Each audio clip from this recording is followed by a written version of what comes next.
right. Welcome to the Xbox 2 podcast, episode, 367? I think it is. 67? 67? Oh, I put 37. I don't know. All right, wrong. I mean, you're always screwing things 60, up. It is 67. Something like that. I think I put 37. I'll better fix that. You better fix it. Yeah.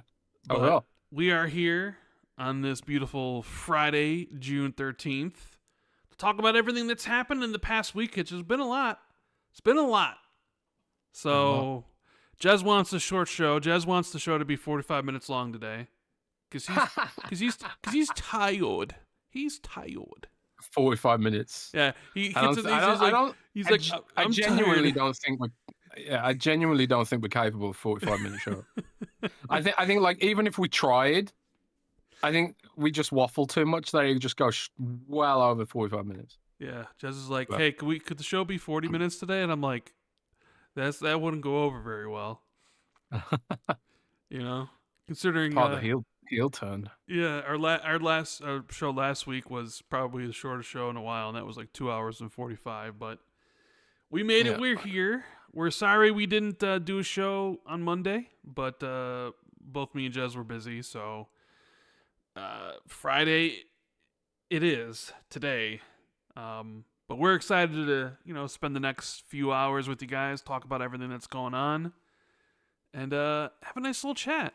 So if you don't know who I am, I'm Randall Thor 19, the man with the million. Dark Rand, as some would say. He made an appearance this weekend. We sure did. And we have Mr. Liar Extraordinaire. Apparently. That's me. Jez Corden, Windows Central. That's me, baby. Slate Jez Corden, Windows Central is here. Yeah, we made it. We made it through Summer Game Fest and the Xbox Showcase. Oh, man, it's always a brutal sprint, but, Yeah. This year I wasn't in LA. Usually I do go out there, but not this year. But we did have Samuel Tolbert, and we should be hearing from him soon on XB2+1. He very luckily got to play a lot of the upcoming games, such as, I don't think he played Resident Evil Requiem, but he saw behind closed doors stuff that the public hasn't seen yet. So I definitely want to hear about that and a bunch of other things. But yeah, I'm kind of glad it's over. But at the same time, it was still awesome because there was so much new cool stuff to look forward to. A lot of cool stuff, a lot of interesting stuff, a lot of Fallout. Not Fallout the game, but a lot of Fallout of certain announcements and things. So there's always something interesting going on in the gaming industry. That's for damn sure. It sure is. But what's it like? I kind of want to know, what's it like when you have to work the show? Like what? So what were you doing? Because you had a blog and you were live blogging all the announcements. How does that work? Yeah, so I pretty much, this year at least, I was assigned to, I think I did live blog last year as well. Basically, it's just live tweeting. No, last year weren't you at the show last year? Or yeah, I was, but I was still live blogging it while being at the show last year, I think. Okay. And then I went off to do meetings and stuff. But this year, yeah, it was just live blogging, getting the news, trying to get everything up as quick as possible, writing at the speed of sound. All that kind of stuff. A lot of stress, a lot of people yelling, saying, I need a social, I need a screenshot, all that kind of stuff. Triage, in a way. It's fun work. It's busy, but fun at the same time. Especially when it's all like so many cool new games. And then comes the post-show analyses, which I suppose is what we're doing with this podcast to some degree. How was the showcase for you? Because you live streamed it, didn't you, with Colt? With Colt and Gaz. And Gaz were in it, yeah. Because I've been live streaming it, the reactions, the last few years. So keep that tradition alive. And it's funny because I got an email from In Exile. Like what day was it? Like Sunday maybe? And they wanted permission to use some of our reactions in a video they were gonna make for themselves or whatever. Yeah, and I was like, yeah, sure, of course.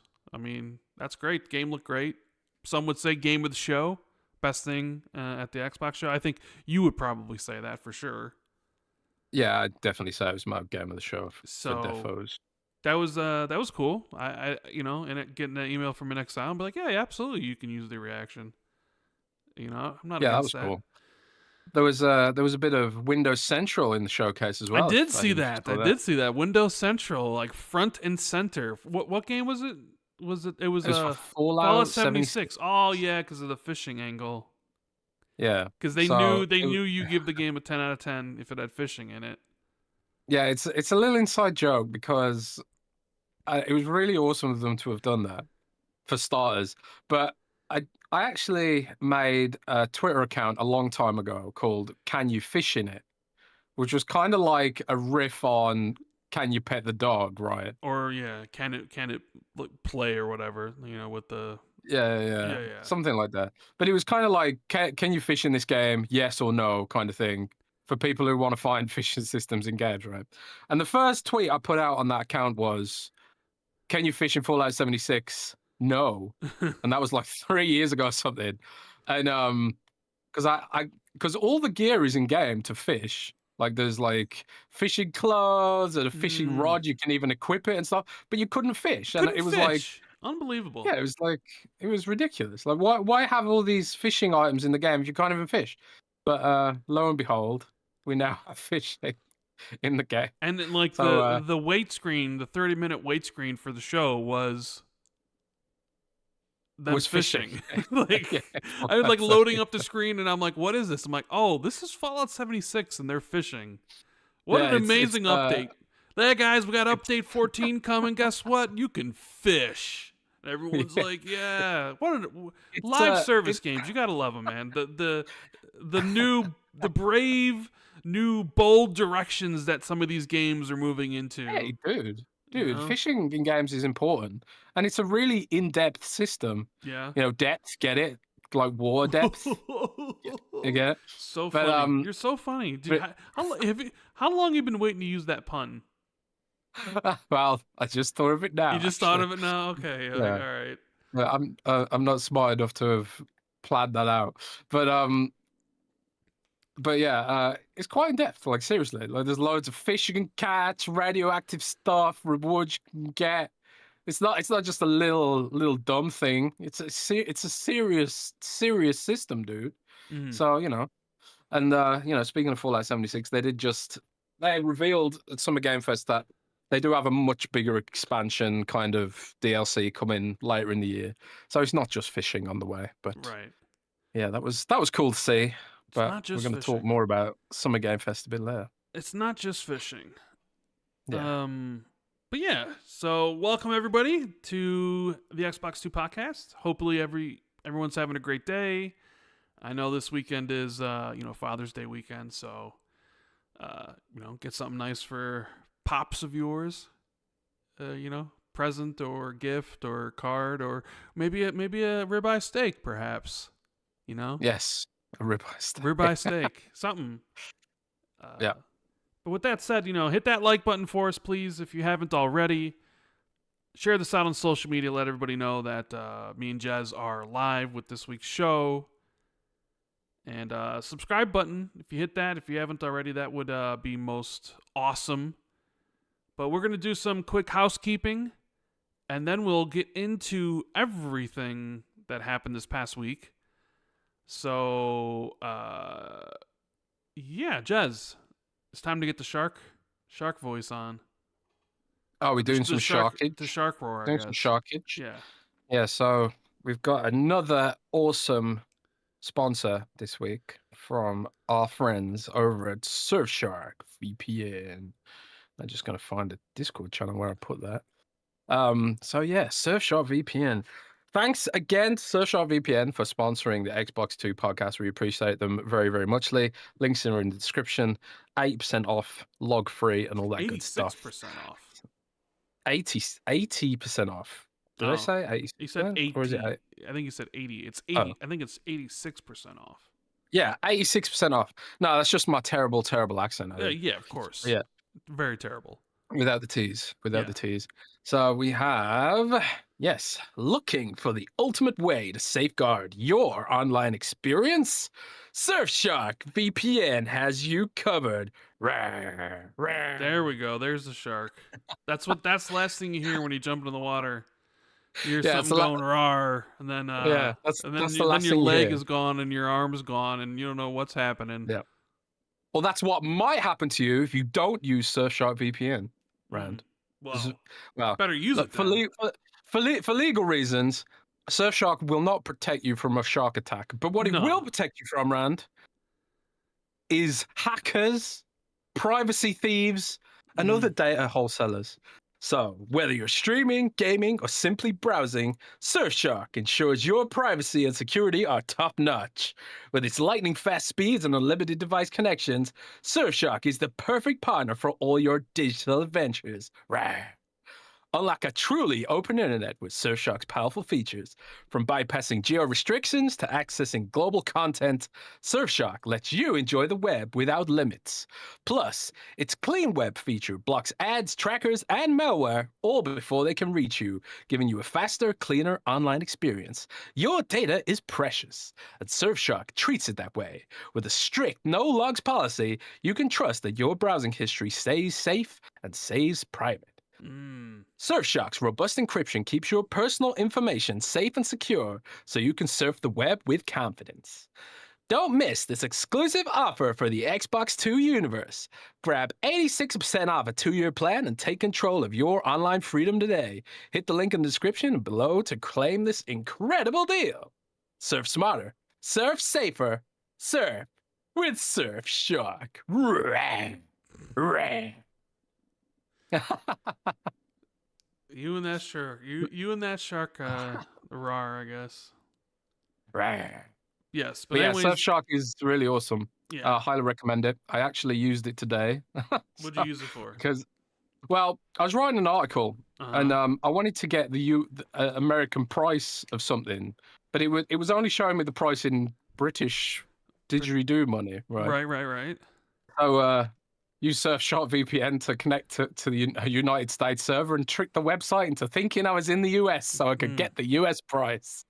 But that's probably quite a niche use case for it. It's mostly used for things like Netflix, so you can get access to all the WWE episodes on Netflix, for example, which are available everywhere except America for some reason, or in most places. I think they're not available in Germany either, but they are available in the UK. So if you use a UK server with Surfshark, you can get all WWE stuff, which is cool as hell. Yeah. So yeah, you can also install it directly on your router, so you can, block ads at a, internet-wide level in your home and all that kind of stuff. You can install it on pretty much any platform, Android, iOS, even the new iOS with the horrible glass interface. Yeah. What's up with that? Was Your mean to hell favorite, this your week. favorite company, Apple, with Yeah, they did not have a fun week, but yeah. you can install Surfshark on their stuff, surprisingly.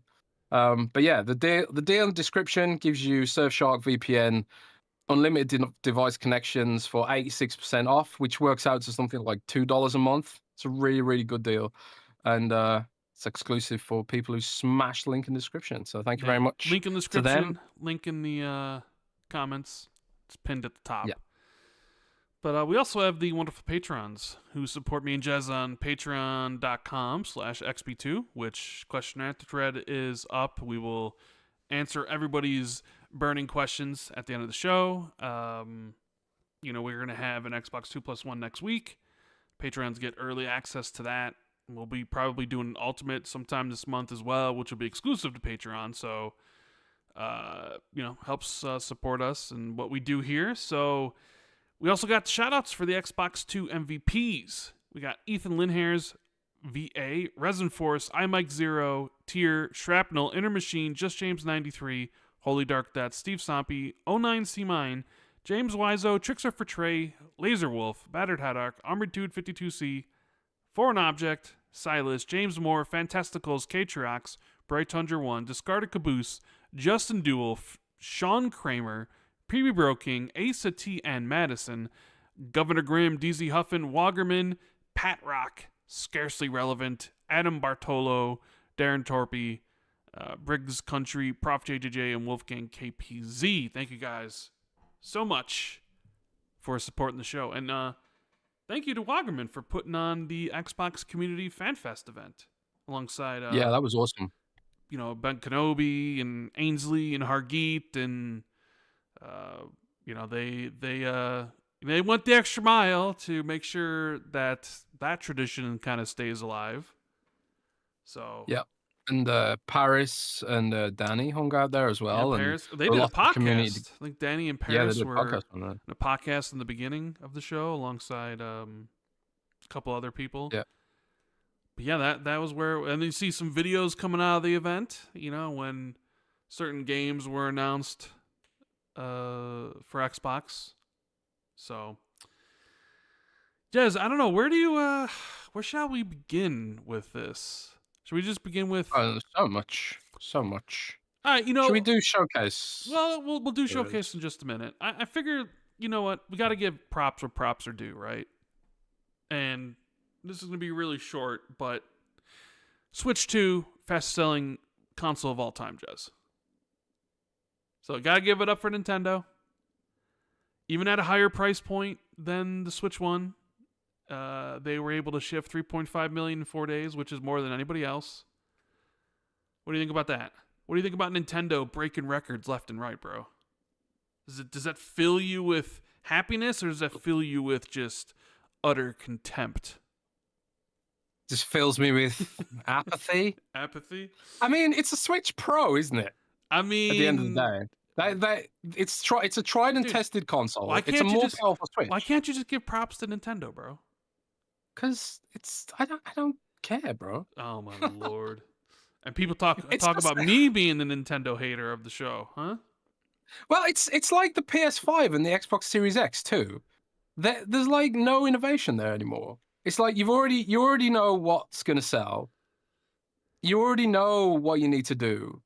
It's like I think especially the Xbox Series S and X is probably an even better comparison, because they didn't even change up the home screen, and neither did Nintendo here, right? So it's kind of like, it's not particularly impressive to me that a Switch Pro would sell really fast to people who already own a Switch and want a better Switch. No, bro, is that a crazy take? I mean, I just love the fact that you won't even call it a Switch 2. You're just calling it a Switch Pro. Don Otaku is furious right now. Okay, it's what it is. I mean, the Xbox Series S and X are just Xbox One Pros. They have the same interface and everything. They're just Xbox One Pros. Is the Xbox One just an Xbox 360 Pro?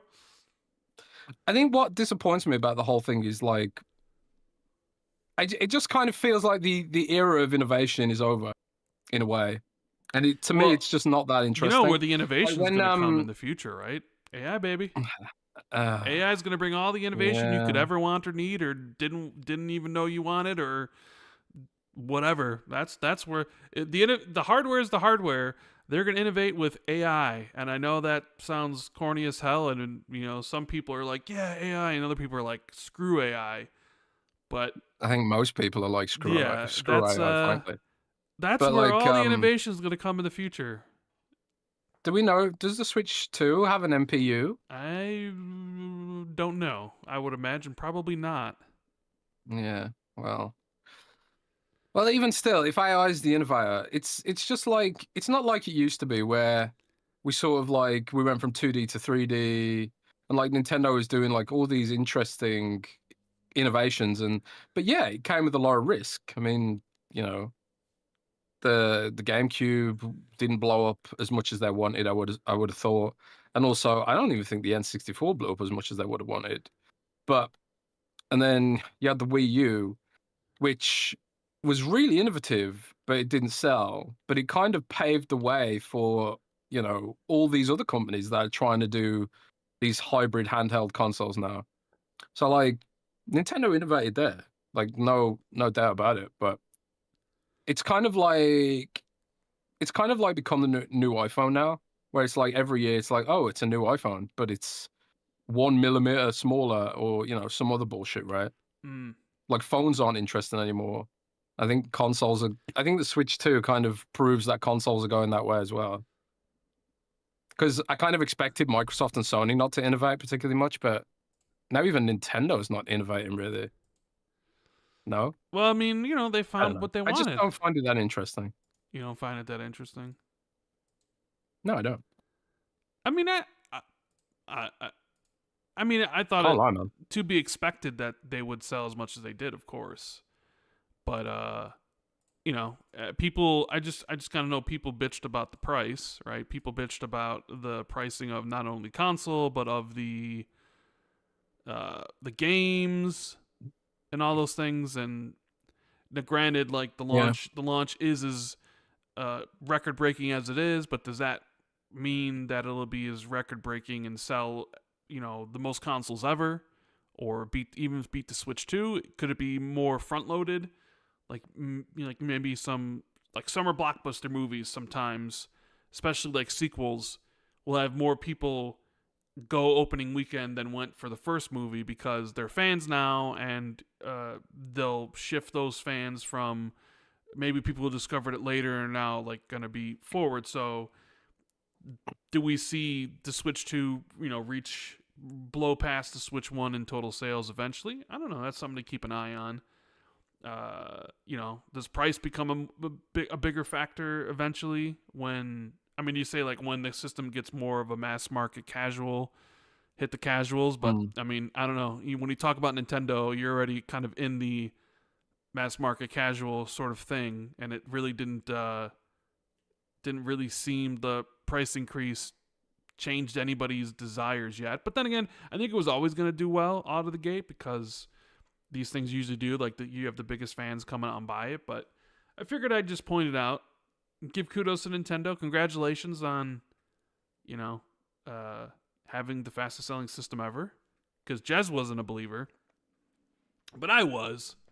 I knew it'd sell. I knew. I mean, it's like saying the next iPhone isn't going to sell. Doesn't mean it's exciting. It would be a more interesting world if the next iPhone didn't sell, wouldn't it? Because then Apple sure would be like, would. "Oh crap, what do we have to change Our entire up? business is fucked." It'd be much more interesting if it didn't sell and they had to go scramble to figure something else out and maybe actually innovate for a change. I used to be someone who upgraded my phone every year, but it's like Samsung hasn't changed their phones in like a million years now, like barely.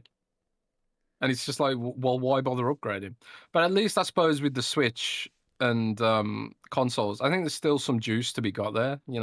Obviously the Switch 2 is offering 60 frames a second in games that previously couldn't do it, so that's nice. Yeah. Yep. Very nice. And then like the Xbox Ally is probably going to offer, battery life that the previous ROG Ally couldn't offer, so that'll be nice too. But like, man, it's not like the huge leaps we used to get when we were younger. True. They're robbing us of the next gen thrill, Rand. You bringing it back to the gamer, or I forget what website I don't know. wrote that. I don't know what outlet wrote that, but I just remember that article where it was like, Microsoft's robbing us of the next gen thrill. And at the time, I thought it was kind of ridiculous. But at the same time, it's like, kind of, yeah. It's true. None of this stuff's particularly interesting anymore because it's become iPhone-erous, I guess. That only was like that because that's just the laws of physics. Microsoft's like, hey, all of our games are cross-gen. And then Sony was like, we believe in generations. And the press were writing these articles like, oh my god, the next gen thrill is gone. How dare Microsoft do cross-gen, right? And then the whole time, see, the thing is, like, Sony didn't lie about it because they didn't say the games would only be on PlayStation 5. They put out a statement and they let everybody hang themselves with it because everybody in the press basically took that to mean something it didn't mean, right? So everybody was like, oh, man, Spider-Man Miles Morales is PS5 only, and all these are only PS5 games, and I feel special because it's just they're just PS5 stuff, and then eventually when it all came out that it was like, nah, stuff's still cross-gen. It was, like, it was too late at that point. It was just like, oh, like, you got played. Yeah.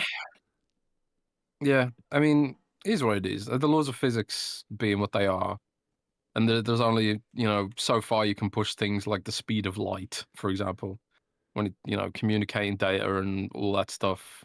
I mean, things will get just infinitesimally less Yeah, interesting generation over generation. even in Sony's like little event they put on for investors and stuff yesterday, they talk about cloud gaming a bit.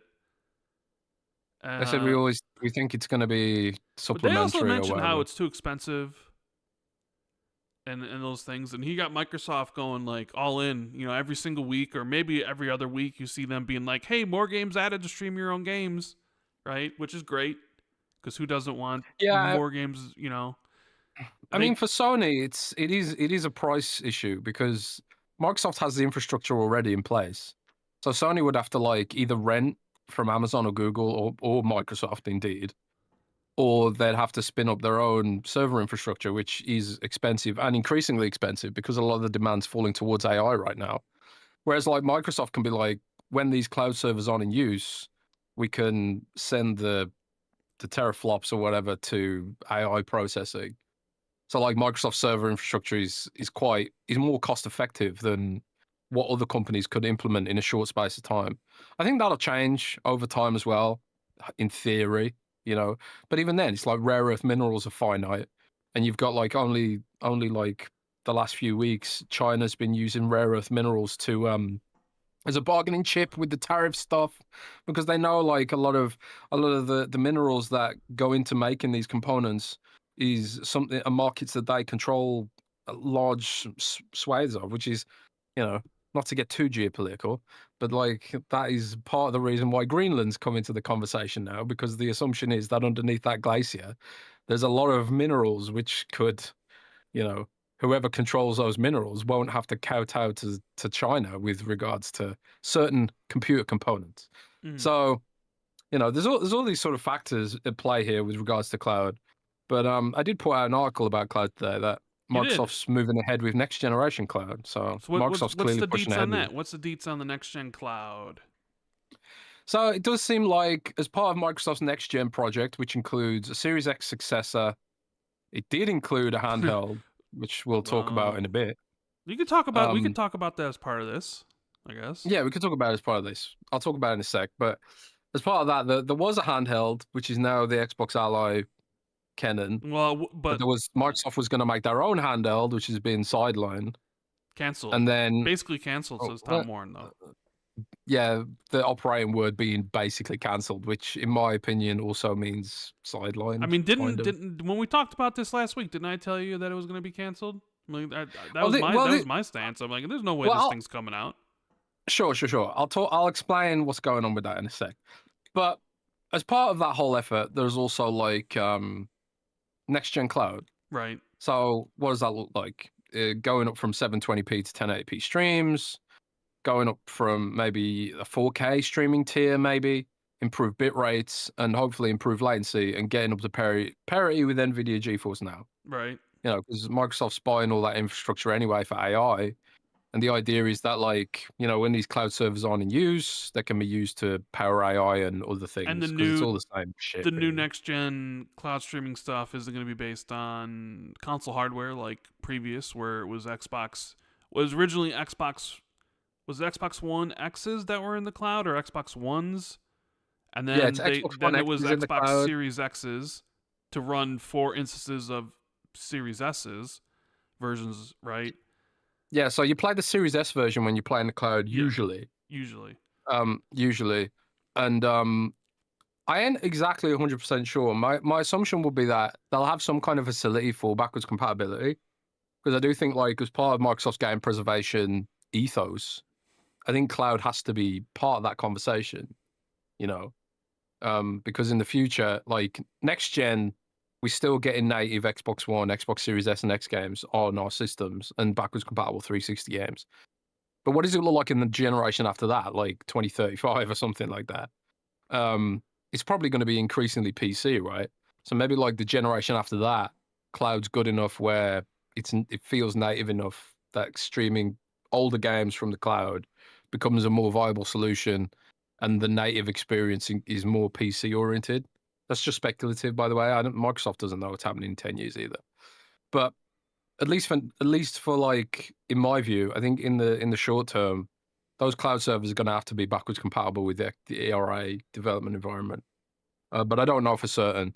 But either way, they're upgrading the quality of the delivery with cloud as part of the next gen effort. So, and obviously part of the next gen effort, Rand, as I exclusively revealed on Windows Central over a month ago, was Microsoft was making a handheld. And I wasn't sure on the code name of it because I've now discovered there's multiple code names for it, up to 10 code names for it, and each component has its own code name.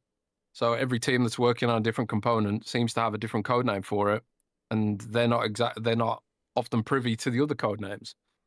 And I think it's sort of one way potentially that they can, figure out where leaks are coming from. But I think I've got like most of the code names for it now, but we won't share what they are, I suppose. So don't be surprised if you don't hear hardware code names as much as you used to. But in any case, this Xbox handheld, which was made by Microsoft, was sidelined officially. This is what Microsoft says officially internally, is that it's been sidelined, shelved, put on hold for now, right? Mm-hmm. And then Tom Warren put out an article in The Verge saying that it had been basically cancelled, operating word being basically. And I think this is because, like some of my sources, and I think I did say this previously, a lot of my sources took Microsoft's official line on this, which was, put on hold. I think they took it to mean that, yeah, it's cancelled, which is what we said on the podcast previously. It was like, since when has a sideline project come back from the dead? It has happened. And the Surface Duo phone was sidelined a bunch of times before they decided to finally go through with it. But many, many more projects that get sidelined do not come back from the dead. But what I do know is that Xbox and Microsoft are they're not completely cutting this out of view, because at the same time, you don't want to get into a situation where you've pinned all of your ecosystem on another company, especially like a company that could be subjected to all sorts of geopolitical turmoil, right? So, and also there is a huge push from the current US administration to bring as much, homegrown hardware back to America as possible, right? Right. So I think while I highly doubt we'll ever see Xbox handhelds being manufactured in America without some kind of huge program to educate and train a generation of engineers who can build this thing at an affordable, realistically affordable way, while also having the raw materials nearby in order to build it, because that's a factor as well. If you have to ship all your materials, that just inflates the cost, even if you do have the labor to build it, right? Which again is why Greenland is often in the conversation geopolitically at the moment. But at the end of the day, let's assume that, something does happen where they can't manufacture, they can't partner with Asus or whatever. Then Microsoft wants to have the pipeline to be able to build their own shit, right? So that's basically the situation, I think. I think Microsoft aspires to do it, but plenty of people internally don't believe the official line that it's on hold, that it is basically cancelled, which is basically what we said on a previous episode, right? I said it last week. I was like, this thing's never seen the light of day. Yeah. I mean, that's plenty of my sources said the same thing, that don't believe it's on hold. I believe it's cancelled. Yeah. But I'm pretty sure Microsoft still aspires to do it. I mean, they may still aspire to do it. I aspire to, date Taylor Swift, but... What, really? I'm just saying, people have aspirations for many things in life. Doesn't mean they're actually obtainable or they actually end up doing it.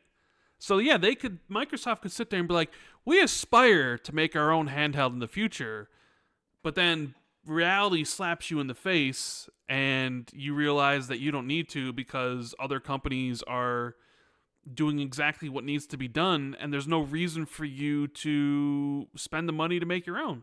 So then, and at this business, at the end of the day, they're going to be like, we're not going to spend the amount of money it would take to R&D this stuff.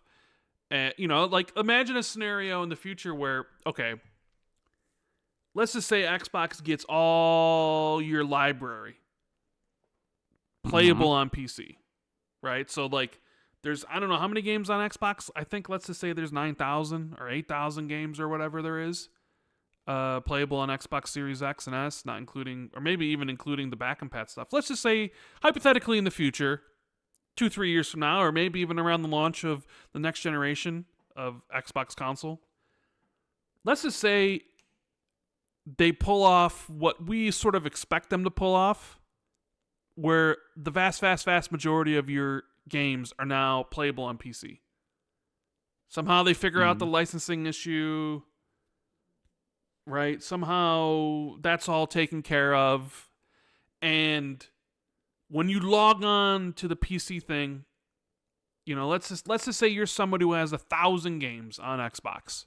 But right now, if you log into the PC side of things, maybe you see you have 60 games that are available, like Xbox Play Anywhere, right? But let's just imagine that future where you log in and your 1,000 games and you look at it and it's like 992. So virtually your entire library is playable on PC. Well, then all those games are going to be playable on any of these devices that are currently in the market and about to be in the market, like the ROG Xbox Ally and the Xbox Ally X. So you can get your entire library playable on that device and other devices that run it, that have an Xbox user interface. We've heard that one of the reasons they sidelined this handheld is because of the desire to make Windows 11 better for gaming. Isn't that correct? Well, it's more like, why we're dividing our R&D efforts when we can focus all in on learning from the Ally, the Xbox Ally. Because the Xbox handheld was going to be a Windows PC as well. It was not going to be something you could play your Xbox games on. Again, because we come back to these licensing things. And also, like, the chips that are ideal for these kind of devices don't support native Xbox gameplay. But, that has been hints coming out of, like, from people I know who've had conversations with people we all know at Summer Game Fest. There have been, like, these hints that Microsoft really does want to get some kind of emulation layer going, similar to Proton. But I'm just saying, like, let's hypothetically, just for this conversation, let's say they get that working, and then you log into your Xbox, you log into your ROG Xbox Ally X in 2027 or 2028, and virtually your entire Xbox library is there, and it has this really cool Xbox user interface that has gone through iterations and it works really well. Maybe it's not as great as SteamOS, but it's close enough to it. At that point, you'd be wondering, what would an official Xbox handheld even have to offer at that point if your entire libraries be able to be played on these PC gaming handhelds with the Xbox user interface that actually works on them? There'd be no reason for an Xbox made handheld. That's, at that point, it's just a waste of money, in my view. Unless, of course, and this is where you never know how these things go, because there's always the discussion about how niche PC gaming handhelds are, right? All the talk about the Steam Deck, when you go online and you see everybody talking about the Steam Deck, it really seems like the Steam Deck is this monster of a device that has sold 50 million units, and everybody's talking about it all the time, and everybody loves it. But the reality is, it's not really sold that much. I think it's like 7 million, right? And even these other PC gaming handhelds haven't even sold anywhere close to that. And it was a market a few years ago that there was zero sales for any of these things, but now there actually is a small market.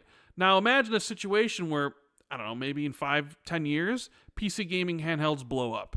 And now it's a thriving market, and all these devices are selling multiple millions, and that's just a new way for people to play. Then Microsoft might look at it and be like, shit, we need to have our own, because maybe having our own would lead to more sales or whatever.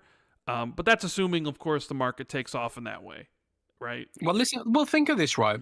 There's a couple of factors here that you overlook, I think, when you talk about the Steam Deck. No, I'm not overlooking nothing, bro. No, you No, definitely are, I'm not bro. overlooking anything. Yeah, you are, bro. No, You are, I'm not. because the Steam Deck doesn't have a casual audience. Because all casual games that are viral, like COD, Fortnite, don't work on the Steam Deck. Sure. Because of anti-cheat. Kernel level anti-cheat does not work on the Steam Deck at the moment. And I think they're trying to work on it, but Linux is too hackable, which is why all these companies are just like, nah, we're not going to put our multiplayer games on these platforms because it'll just make the hacking issue even worse. You know, obviously Windows isn't perfect either. On PC, you get a lot of hackers still, but I think that is stymieing the virality of the Steam Deck, is because and I know they don't sell them. And shit like that. They don't sell them, outside of like Valve sells. I understand the reasons why. And also, that wasn't the point I was trying to make, though. But I also think, like, even with stuff like the ROG Ally and Lenovo Legion Go, I don't think ROG and Lenovo Legion are particularly popular brands with anyone. But I think, like, I can see from our own traffic stats, the moment you slap the words Xbox on ROG Ally, it immediately becomes interesting to, like, millions of extra people. Yes, immediately became interesting to a bunch of Xbox fans, and also very interesting to a bunch of PlayStation fans at the same time, but for opposite reasons. Yeah, I mean, the Xbox Ally, well, to be completely fair, the Xbox Ally is going to be the best way to play PlayStation games portably as well, because of if you're willing to buy them twice on Steam, for example. But still, it's the world. Oh, I didn't even think of that. So you think the Xbox ROG Xbox? That name just gets me. It's like the Xbox Ally X is going to be the best place to play handheld PlayStation games, huh? Because it's better than the Steam Deck, right? Yeah, way better than the Steam Deck. So it's if you own those games on Steam and you're into PlayStation games on Steam, the Xbox Ally is going to be the best way to play them portably. You know, not counting like high-end laptops and shit, which cost thousands of dollars. But it's still a nascent market, like you said, and there's still a lot of unknown quantities. Obviously, Microsoft's going to put a lot of its marketing might behind this. And in the West, which are things Asus couldn't necessarily do in the West, and Asus is going to put its marketing dollars behind the platform in Asia, you know, because there is no ROG Ally 2 that we know of. This is it. It's the ROG Xbox Ally and the ROG Xbox Ally X. That name just does not roll off the tongue, right? Like when you think of like the ROG Xbox, I don't know, like it just. Well, everyone I've spoken to at Microsoft calls it the Xbox Ally. Sure. So, I'm sure Asus doesn't think of it that way, but I'm just calling it the Xbox Ally because that's what the search trends are. That's what people search for. And I don't think ROG Republic of Gamers is particularly a well-known brand, you know. But I think there is I do think there's wisdom in keeping your own internal hardware options open. Sure. Because obviously Microsoft has some very, very, very working in quantum computing and all that kind of shit. They've got like some of the best miniaturization industrial design engineers in the world with Surface. And Surface is pretty much the evidence of like Microsoft wanting to keep their, you know, toe in the water with regards to PC. Because even though they've sort of put Surface on the back burner in terms of innovation, they still make them because just in case, you know, just in case they need to scale that up someday for whatever reason. Because a lot of those OEMs are based in regions which aren't always friendly to the United States and the West in general, you know. So again, there's geopolitical reasons to hedge your bets, basically. So that's why Surface still exists, and that's why Xbox hardware will still exist. And but I do think Microsoft's going broader, and in fact, actually, I shouldn't say that. Oh, well, should. I think you should. Nah, I shouldn't. I think you should. But, hey, everybody in chat, let's tell Jez he should say what he was just about to say. Come on, let's get Jez to drop some info. Let's go. Come on. It's not that interesting. But no. You know, look at the way Xbox headphones and look at the way Xbox headphones and controllers are right now. Like, there's like loads of manufacturers making Xbox headphones, loads of manufacturers making Xbox controllers. You know, basically the Xbox brand designed for Xbox, which is something they introduced when they made, I can't remember what headphones it was exactly, but they introduced that brand designed for Xbox when some major headset manufacturer made it might have been that Bang & Olufsen Beoplay Portal headset, which was like a lifestyle headset for Xbox users, where it was like, you know, really high-end headset, but with, you know, high-end Bluetooth and all that kind of shit. Not necessarily for gaming, but for being, you know, the lifestyle music fan who happens to also like Xbox. Maybe it was that headset. But I think you're going to see the design for Xbox branding expand to all kinds of devices. You know, whether it's full-blown gaming rigs, whether it's, you know, gaming PCs that have the Xbox backwards compatibility chip in it, you know, or the SoC for Xbox backwards compatibility, or God knows what else, you know, all kinds of stuff. AI devices that we haven't even dreamed of. So Microsoft's kind of diversifying its Xbox brand just beyond what they make. But they're going to keep making it too, which is kind of like their Windows strategy, right? You know, it's no coincidence that the person leading Xbox hardware now used to lead Microsoft's very successful Windows OEM business for many years, and now she's leading the Xbox business, and she's going to do to Xbox what Microsoft did to Windows, where it's like, yeah, we got our first party hardware, which is probably best in class, you know, but niche, but best in class. And then there's going to be a broader array of hardware for all kinds of price points. You know, you can buy a laptop for $200 these days. Yeah, it might blow up, but you can do it. You buy a Windows laptop for $200, and the HP Stream is like $299, I think. Full-blown laptop, Windows laptop. So I can see like there being like cheaper Xboxes, more expensive, crazy premium Xboxes. You know, like Razer makes probably the most stylish, most powerful laptops right now. But boy, howdy, they are not cheap. But if you want that experience and you can afford it, it's going to be there for you, right? Right. But they'll keep making Xbox hardware for first party, and I can pretty much confirm. I'm like maybe like 2 or 3 sources off writing a report on this, but the next Xbox is like 100% or like 99.999 recurring percent of running your console games. Because I've seen that fear out there a lot at the moment, where it's like, oh my God, the next Xbox won't run console games. It's only going to be a PC. It's going to be like the ROG Ally. It's going to be made by Asus. You know, because Tom put in his article something like, I believe Microsoft will still make their own hardware. You know, it's like, yeah, you know, I mean, they've said they will.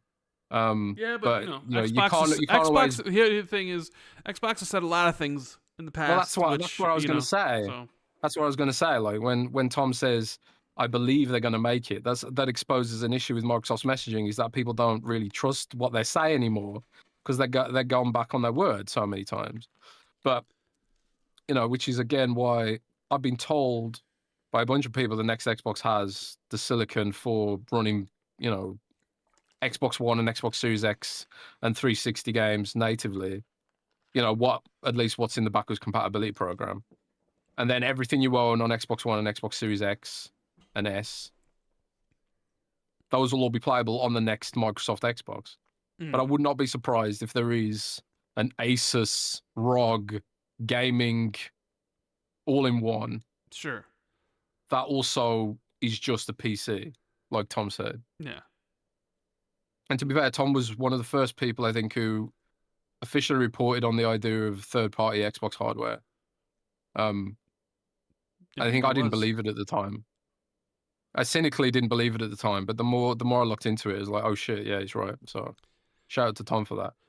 But you know, just the gears.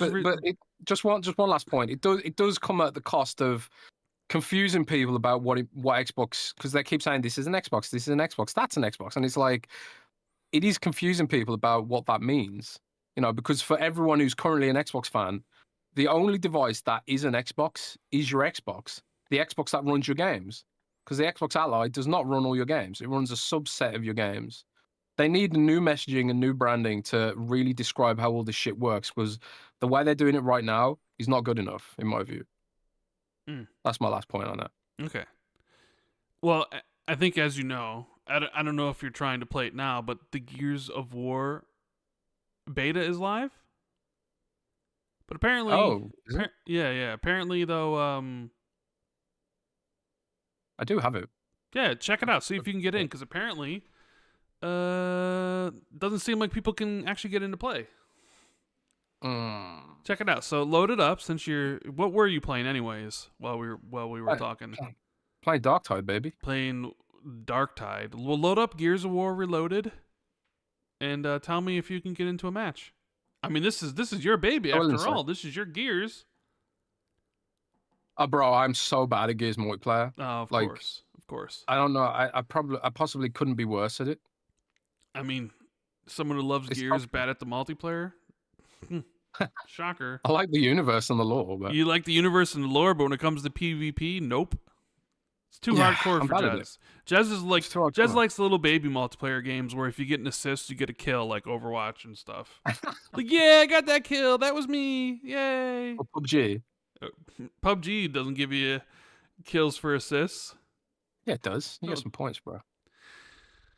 No. Sorry, you don't get points, but you do get carried by pro gamers, while you just leech off your team. Yeah, Rand. Oh my god. There might be an Xbox Game Pass price increase coming soon. Shocker. Subscription price is going up? No, couldn't be.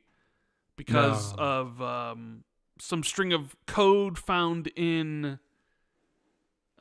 what's exactly there's a Xbox.com/play. So Red PHX, who makes the Better xCloud app. So Better xCloud is it's like an extension, I think, that you can install on your web browser that makes xCloud better. It does like upscaling stuff, makes it look smoother, and adds a load of extra features. It's really, really cool. I think it's free, but there's a donation link. I think the website's just betterxcloud.com or something like that. Just Google it, you'll find it. Okay. But he looks at the source code for xCloud because that's how he makes the service, right? That's how he makes his app. And while looking at that, he found a new notification type, and the notification type was subscription price increase. You know, not being coy whatsoever. Not being coy, just pretty like, yep, price is going up kind of thing. So, I mean, we all knew the price increases were going to come eventually, but how long has it been now since the last one? A year? The last price increase was, so they announced the last price increase July of last year. And that was when they reshuffled the deck. That was when they got rid of Xbox Gold, which became... No, that was when they introduced the Game Pass Standard tier. No, like there was the Game Pass Standard tier. Oh no, Core was already there. Core was already there. So this is when they introduced the Standard tier, which I think I had been teasing at one point beforehand about how there was going to be a new tier of Game Pass. That was when they also made the announcement that Day One games were going to be an Ultimate as well, instead of the regular console tier, which still exists, but only like if you were still paying for it, if you're grandfathered in. So they announced all those changes coming to Game Pass, and they announced that there would be a price increase, and that the prices were jumping for at least Ultimate. If I remember, it was $5 price increase. It was like $15.90. It was like $14.99 to $19.99, because I think it's currently $20 for Ultimate. I think PC Game Pass jumped $1 to like $11.99. I'm not 100% sure on the prices currently, but Ultimate was the top at $20. Well, I mean, we're coming up on a year later, and subscription services typically tend to increase every single year. Sometimes they increase by a lot, sometimes they increase by a little. This year we do have an increase in game prices overall, with Outer Worlds 2 now also hitting $80, which we'll talk about later when we talk about Outer Worlds. So yeah, I'm not surprised one bit that they're going to be raising prices, and no coincidence that they probably decided to raise it after the showcase, after there was like, hey, here's all these games that are coming. Call of Duty's coming again to Game Pass, which they really didn't make that big of a deal out of it this year as they did last year. Like last year was like, oh god, Call of Duty's gonna be in Game Pass, guys. This year, this year. It's almost like they don't want you to know it's coming. Like this year they barely even touted that it was coming to Game Pass. It was just like, yeah, it's coming to Game Pass. But last year it was like the whole thing. Everything was like surrounded by it, right? So yeah, I guess the only question is, how much is the increase? Are we talking $1 increase? Are we talking $2? Or are we talking, hey, we're going up $5? Right? Is Game Pass Ultimate going to go from 20 to 25? Yeah. Or I have no inkling on my end, but I do think like I want to believe that it's just going to be inflationary, like $1 or something, hopefully, because like you said last time, it was almost like a restructure of the whole Game Pass proposition, but that's the optimistic take. Could easily got like what was the last Netflix increase in the UK? It was something like £2.50 or something. They increase it all the time. I think it was $2.50. I think they went from the high end was like $22, and it's up to $25 now, I believe. $25. Yeah, so I remember like when I was younger and WWE was on Sky Sports or whatever, and the Sky Sports package cost £40 a month or something. And yeah, you had to buy that with all the other sports if you wanted to watch wrestling. So my parents wouldn't let me do it, right? And now I pretty much only use Netflix for WWE and my family and the family plan. And now it's again like £40 a month or something like that for like for the extra accounts, and I only use it for wrestling. So like it's kind of ridiculous how good Netflix was back in the old days in terms of like what you get for what you paid. And now increasingly I'm just like, the funny thing about that though enough is they got more subscribers than they ever have before though. Even at the higher price point. I think they have something like 300. People vote with their wallet, don't they? Well, yeah, I think they have something like 320 million subscribers or some ridiculous number like that. But granted, they also have the lower tiers. They have there's like an ad tier that's like $6, which is crazy that you can pay. You pay like $6, but still get ads, right? Yeah, I've got like the basic. I've got the Amazon Prime basic just for the, the shipping. But sometimes I use Prime TV. I watched this comedy show with Jimmy Carr recently, which was really funny. But that was like the first time I used the TV in ages, and I couldn't believe how many ads are on it. It's like got more ads than it's got more ads than regular TV, or at least the last time I watched. I know TV. People complain about ads on YouTube, but I subscribe to Netflix. I have YouTube Premium, and I've had YouTube Premium since 2017. So I haven't seen a single ad on YouTube in 8 years. YouTube Premium is probably one of the best subscriptions I have because I use that every day. Yeah. So like it feels worth it. But a lot of the stuff that I don't use very often, like Disney Plus, I barely ever use that. I canceled Disney Plus. Once Andor was over, I canceled Disney Plus. Like I'm out of here. Goodbye. Well, I was talking to my girlfriend about it. It's like we never watch Disney Plus. Should we cancel it? And she's like, "No, there's so much good stuff on there." I'm like, "But that's the thing. You think it's like, well, it's also, Disney Plus when it first started was cheap. It was like $5, so it was like, yeah, of course. And you're like, $5 a month, not a big deal, right? Maybe one day, but now it's getting up there. It's like 15 or 16, and at that point you're like, well, do I really need this? And I was just keeping it for Andor. I'm like, when Andor shows up, I'm done with Disney Plus. And Andor came and went, and I'm like, thank you, Disney Plus. I'm out of here. Because I don't watch any of their stuff, and there isn't any other shows that I'm currently... And if there are any shows that ever come back, then I'll be like, all right, I'll sign up and I'll watch it. Like, I got Netflix. I watch a lot of stuff on Netflix, so I keep my Netflix subscription. I have Prime, but just because I got Prime shipping, so that comes with it. And I do watch a bunch of shows on Prime as well. But all the other ones, like I'm on my buddy's HBO Max account, I'm on my buddy's Paramount Plus account, I'm on my buddy's Peacock account. Randall, you know what I mean? What do you mean? No, they let you log into that stuff. So Randall, Disney Plus, get the hell out of here. That's what happens when you don't make good content. Yeah, I mean, I use Spotify a lot, so I feel like Spotify's worth it. I never use Disney Plus, so I want to get rid of that. Might have another go talk to my girlfriend. But I mean, that's the thing. It's like Netflix. It's even Netflix hasn't broached $25 a month. They're at $25 a month, but that's it. And they're the most successful subscription, entertainment subscription service in the world. Yeah. And you still got Game Pass. And granted, movies are more expensive than games. But as we've seen from hard data, from Matt Piscatella of NPD or Circana, the vast majority of people only really play 1 or 2 games a year. And is Game Pass really fit into those people's lives? Are they willing to pay for this thing that they may not even use? And, as prices go up, maybe they would get rid of it. But also at the same time, prices go up, but Xbox is actually delivering more games than they ever have before. I also think this, like, a lot of people who previously only buy 2 games a year, they might just subscribe to Game Pass and then forget about it. They might. There's a whole like section of people who subscribe to things and then just forget about it. Sure. And I think Netflix and Disney Plus and all those other services, they often rely on those kind of users. I mean, literally, I've only just reminded myself that I even had that Disney Plus as a result of this conversation.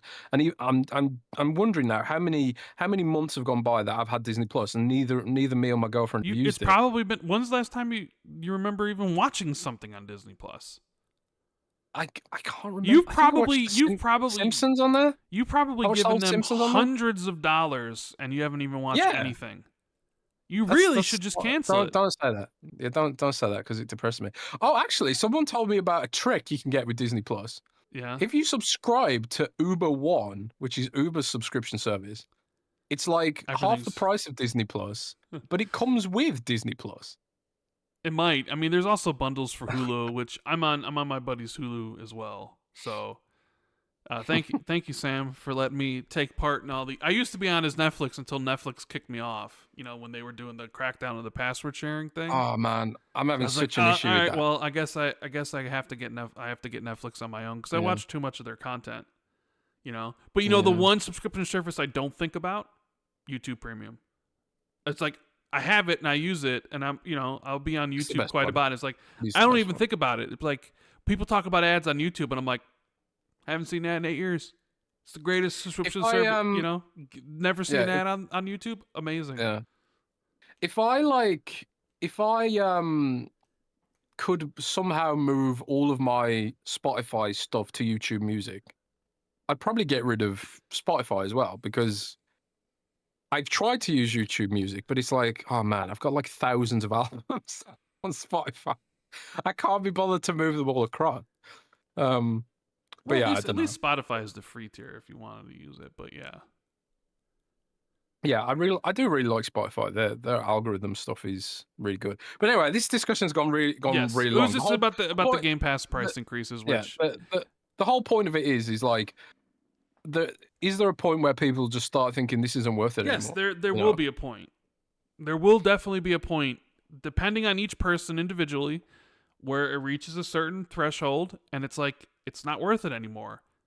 And you could and somebody will be like, well, bullshit, because Xbox has Keeper coming out, and Ninja Gaiden 4, and they got Outer Worlds 2, and they got Call of Duty, and they got this game, and they got that game, and Expedition 33, and the Alters, and all that stuff, right? Which the Alters just came out, and Alters is a banger, by the way. 86 on Metacritic, another banger, another great game for Game Pass, which clearly it's having its best year. I think that goes without saying at this point, right?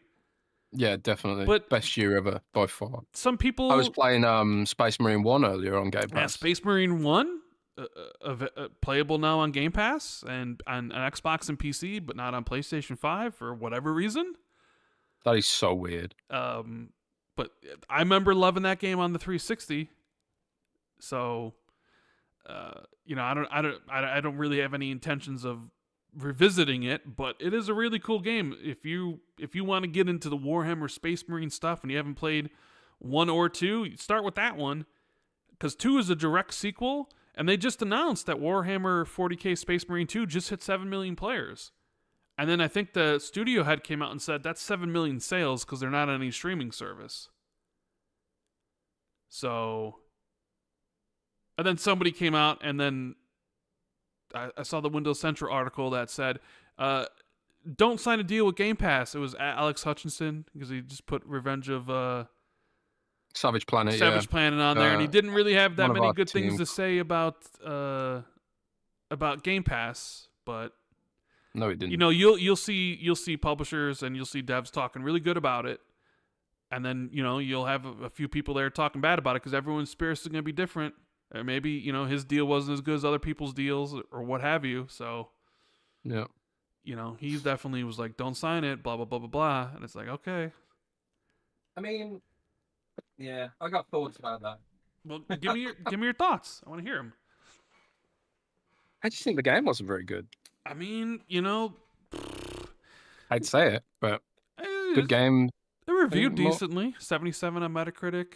I mean, I don't really think people cared too much about the game. Well, that's the thing. I don't remember seeing any hype for it at all, really. I mean, the first game was just all right. Here you come with the second game, and I think they went third person with it, and it's like, But, nobody forced him to sign the deal. He signed it himself. Yeah, for upfront money, you know. And well, I mean, they get the money when they ship the game, but it's still like that's the promise of the money. So like you can get a credit line maybe and say, look, when we ship this game, we got this money coming in, so we'll easily be able to pay off this investment, whatever, blah blah blah blah blah. Potentially is my understanding of how it works. But I think like where the good money comes in with Game Pass is the engagement bonuses. So if your game is a Claire Obscure, you're going to get a lot of money from Game Pass in addition to the sales, in addition to the upfront fee and all that stuff. But if your game, like, I don't know, doesn't go viral, doesn't have hype or whatever, then yeah, I can understand why you might be sort of inclined to blame Game Pass for lost sales or something, but it's like you say, no one really forced that on them. Yeah. What does chat think? Did anyone in chat play the game? Was it any good? I literally, like, people recommend games to me all the time, and I didn't hear anyone recommend the first one or the second one to me. And there's just so much other stuff to play right now. But I think even Doom itself has suffered from there being too much to play right now. So what chance does a game like Savage Planet have, That's why there's probably other indie games in Game Pass that have just been completely overlooked because of everything else that's available. The autos will probably get overlooked, even though it's great. You should definitely play it. Yeah. Let's take a look at some super chats, shall we? Sure. We got Mamco, who says, Microsoft Xbox bans with no reason. Please help tweet at David Blaine UA. So. Yeah, I mean, I've started getting a lot of messages from people who claim that they've been banned unfairly lately. I don't know if it's like I've gone viral or something for getting... Because I got a YouTuber unbanned from Xbox Live, or I helped, run his case up the chain. And I think some people have discovered that maybe I can help with that stuff. I can't, by the way. I can't really help with that. I don't work for Microsoft, so I mean, there's a lot of luck involved with getting unbanned, I think, if you've been banned unfairly. But I will say this. I do think there's not a great process for appealing being permanently banned, especially if you've been permanently banned and ended up losing like hundreds of dollars of games. Yeah. There's the lack of transparency over like why you've been banned. I think that's bad. I don't think any company should be able to ban you without telling you the reason. So I don't know, maybe there's a class action lawsuit coming down the pipeline in the future which could fix some of this shit, but there is a support page where you can appeal a ban. If you search for Xbox ban support appeal, you might be able to get some help. Right. We got Down Taku who says Switch 2, baby. Momko says Switch Microsoft Pro. Xbox ban with no reason. Please help with another thing about that. Big Afroman says, Happy Friday, gents. With Xbox basically going multiplayer, I thought the fanboy console wars were finally over, but it seems the Xbox ROG Ally, it's got a certain fan base triggered. It seems like it never ends. Yeah, I mean, if Xbox was fully out of the game, why is there still fanboy arguments about it? Well, is it Schrodinger's console war? Well, people love the console war. People have sometimes that's all people know from the time they started gaming. Especially if you're our age or maybe a little bit younger, that's kind of the environment you sort of grew up on, and that's sort of how Twitter plays out.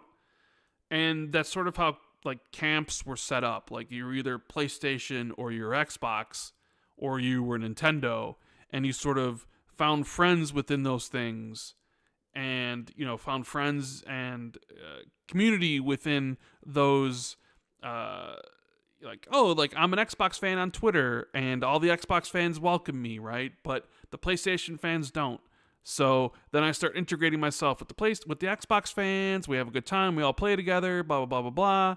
And it's that it's not necessarily the fear of the other, but it's that us versus them concept.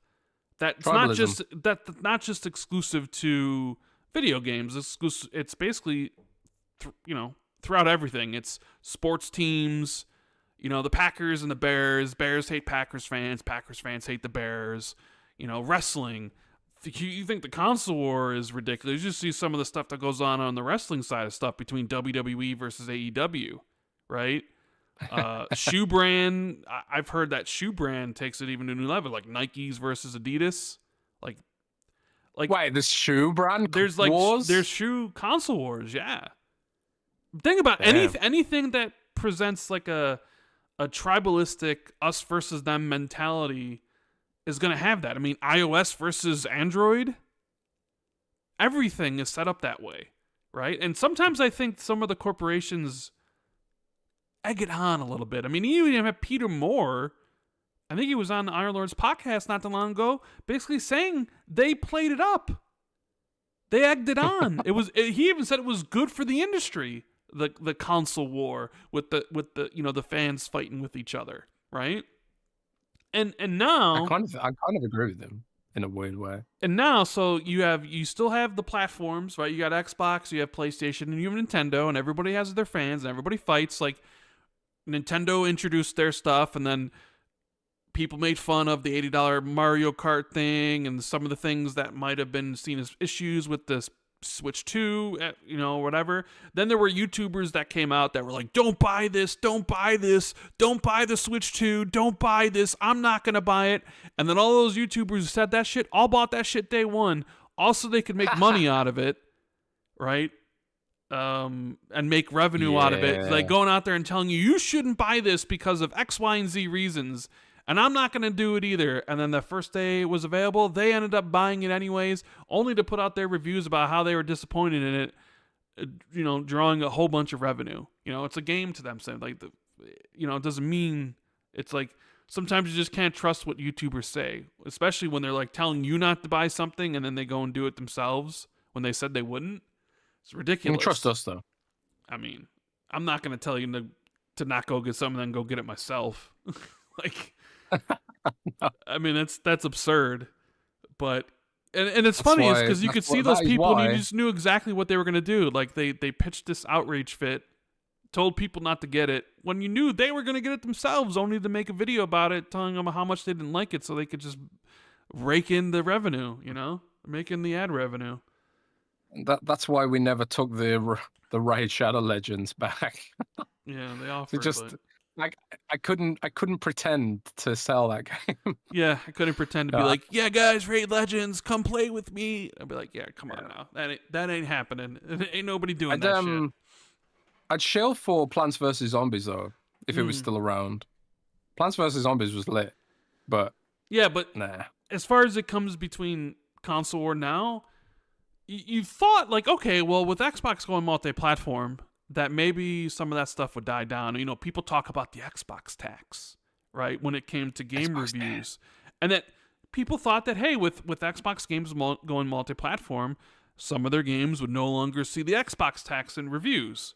Now, I never believed that had anything to do with reviews personally. I thought it was more how the system was covered by the media or by some media, like how we mentioned earlier in the show, Xbox is removing the next gen feel, right?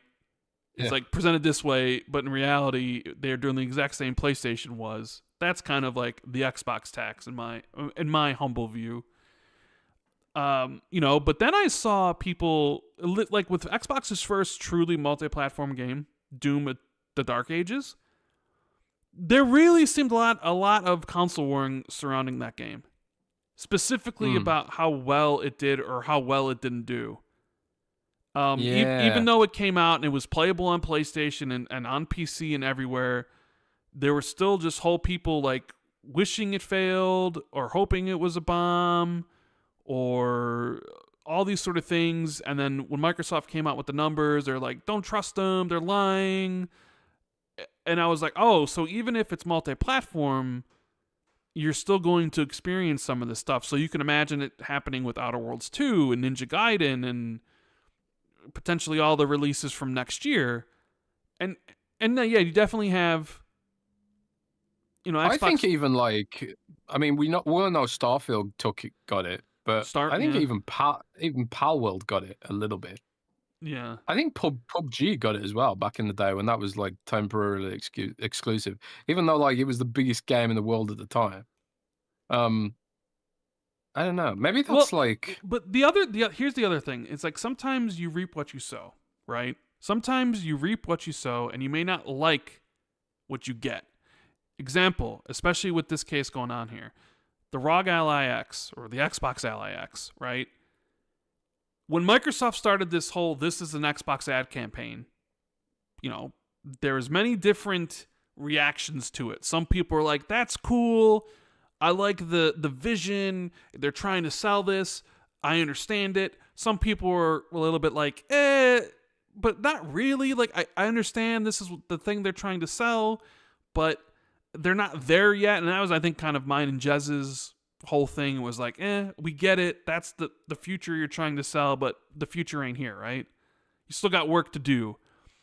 But a lot of the PlayStation fans took it as like jokes, because then they started being like, the PS5 is an Xbox, or the Switch 2 will be an Xbox, right? And fair enough, like you could put, you know, the Xbox games are coming on to those systems.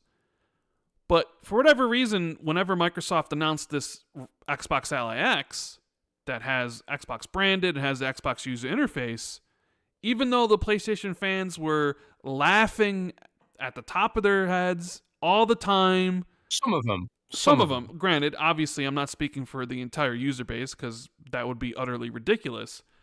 But a lot of the ones on social media, the toxic ones, were being like, oh, this is an Xbox, this is an Xbox, this is an Xbox. Suddenly, we're very put off by the Xbox Ally X. And I think it had to do with the fact that it was confirmed to run PlayStation games. So it's like, you didn't have a problem before. I just know now Colt is going to buy the Xbox Ally. Well, but the thing is, he has pictures of him playing those games. Colt, I mean, but Colt has an Xbox. He has a ROG Ally right now. You know? Yeah, but it doesn't have an Xbox sticker on it. So you're gonna spend $900, $800, $1,000 just so it has an Xbox sticker on it? Well, I mean, it's got a new chip too. So granted, we haven't seen benchmarks and stuff yet, but it should have much better battery life and all that kind of. Well, maybe not much better, but it should be a significant improvement over the regular ROG Ally. Is it? I suppose it's. I call it ROG, not ROG.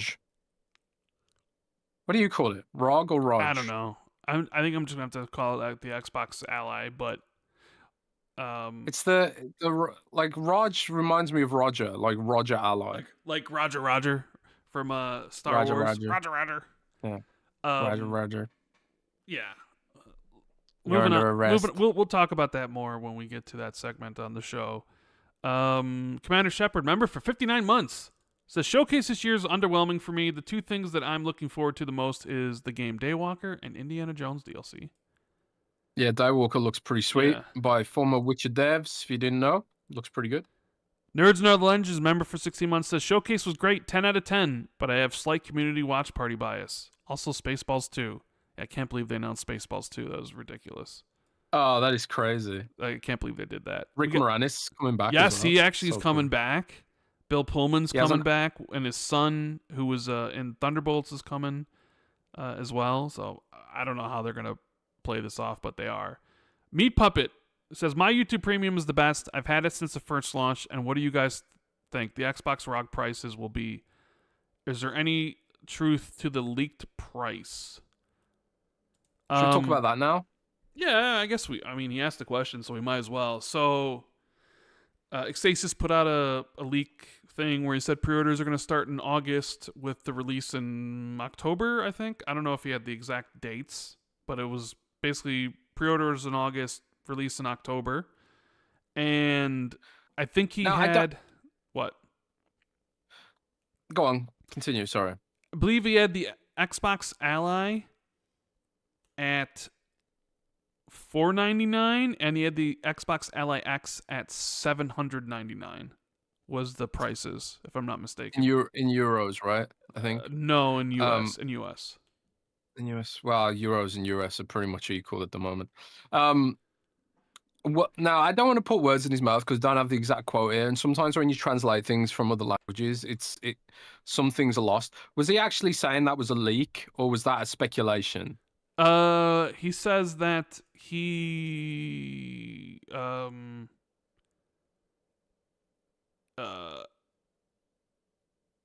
think he said he got the information. I don't know. The information was given it to him. Basically. Yeah, let's assume it was a report then. But if it wasn't, take this with a pinch of salt.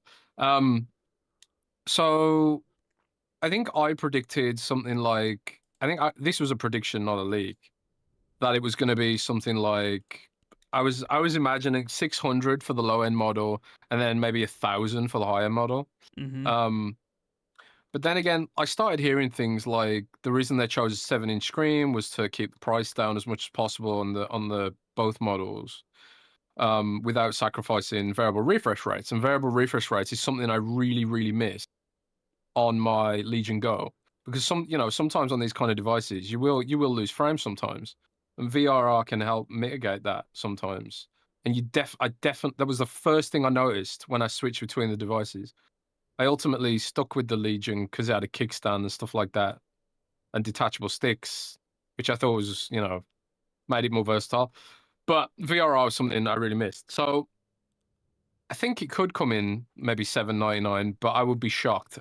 And the reason I'm shocked is because I heard from a very good source, amongst us, because obviously I leaked this thing, right? I leaked Kennen, and I've heard from a very good source that the price isn't fixed yet. So any price they've got right now is probably like a best case scenario, pending whatever happens with global tariffs, supply chains, and stuff like that. And that information was very, very recent. So I could definitely see it landing in that price range, though, if things go to plan. But I think they're giving themselves some wiggle room in case they have to make it higher than that, right? This is why they haven't announced the price yet. But let's assume everything goes to plan and it is $799 for the high-end model. Mm-hmm. Do you think that's a good price for it, Rand? Do you think that's a price that people will resonate? And chat. You let us know. Is $799 a good price for this kind of device? And we'll put a poll up as well. You tell me. I don't know. I don't really know the pricing of these PC gaming handhelds, so I don't know. Is it a good price? What is the current? Isn't the current ROG Ally X? Isn't that like $899 right now? Well, that's why I thought it was going to come in higher, right? So because the ROG Ally X is indeed, I think, a little bit more expensive than that. Let me just double check on the web. So it's £799 in Her Majesty's Oh no, wait, she's dead. The king. What do you say? His Majesty. Do you call the king Majesty? Seems a bit feminine to me. What do you call a king, Rand? I don't fucking know. But anyway, His Majesty's British pound, $7.99. And if we go on Asus's American website, we're using Surfshark VPN because it's showing me the British price. It is.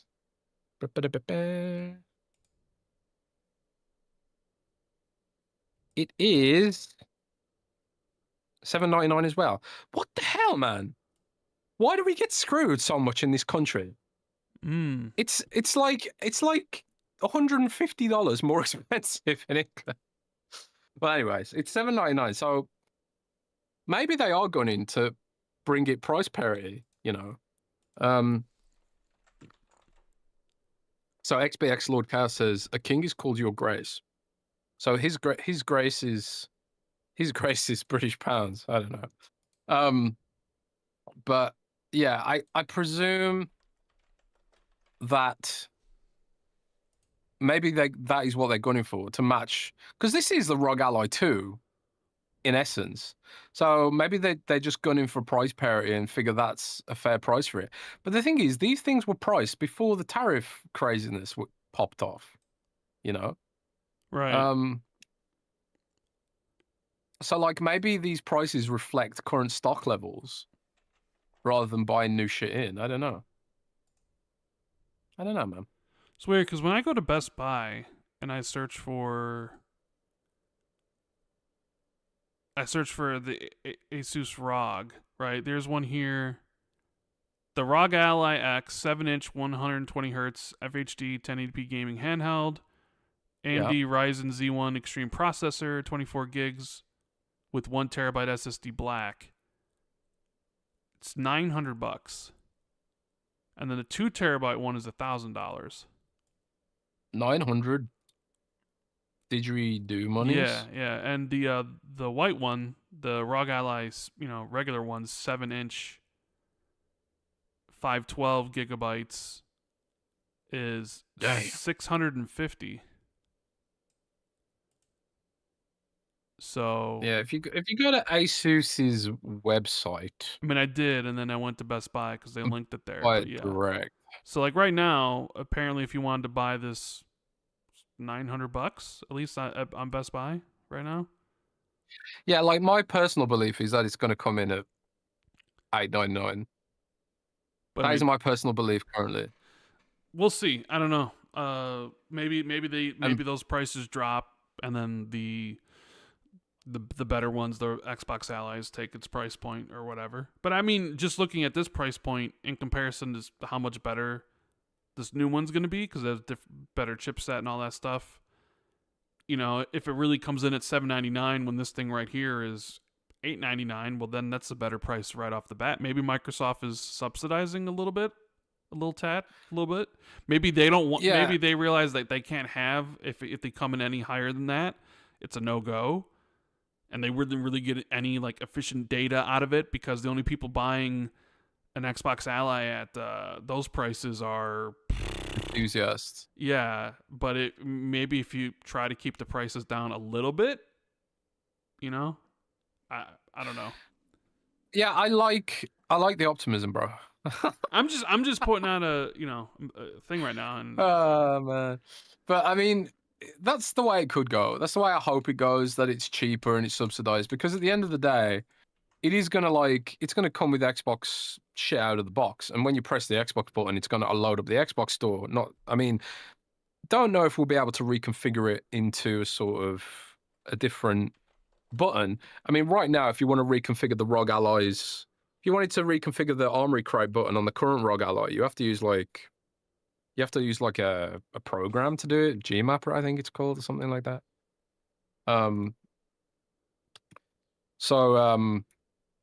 Yeah, I don't know. Yeah, even if I go to Amazon, like there isn't. So the ROG Ally X isn't even available on Amazon from Asus. It's available from a third-party reseller that wants $1,500 for it. Jesus Christ! But I mean, they are sort of the regular Ally by Asus is $650. the white one. So the stock levels on these often seem to fluctuate quite hard. And it says 50 people bought this in the last month, so only not that many people are buying the regular ROG Ally, I guess. Well, I suppose this is the issue for Asus is like they're not making a penny on any software sales, so they have to price it high, you know.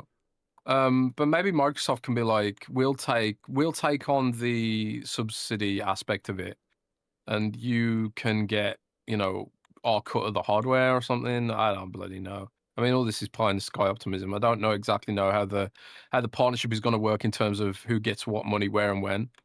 But you have to presume that Microsoft's factoring in Game Pass and all the, you know, the upfront store they're going to present to people. But I do think that's optimistic, and I'll tell you why. Edge comes installed on Windows, but nobody uses Edge. They all switch to Chrome. So I think it's going to be the same way with this. It's like people will switch out of PC Game Pass and go straight to Steam because Steam is PC gaming, you know. But I don't know. Personally, I don't think this is going to be subsidized. I think $7.99 is optimistic. I really think $8.99 is probably going to be my prediction. But we'll see. I hope I'm wrong. But Microsoft, they're just a small indie company, man. They need all the money they can get. Mm. You know what I'm saying? Small indie company. Yeah, sure.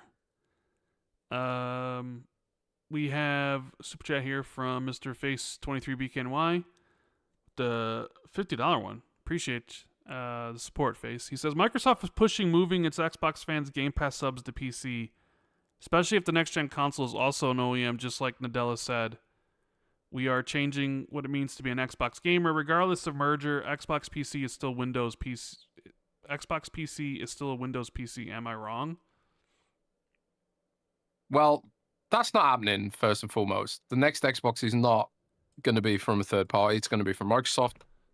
There probably will be a third-party Xbox as well. I would not be shocked about that. But I mean, they're definitely combining the development platforms, though, to a single one. Yeah, they are. They are. The Xbox development platform will be Windows focused moving forward, right? So developers increasingly will be they'll be asked to prioritize Windows versions and stuff like that for games in the future. But our existing games, all the games that we currently own on Xbox One, Series X, and the 360 backwards compatibility layer, all that stuff's coming forward. So, yeah, don't worry about that shit. Till a year from now when the report comes out that the next console's been sidelined. I mean, who the fuck knows, man? This is the issue. This is why there's fears, because Microsoft's created this inconsistency in its messaging, the things that it does. That's why I've always said Microsoft needs, you know, for all the clowning I did earlier about Nintendo and Apple and stuff like that, the one thing they do, they are hyper consistent, which is why their users and their customers really trust them. Microsoft is hyper inconsistent, which is why nobody believes a word they fucking say. You know? Those things have consequences. And I've always said Microsoft needs a chief product officer, someone who can like really, you know, explain to Satya, this is how you make a product. Satya knows how to deal with businesses, but he's clearly consumers are a total blind spot for him, which is why Microsoft's only now playing catch up with this new gaming paradigm, which is gaming handhelds. If Microsoft was there from the forefront, this could be like way bigger than it is now. But because Microsoft is so ignorant of consumers, trends, products, selling products, retail relationships, all that kind of stuff, it's all it's still in this sort of side project mentality for them. At the highest level, at like the Amy Hood, Satya Nadella level, all of Microsoft's problems stem from that. You know, Steve Ballmer even put out an interview recently where he basically said the same thing about Windows Phone, and he was like, "Yeah, we were too arrogant. We just thought that like if we built it, people would come.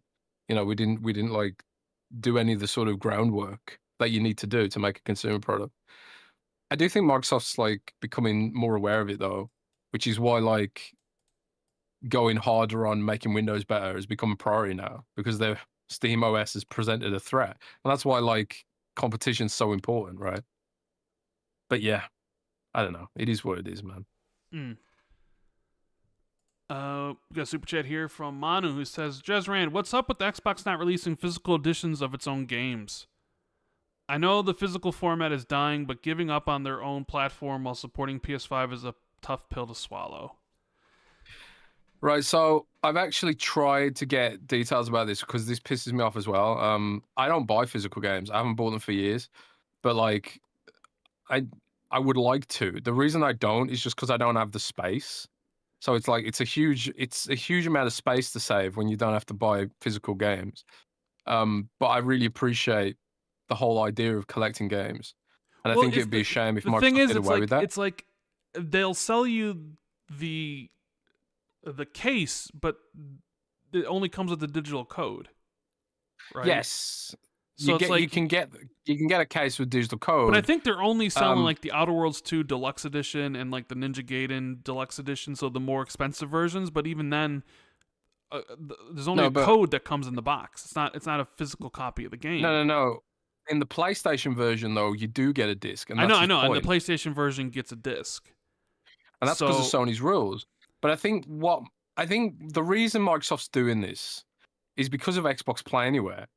Because right now, and this is exactly what they wanted to do with the Xbox One that everyone hated, they wanted to give you a digital license that was tied to the disc.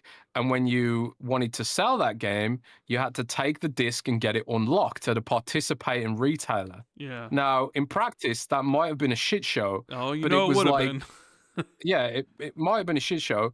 But the point and the intent was to stop this scenario that's happening now, where people with the disc version are never going to be able to experience the handheld or the ROG Ally, or they'll be asked to buy the game twice and that kind of thing. So if games are just trending away from discs anyway, maybe they're just like, we need to just bite the bullet and move head on into Xbox Play Anywhere land now, you know? And also, it's kind of weird that they can't sell Xbox Series S games at retail with the disc because the Series S doesn't have a disc drive. Maybe this indicates the next Xbox is not going to have a disc drive as well. I mean, we've talked about that. I don't know why I'm talking like Kronk from Emperor's New Groove. I mean, even there's a discless Series X. It's white, doesn't come with the disc drive. The Series S doesn't come with the disc drive. I think the reports state that the digital to physical ratio on Xbox is like 90-10, right? 90, like at that point, it's like your whole user base is almost completely digital, helped by the fact that Game Pass is digital. But there are plenty of people like, look, Xbox always says they're all about options, right? Options like, hey, play on your console, play on your PC, play on your TV, stream on your TV, stream on your phone, stream here, stream there. But when it comes to like options to how you buy your media, whether it's digital, it's like they only really give you the digital option. It's like they're like, no, we're not going to give you the physical option. And it makes you sort of wonder, are they really saving that much money like on the whole endeavor? Like selling it's infrastructure and people that could be used in the growth areas. My point is like they're still shipping cases of these games. Like, how much does the actual like pressing of the disc cost? Like, how much money are they actually saving by not including the disc, but then still actually shipping and producing the cases for the discs? Right? It can't be that expensive to manufacture those discs. Well, at the end of the day, though, everyone's going to go this direction eventually. Well, I mean, DVD drives don't exist for anything anymore. Literally, the only reason Blu-rays exist right now is for PlayStation. Like the whole format is at risk. It's not just like we're not just talking about Xbox game here, but the whole format is at risk. It's like floppy disks or mini discs or any of these other formats which are just hyper niche now. And we live in a world where corporations don't like niche; they like hyperscale. Especially a company like Microsoft. And Steam killed discs already. For the longest time, it's just been a matter of time. And I think like if you are someone who collects physical discs and is as a fan of preserving media and things like that, I mean, the discs that you have today, they won't stop working necessarily. You know, it's like my PS1 discs still work. My PS1 still works. But Sony doesn't sell PlayStation 1s anymore. And it doesn't sell a PlayStation 5 that will run my PS1 discs, at least as far as I'm aware. I have to rely on emulators and all that kind of shit to get that through. So I think obviously there is a point where there is a limit on how much you can bring forward generation over generation. And Blu-ray is the next format to die. It's the next format to die, man. Yeah. I mean, everyone has to see that. You have to see that. Sure, but even if Microsoft does, and I've written an article about this. I've written an article advocating for a US-based Blu-ray drive that users can use to bring their games forward. But how many generations are they going to keep that up for? You know, there is a point where these discs are going to be not compatible with the next generation. Just like, I don't know, my laptop doesn't have a disk drive, and I can't put my man on PC ROM in there. I mean, I suppose I could buy a USB Blu-ray drive and then run Manhunt from disc. Then I don't know. I mean, I get what you're saying. Serial key as well. Look, I don't disagree with you, because I think 10 years from now, physical discs will basically just be a thing of the past, right? I mean, I haven't bought a physical copy of anything since 2014. Titanfall 2 was my last physical purchase, my midnight thing. I've been completely digital since then. And I do agree with you, in the future, most likely, you know, it'll completely be all digital, and Xbox will probably be the first one to go completely digital without a disc drive. And we've talked about the idea Steam was the first. Well, okay, yeah, there's Steam, but I'm talking about out of the three: Nintendo, Xbox, PlayStation, right? And we've talked about this idea of the next console doesn't even have a disc drive. Do they just ship it as digital? And then what about all the people that have the disc? And what about the back and pat stuff? Right? Which makes me, it's like, what about all the people who own Xbox? Like, imagine a scenario where Microsoft next console is discless. So anybody we've got a console for you. It's called the Xbox One. Well, yeah, it's called the Xbox Series X and S. But there are also companies... No, it's called the Series X. Series S doesn't have a disc drive. Well, no, but it does, though. I mean, I have a Series S and it has a disc drive, right? They still sell the ones that have disc drives. My point is, we're also talking about a company who just had a showcase, which we're about to talk about, where Sarah Bond said how they've led the industry in backwards compatibility, right? Mm. But then imagine releasing a console, their next console, and then being like, the only backward compatibility that exists is if you own these games digitally, because we're not including a disc drive. So anybody that owns these discs, you're shit out of luck, and we're not actually going to make a add-on to it. I mean, I already could see the shitstorm that would ensue from that, right? And I'm like, well, they got to include some form of disc drive. Maybe they just try to monetize those physical people more, where it's like, hey, we'll make the system and it's not gonna have a disc drive, but then we'll sell the disc drive for $100. So anybody that has physical, copies of games, you're gonna be spending, you're gonna buy this disc drive, and we're gonna make money off of you. Because I tell you right now, I don't think it would go over very well about people not being able to, bring those forward when you're, claiming to be like, hey, with a backwards compatibility company. Yeah, I don't think so either. I mean, this would all have been avoided if they just, positioned what they were proposing in.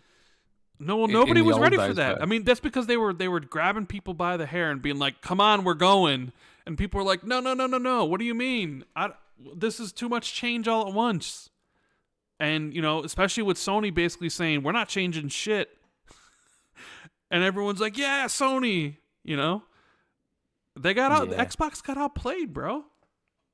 During all that, they played themselves, bro. They seriously played themselves. And yeah, maybe looking at it now, like, oh, that would have been cool. Like, you would have had the digital protection for the physical discs. Maybe Xbox doesn't become as digital as it is now. But, what happened. And I think the reason they pivoted was because nobody was pre-ordering the Xbox One. They saw all their dreams up in smoke, and they're like, shit. Nobody wants this system because of these, we went from the 360 for what it was to, like, by the way, it has to be on. But remember, that was also the thing. It didn't have like a 24-hour check-in too? It's like, oh, you got to check in every 24 something hours, like that. and people weren't happy about that either, and all those other things. To check that the disc was still licensed to your system. Yeah. But anyways, I mean, that's like the case now. Oh, it was an always online system as well, without like the home console setting and stuff like that, which we have now. Yes, we have the home console setting. Yeah. Which is, I mean, that's the home console setting is just how it's kind of how the licenses have always worked on Xbox in a way. Like, I remember, like people used to on the 360 they would buy a digital game on like a gamer tag, and then you would share the gamer tag, and then you could play the game as long as you were signed in. Like, so a buddy in North Carolina buys this game on this gamer tag, and then gives me the password. I download his gamer tag, which downloading gamer tags back then actually took a while, especially if you had a lot of stuff on it. So then you'd have it, and then you log in as your buddy, and then you could like download the game from your library, keep it logged in, but then log in on your account and then start playing it. It was a bunch of extra steps you had to go through, but I mean that essentially led to the the way it is, where it's like you get a license on the console you bought it on and a license of the gamer tag that bought it, right? Yeah. But anyways, we have Puckish Rogue, who says, "Why not sell a physical special edition instead?" They must not think it's worth the money, or the amount of people that would buy it. So they don't sell those. Maybe they will for like big franchises. I can imagine like Halo maybe having a big special edition. I think Starfield did, right? I remember Starfield having one. It's really tough, I suppose, because they are pushing these systems like XPA, which functionarily could only work with digital. Like, you wouldn't be able to put a Blu-ray in the Asus ROG, would you? So. And then it's like, well, a huge portion of our user base that want to play our games, they lose out here. Clearly, there needs to be a new format, Rand. Yeah. Needs to be a new format that can handle all this stuff. We can call it Green Ray. Green because Xbox. And it can be like mini discs, bro. Mm.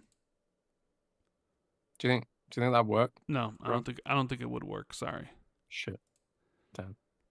I was going to patent that idea, become a millionaire, quit this fucking podcast, sail off into the sunset, meet my Surfshark VPN buddies in the sea. Well, let's talk about the Xbox Game Showcase, shall we?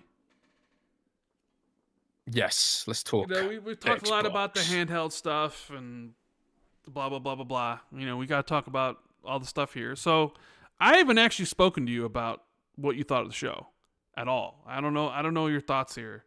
So what did you think about the Xbox Game Showcase in general? Overall, looking down viewpoint, the macro viewpoint, as you will.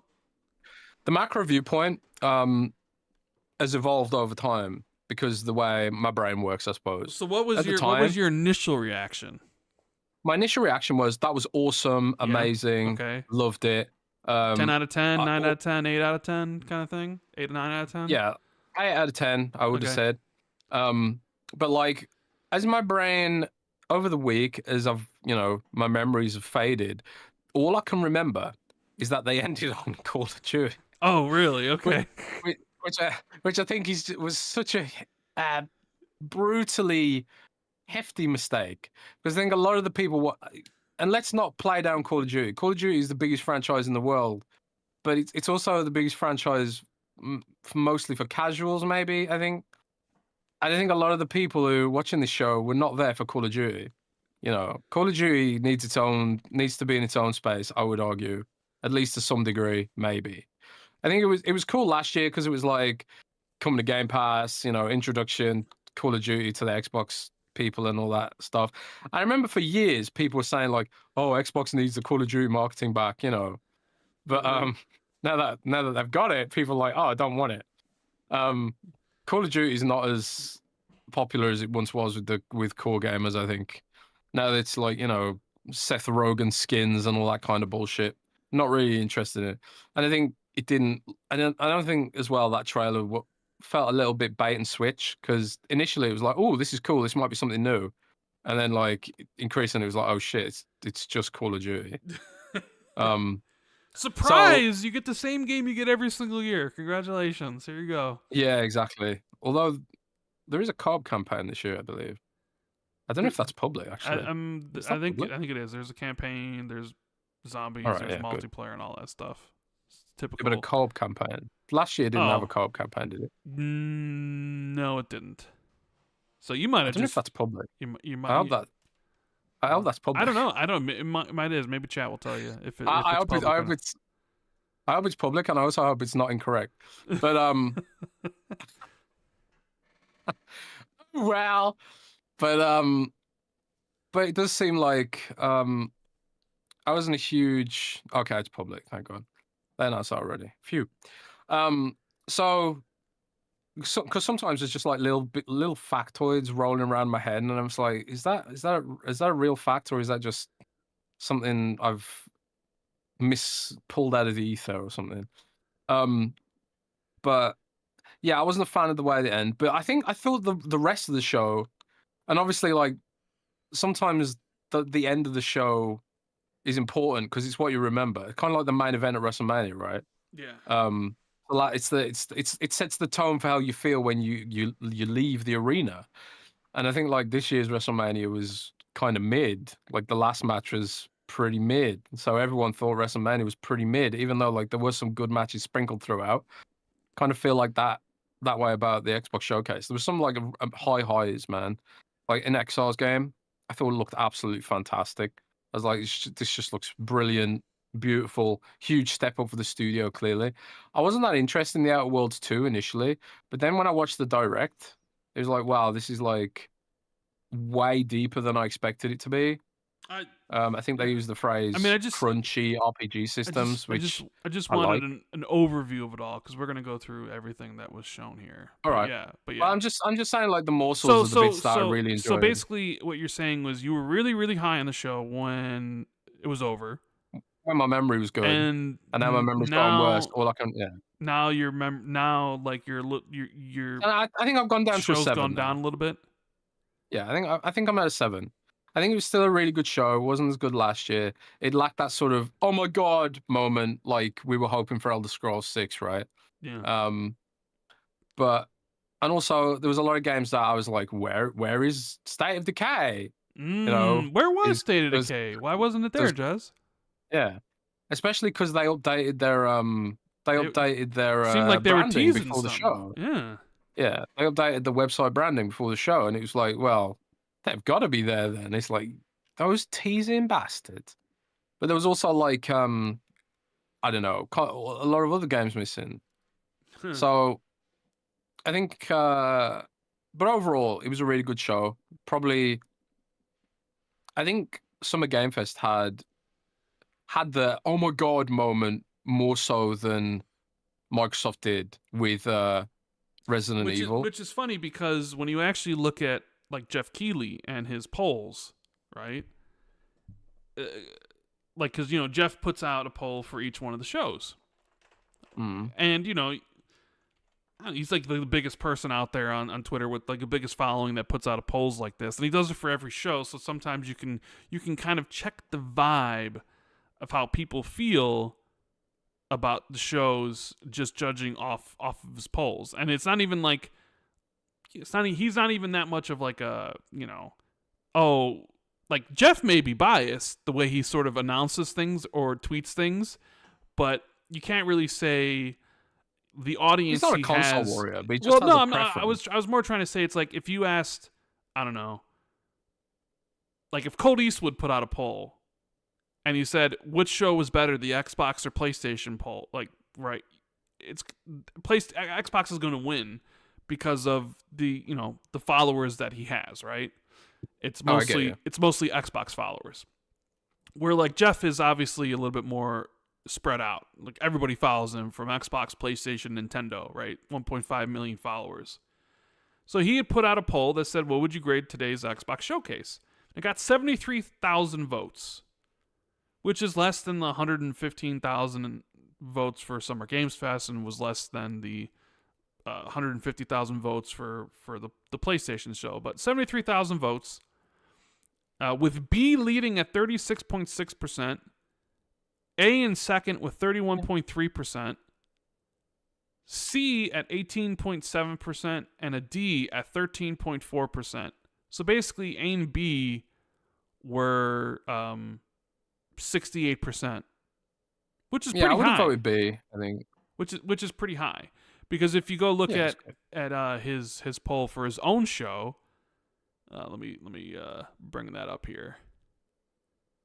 Summer Games Fest for his own poll.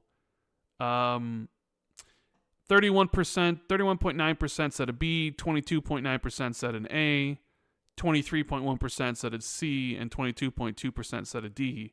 So even there, you're looking at 54% for an A or a B. So the Xbox show, at least for here, was better. So it definitely seemed like, the people on that vote in the Keeley's poll really liked the Xbox show, right? Even though it was missing, as you said, it was missing some heavy hitters. Let's not there was no Gears Day, there was no Halo, there was no Forza, there was no Fable, there was no Perfect Dark, there was no Everwild, and I'm not even saying Everwild's a heavy hitter, but there was no Everwild, there was no Contraband, there was no State of Decay 3. That's 8 games right there. Which is pretty crazy. We haven't seen Everwild now in 5 years. Last time we saw Everwild was 2020. It's 2025. I haven't seen it. I have no clue when we're ever going to see it again. Will we ever see it again? Are we sure it's not even canceled? I don't even know. You would think at some point it's it's been 6 years. We have to see the game. And granted, we understand. We know the game, started over or whatever it was. But it definitely makes you scratch your head and being are we going to see Everwild next year now? But then, are you look stupid? Because every year, it's every single year I predict Splinter Cell is going to be at the show. Right? And every single year, Ubisoft screws me. This year in particular, because they came out and tweeted a picture of Sam Fisher from one of the games. And it was why'd you do that? Why did you do this? If you weren't going to show that, what was the point of that tweet? Right before all these showcases, you deliberately posted something, Sam Fisher, from one of the early games, and we know they're making a remake. Why did you do that? Well, Undead Labs did it as well with that little rebranding thing. Yeah, but the Undead Labs thing's a different. Sure, they were okay, this, that, and the third, but it wasn't here's Sam Fisher, a screenshot.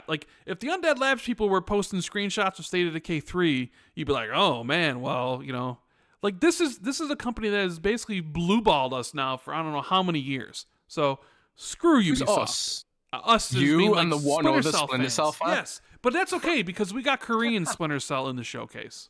So we got something that's better. Looks really good. We got something what was better. It called? Muden or Mugen or something like that? Yeah, we got something better. But I just wanted to bring that up because every single year, next year I'll say Splinter Cell's going to be there at one of these shows, and I'll be wrong again. Just like everybody predicts every single year Everwild's going to be there because it's going to have to be there at some point. You'd figure, unless it gets canceled someday. Same thing with Contraband, bro. It's 2025. Contraband was revealed with the fucking logo in 2021, and we haven't seen it since. What is taking so long? It's been 4 years. Are you telling me there's you have nothing to show at all in the meantime for all that stuff? And I understand, 2020. Maybe even 2021, Xbox had a lot of content they're working on, but they were, they needed to sell the console and all these things, and things take a while. And, there was the Fable and the Avowed and the State of Decay 3 and the Everwild and all that stuff. And I think the only game out, what do we used to call them? The Sinister Six? Not the Sinister Six, but it was the elusive something. Elusive 4, wasn't it? Or Was 5 or something like bro? that? There's like it's literally just the only one that's come out is Avowed, I think.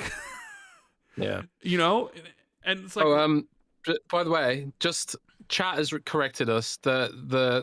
The Korean Splinter Cell game is called Mudang Two Hearts. we would have gotten it when we eventually ran down the show, but it was like, oh, I got Splinter Cell from somebody.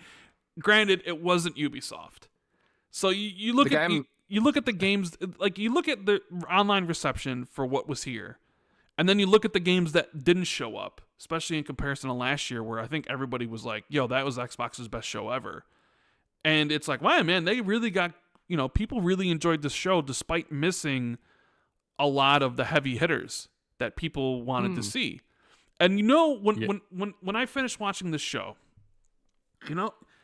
I had this thought that, wow, they pulled a fast one on us in this way. And what I mean by that, Jez, is they, to me, outside of Clockwork Revolution, which I also sort of agree was the best trailer at the show, it really felt like they gave us a showcase that was highlighting games coming in the next 12 months without telling us they were doing a showcase highlighting games coming in the next 12 months. That's what it felt like after watching it, because when you look at the announcements that were made... Maybe they're just trying to train us to expect the next 12 I don't know. months. I don't know that, because they flip back and they do some things. It's like Fable in 2023 when they maybe knew they thought it was coming in 2025. And the reason I say that is because even if you look at all the first-party announcements from this show, outside of Clockwork, they're all announcements. All those games are coming by the end of this year.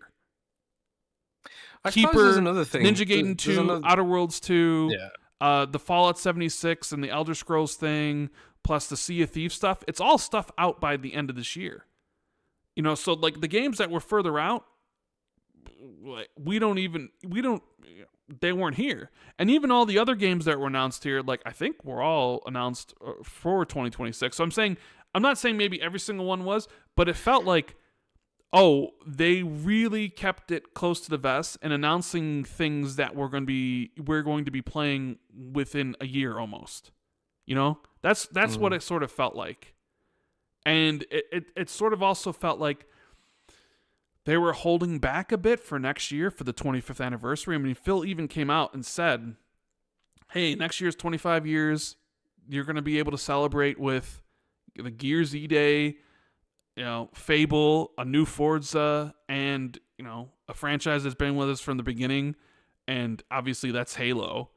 So it's sort of like, in my mind, it's like, oh, they're jam-packing the release calendar for next year to celebrate Xbox's 25 years. And I sort of feel like they're probably going to go balls to the wall a little bit with the showcase itself.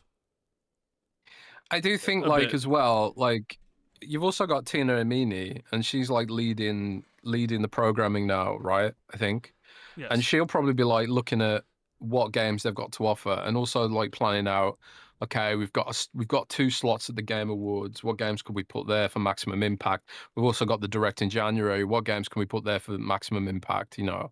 And there's sort of that aspect of it as well as spreading things out through the year. Will this dev hit these milestones and have a trailer ready for this point in time?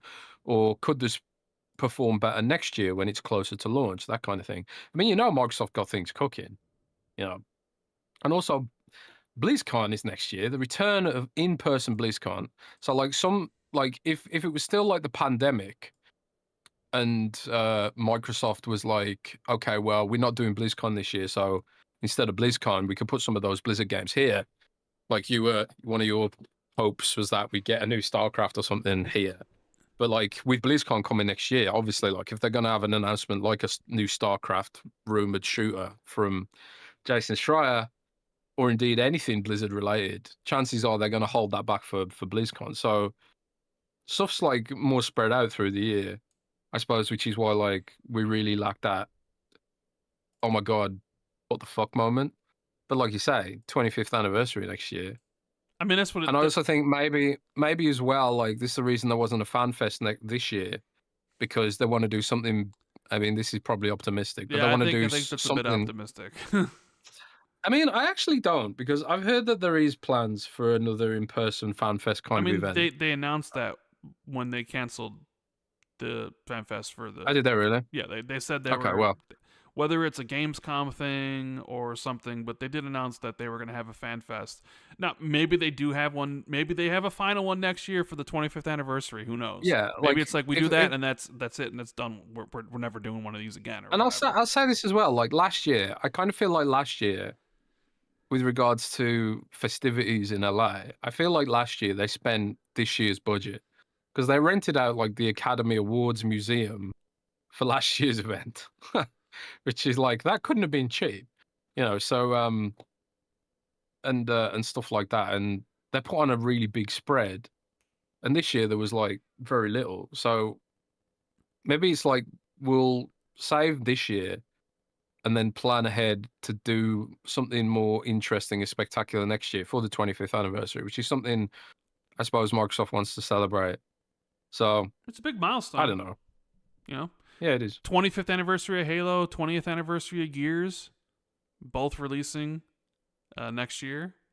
25th Yeah, anniversary. I mean, you're probably also looking at next year being the reveal of the console or whatever their next gen exactly. thing is, because the last few years, the last times they've done this, like the One X was revealed the year before as Project Scorpio, and the One X came out in 2017, but it was revealed as Project Scorpio in 2016, and even then, I remember people saying, "You can't do that because people aren't going to buy the current system; they're going to wait a year or whatever."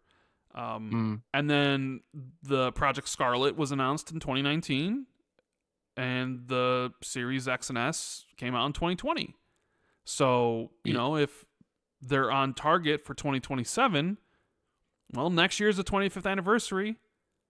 What better way to also being like, hey, here, I mean, you can even probably even start talking about next gen and what it means right now, because Phil's done these interviews with Destin and Paris and Danny and the Xbox Era crew, Jesse and John and that guy Nick. But the thing is, like, when they talk about it, is like, well, why should we get an Xbox over a PlayStation? And Phil has these, he just uses these buzzwords like, oh, we want to win on innovation and we want to win on whatever else, like these words that are basically hollow at this point in time, because you can't really expound upon it, because you're not going to tell people what exactly those things are.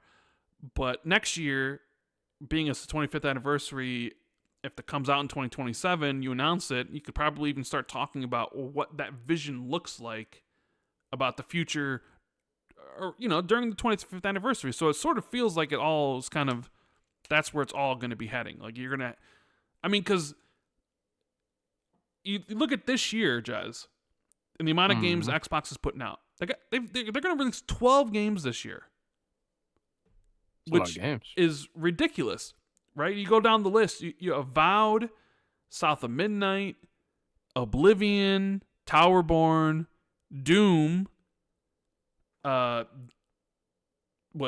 Hawk, Gears Reloaded, Keeper, Outer Worlds 2, Ninja Gaiden 4. I think I'm missing something. Call of Duty Black Ops 7. I think I'm missing one game, but Roblox. no, not Roblox. Oh.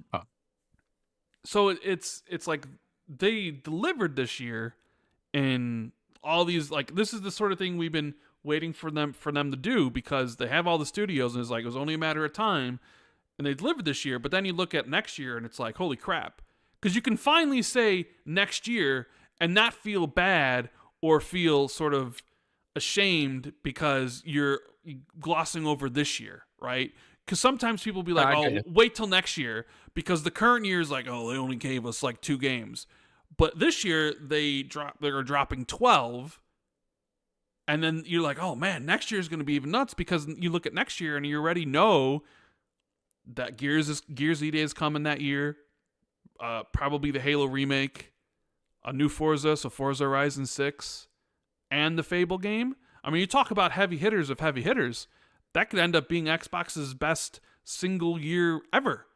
The biggest franchises coming out in that year, not to mention whatever else could even be coming out that year, like State of Decay 3 or I don't even know, what else could possibly, and we'll probably dig into that stuff like podcast down the road, but they set themselves up with that. But particularly for this show, like I think I gave it like a B- C+.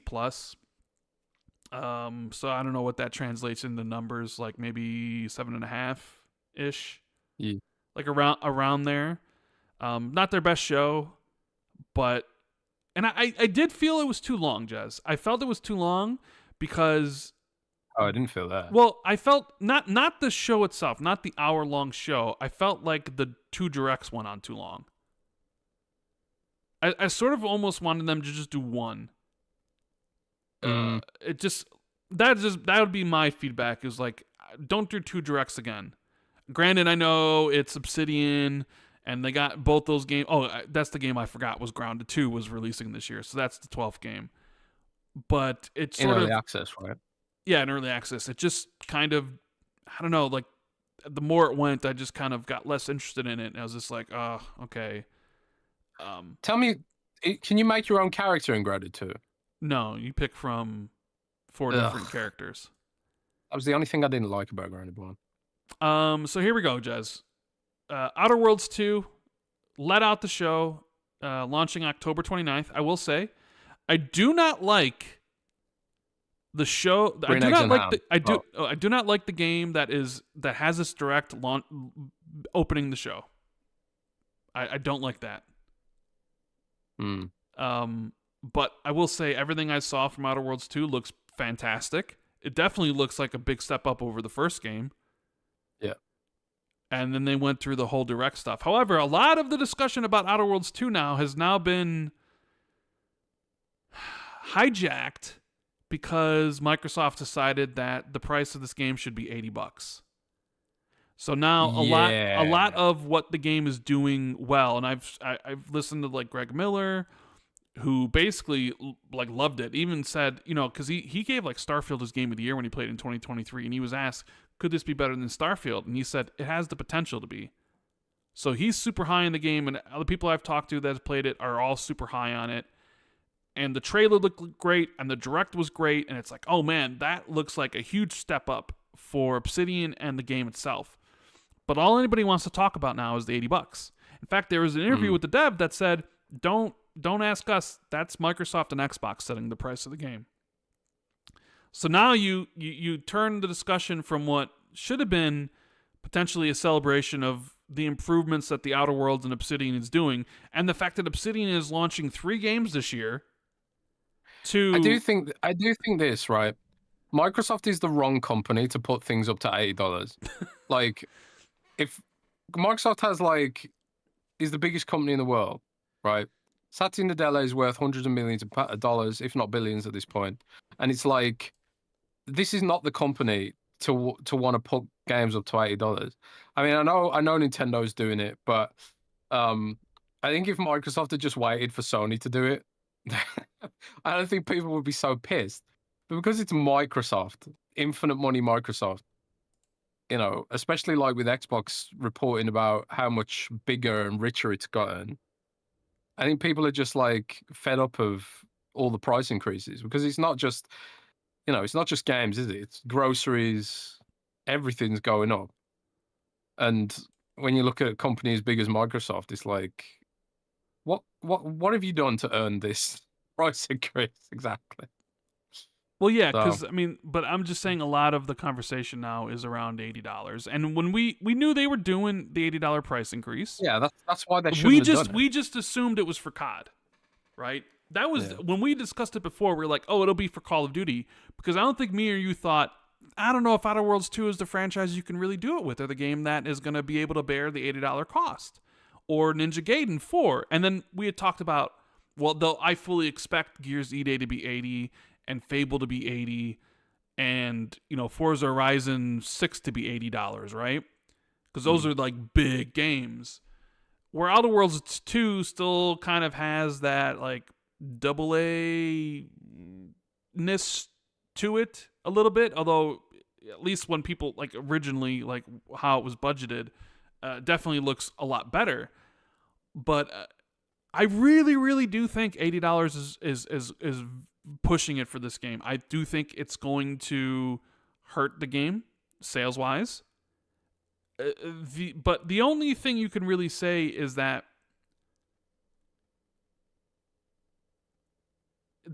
is this going to push? Is it more of a thing where it's like, okay, no, the game needs to be 80 because of the budgets and all that stuff and all these other things, but also a conscious choice of, well, if the price of the game is 80, then maybe that's more beneficial to drive people to Game Pass. Where it's like, yeah, hey, it's $80 on PC on Steam, but hey, come on over to the Xbox PC app over here and get it for whatever price we're selling Xbox Ultimate at, or you know, and if you're on other platform like PlayStation, that's all well and good. Here's the thing: I do not think this game should be $80. I don't think. No, I agree. I think it's going to suffer from it, and it won't sell as much as it. It's going to be the poster child, like Mario Kart, whatever. We all knew Mario Kart was going to be a big success because it's their biggest franchise ever. It could hold it. We all know Grand Theft Auto 6 is going to be a big success. They can price it at $100, and it will do amazingly well. Outer Worlds 2, as much as I like Obsidian, I look at that game, I'm like, that game is going to suffer from it. And so is it less the $80 then, and more the scope of the game? Because I feel like nobody cared that Mario Kart was $80. Oh, dude, no, people cared. There were so many people bitching about that. So many YouTubers bitching about that then ended up getting the game anyways. Well, that's exactly because people thought once Nintendo opened up $80.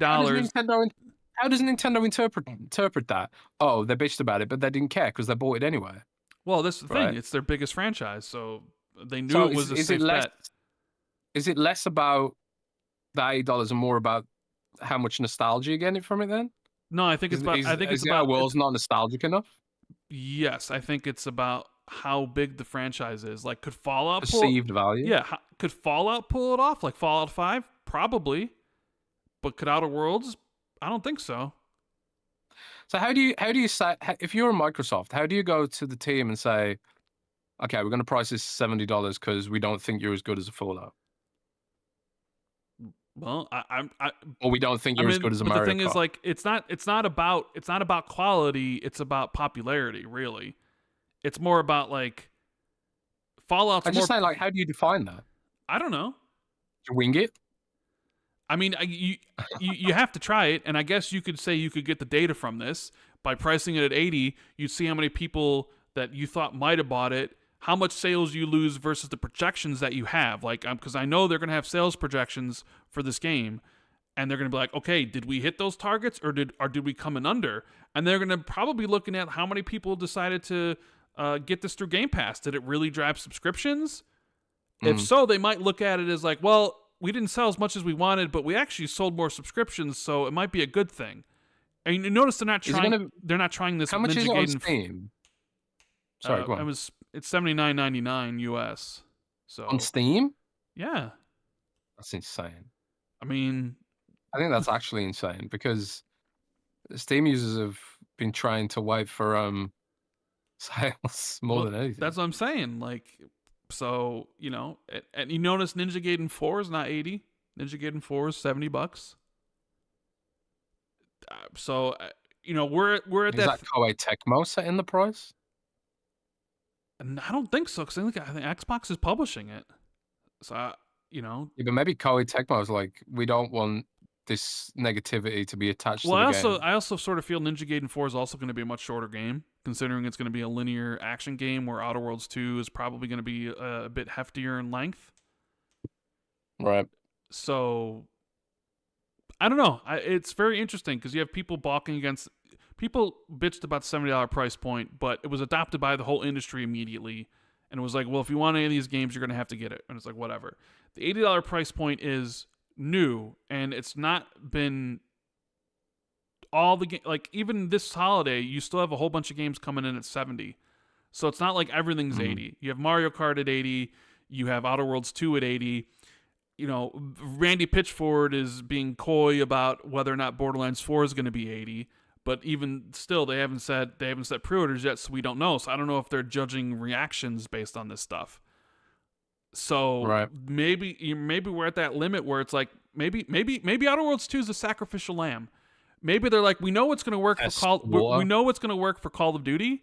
Let's see if Outer Worlds 2, and we'll judge it based on, you know, the sales data we get, and then what it does for Game Pass, and then we'll make a decision about what these other prices for these other franchises we have, you know, coming later. It could easily be that.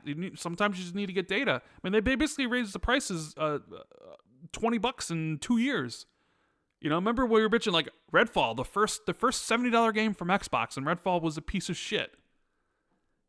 You know what I mean? and then 2 years later, here we got another $10 price increase. But it doesn't really seem like the quality of games has improved that much since the beginning of this generation. You look at it and you're like, well, that doesn't look like it's worth that money. You know? I mean, even now, like what we're talking about, the pricing thing is overshadowed how cool the game actually looked. Right? And the direct, how awesome the direct looked. And all the people that played it had nothing but glowing praise for it. But all the people are going to be talking about is, if you buy this game, you're telling Microsoft that you're okay with $80. And that's only going to lead to more price increases. And nobody wants to pay more for stuff. So, I mean, you're at that crossroads. Right? Yeah. So, I do think the game looked really good, though. Next up, we had a surprise, Jez, because I was not expecting this. High on Life 2. Yeah, I was not expecting that either. Not only that, it's coming out this winter. So are they going for their December release date again, like they did last time? Yeah, maybe they're like, we can own December. Maybe. Although the trailer, the games don't release in December. The trailer was like in-game footage, but the trailer was clearly not in-game. It was clearly like not necessarily a cutscene, but there's no way the game actually controls like that or looks like that. What if it does? What if it does? Bro? It doesn't. There's absolutely no way. That was as scripted as something as I've ever seen. What if it's like the most advanced game ever, bro? Sorry, not. It ain't gonna be. But either way, kind of came out of nowhere. And I know High on Life was like big for Xbox Game Pass, and I believe this is coming to day one as well. Another thing about the show was, man, did they really lean into Xbox Play Anywhere during the show? Did they not? More so than even Game Pass. Did. Yep. All of our I've heard it was thanks to all of our bitching about it. In the Xbox community. Yeah. Like everyone's saying like they should push this more. Nobody knows it exists. Like I had a painter and decorator in the other day, and we were talking a little bit about gaming. He was like, "Yeah, I play a little bit of games here and there."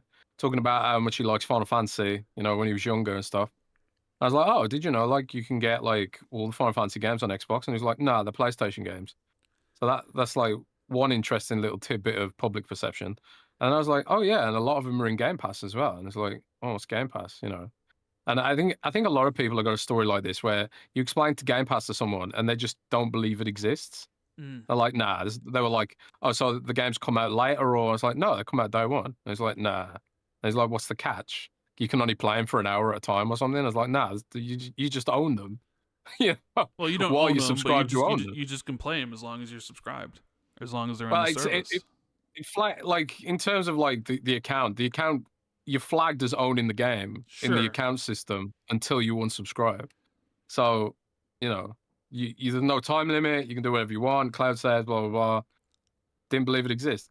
So, it goes back to criticisms of Microsoft's customer education budget or lack thereof, and then even further to our discussion about Satya Nadella not funding consumer efforts properly. But anyways, well, continue. yeah, it's like I told you before, because you told me about that conversation. I said, what does Xbox Game Pass mean to somebody who has no idea what Xbox Game Pass is? They might hear it and they might have heard of Xbox Game Pass, but if you don't know what it actually does, then it's meaningless to you. Rand, I'm going to put something controversial out there. Okay. Is the solution to this problem a mega viral Game Pass TikTok full exclusive? No.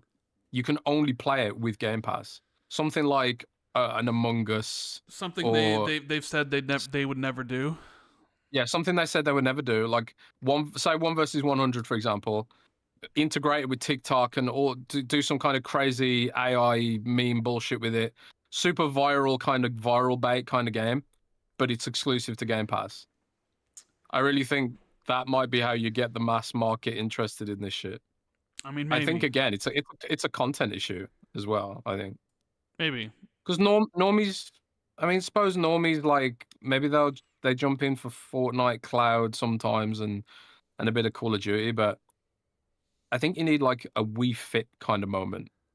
Because when Wii Fit dropped on the Wii, you even had like parents interested in that shit, bro. Yeah, your parents and grandparents interested in playing Wii soccer and Wii bowling and all those. Yeah, all those Wii things. bowling, or like the. And then guess what? I can get my kid a Nintendo Wii and I can use it to get fit as well.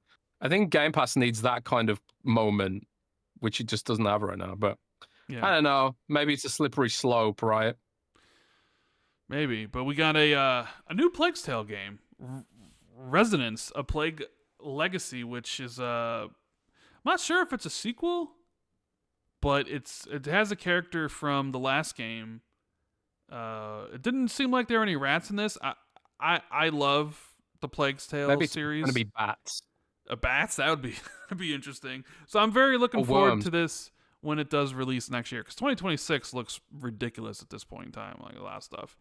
Then we got Sarah Bond out here. We got the trailer for the ROG Xbox Ally X. And then Sarah Bond talked about it, showing off the Hollow Knight Silksong gameplay. I know everybody was like, what?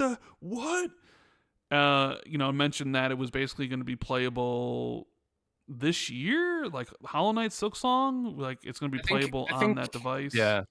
I think it was quite clever to pair Silksong to the ROG Ally. Because that kind of like you got a huge non-Xbox interested audience looking at your trailer. Then I think that was quite a clever thing to do, if not a little bit transparent. What'd you think of the trailer for the Xbox Ally X? We've seen the leaked pictures and all the dust and stuff. Like I will say, like the final hardware, it does look a lot better. Looks a lot better. Looks a lot better. Yeah, I think like when it's kind of like if you remember the Xbox Series S leak, where it was like this grainy, horrible picture, and do you remember the Series X leak with the pubes on it? Yeah.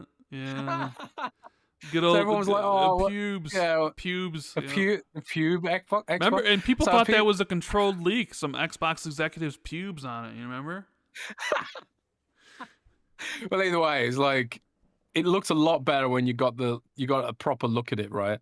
And I think I'm not the biggest fan of the design still.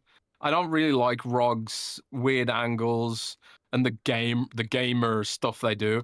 I much prefer the sort of industrial, lifestyle kind of design of a Razer or an Xbox. But it does look a lot better than those FCC dust pictures did. But a lot of the people that I know have gone hands-on with it, like Paris Lily tried it out, Samuel Tolbert on Windows Central tried it out, he played Gears of War Reloaded on it. They've all said that, like, while it's heavier, it's like, it does feel more balanced and distributed. And also, like, the grips are even better than, like, what the Steam Deck's offering. Because ergonomics is a big issue with these handheld devices. So, like, while the grips might look clunky, like, when you actually use them, it's like, oh, I get why they've done this now. It's all about comfort over time. So if you're holding something uncomfortable for a long period of time, especially if you're an older gentleman like Rand, then it needs to be as comfortable as possible, right? So yeah, I really liked the trailer overall. I thought it was really well done. I think they got across pretty well what it is and what it's supposed to be. I did see a lot of misinformation online about it, and I wrote an article because like I saw fanboys saying like you wouldn't be able to play it without an Xbox, or it was remote play only, and all this kind of bullshit. It was cloud only. So I wrote an article FAQ about what you can and can't do with it. But I think it's hard to really explain all that stuff in a trailer. Yeah, I thought it was really good. I thought it was a good trailer, and I thought it had a good position in the show. Like part of me was thinking like, should it have been at the end? But I think nah, probably in the middle was to break it up. Break up the show was probably a good move. Yeah. So yeah, what did you think? I mean, I thought the trailer was well done. I mean, it doesn't. I still have zero interest in getting the game whatsoever. Like, or not the game, but the handheld. I don't know. Yeah. I don't care about handhelds, and I mean, it is presented in a nice way. I think the sticker price is gonna scare off a lot of people when they look at it, and whether or not it's $7.99 or $8.99 or $9.99, that's a lot of money for for Benjamins. for a device that kind of plays what your current ROG already does. A lot of these sort of things. Like, granted, the user interface is different, and they've talked about that. And but this is the other thing. The user interface is going to be brought to the old ROGs first. Yeah. Well, so they're going to get the interface too. I thought they said that the new interface will go to the old. It'll be in the new ones first, and then come to the old ones later. It'll come, but it'll come to the old ones later. But first to the ROG. So like the Lenovo Legion Go won't get it until even later. Right. Yeah. But I really don't think if you're a ROG Ally or ROG Ally X user, I don't think you'll be waiting terribly long to get this. In theory, those devices come down in price too, and maybe they keep selling them. I don't know. Yeah. But I suppose we find out. I know it doesn't do anything for me personally. I'm not into the handheld thing. I mean, I did like the look of it. Looks cool, but I'm definitely not going to go out. If it's, let's split the cost. Like, let's say you got a Stasis leak price of $7.99. There's $1,000. Let's just say it's $8.99. Like, splitting the price of between $7.99 and like $1,000, so it comes in like $8.99. No chance. No chance. I that doesn't interest me whatsoever. I'm not saying like it couldn't interest me down the road or whatever, but at that price point, I don't have any need for a handheld gaming device. So yeah, but I mean, it did look nice, and I think it's being marketed correctly. They're saying the right things about it, but we'll see what happens when it comes out. What else? I agree. We got the Blood of the Dawnwalker gameplay, Jez. A little bit from Rebel Wolves, which is the ex-CDPR devs with the vampires. I think it looks cool. But then not too much really shown of like the gameplay. Like, it was kind of quick cuts and stuff, but that's supposed to come in 2026. Super Meat Boy 3D. I actually like this. That looks fantastic. I thought it looked really cool. Yeah. I haven't played the original, but you haven't played the original, which is funny because if I recall correctly, Super Meat Boy was one of those first games on the live arcade, and I remember they were pissed at Microsoft, along with like Phil Fish, who did whatever. Super Meat Boy available on backwards compatibility. It might be but Super Meat Boy was also like a 2D sort of really hardcore platformer where you would die a lot. This is like 3D. But I remember like how much they like hated Microsoft and hated it for like their experience with that. But to see this game here, and I think it's day one in Game Pass as well. I don't know. That game looks really cool.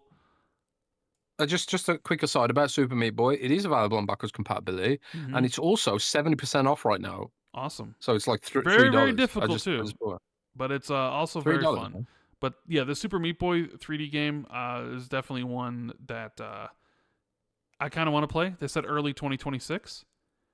Yeah, then we got a new trailer for Ninja Gaiden 4, which looks really good. And we got a release date, and it's October 21st, which I sort of felt was going to be the release date of Ninja Gaiden, because I was like, oh, Outer Worlds 2 is going to be September, and Ninja Gaiden is going to be October, and Call of Duty is going to be November, right? But Jez, they are stacking up their releases in October, and I don't really... Is it too much? Well, like, so they have Keeper, which we haven't talked about. We will when we get there, but Keeper's releasing the 17th. Ninja Gaiden 4 is releasing the 21st, and Outer Worlds 2 is releasing the 29th, and then presumably Black Ops 7 is probably going to be releasing, if I look at the calendar here, Black Ops 7 is probably going to release, probably the 7th, that Friday, or maybe the 5th. So like a week later, definitely no later than the 14th. And I was just like, man, so we were releasing 3 games in a week and a half stretch, essentially. Granted, each one of those games is targeted to a different gamer, right? Someone who's interested in Keeper may not be interested in Ninja Gaiden 4, who might not be interested in Outer Worlds 2. And I think they're all going to be different lengths. Like, I can't imagine Keeper being a 20-hour game, right? But I sort of was like looking at that. I was like, well, we couldn't get anything to release in September, or we couldn't put anything, like, we have to like log jam it. And you're the publisher, so you set the dates. Is that like a log jam, or are they going for kind of overwhelming, where it's like, look at all these games coming to Game Pass plus Black Ops? You'd be fool not to subscribe. How about this? You know? How about this? Maybe they had data from the sprint of Blueprints, Clair Obscur, Doom, and whatever else. Maybe they got data from that sprint that suggested like that really created buzz and then translated into subscriptions. Maybe it's the play, like you said. Well, maybe, but then I also kind of look at, like, we talked about it with Doom, and like Doom kind of released at the back end of some of those games where, you know, maybe Doom is just a bad game. No. I'm not saying that. I'm just saying sometimes games get overshadowed by other games that are coming out, and so it's like I look at like something like Keeper. Does Keeper get overshadowed by Ninja Gaiden and Outer Worlds 2 and modern Black Ops 7 because it all released in this log jam of games where it doesn't really reach the audience it could have reached because there's all these other better games there? I don't know. I just kind of like thought of that, but I think there's more like competition for free time than ever, right? So maybe it's just a case of like just throw everything out there and see what sticks. Because I think like if you try and game it, you're just gonna run headfirst into something else. Like Call it, if something got delayed to November, then you got maybe Call of Duty. Maybe you got delayed till December, then you got to compete with whatever Nintendo is releasing for Christmas. I don't know. Yeah, that's true. I mean, there is like the rumors that there's some Mario game that might release, and we don't even know what Nintendo's holiday releases are. So I mean, you could have a Mario release right alongside these games. Maybe the shit Microsoft knows that we don't. Or maybe they saw Grand Theft Auto 6 get out of the way and they're like, oh shit, we got an open window. Fire everything. Let's get these games out, right? Yeah, maybe. I don't know. Maybe it's just their time. Maybe it's just like, we've got to release these now because we spend this much money on it. I don't know. And then to also be fair, like I mentioned, each one of those games is a different genre. That you would imagine doesn't really compete with any other ones, like RPG versus action slash versus platformer, I guess. Slash. Yeah, action slasher, I guess. So, Ninja Gaiden 4 does look awesome. I just, Platinum is one of those devs. It's like, well, are you getting the devs who made Metal Gear Rising: Revengeance and Nier Automata, or are you getting the ones that made like Korra and some of those the Turtles games, right? Like they clearly have like an A team and a B team, where if you get the A team, you're getting like the good shit, right? I thought you were gonna say you're getting laid. No, I was like, or even I think they're the ones who did Bayonetta as well. If you get the A and B team, where you're getting some good shit, but if you get the C team, you're just getting shit. You know what I mean? But it looks great. It looks great. Indiana Jones was here with DLC for the game. Order of the Giants comes out September 4th. Can't wait to revisit Indy. Were you surprised by, I guess I'll say, the lack of Nintendo Switch 2 logos? Because there was logos throughout this whole thing, even on third-party games that were coming to other platforms like PlayStation 5 would have a logo there. Were you surprised by like the lack of Switch 2 logos for a lot of stuff here? Yes, and actually no, I wasn't. I think it's just a case of dev kit availability. I think the Switch games will happen. Obviously, of course they will. They're coming to PlayStation. They're coming to Switch. But I think it's just a case of they didn't have anything to announce. Yeah, well, I mean, there's rumored to be another Nintendo Switch 2 Direct soon. Maybe they just decided to be like, all right, we'll just announce those things there instead of here. Nintendo Land. Yeah. Then we got a surprise from the makers of Pokemon, Beast of Reincarnation. And I don't know if you saw any of the memes where it was like Game Freak with Nintendo, and it was like a screenshot of Pokemon, and Game Freak with Xbox, and it was. I did see that meme. To be completely fair, they are publishing it with another partner, so like I think someone else is actually making it, but it just goes to show, doesn't it, what could happen with Pokemon if Nintendo and the Pokemon company I'm sure actually... Don Otaku in chat's being like, it's not Nintendo, Jez, it's the Pokemon company. Get it straight. Yeah. Okay, a third of the blame is Nintendo, man. If I was Nintendo, I would be embarrassed to play out the trash that the Pokemon franchise puts out. That is like shocking. And I think that's why you're seeing so many Pokemon likes emerge now, because people have grown up and decided, I want to make a better Pokemon game, and like Pokemon ROM hacks are really popular right now. I don't know if you've heard about these, Rand, but it's like people take the ROMs for old Pokemon games and then basically add new difficulty to them, add new Pokemon to them, add new features and stuff. Basically all the shit that Nintendo should be doing if it was a responsible gaming company. And those have become more popular than Pokemon itself with the really hardcore fans. But anyways, I digress. Enough Pokemon hype for now. Enough of the salt. I don't want Don to get mad. Rand? Yeah, I know you like Don to get mad.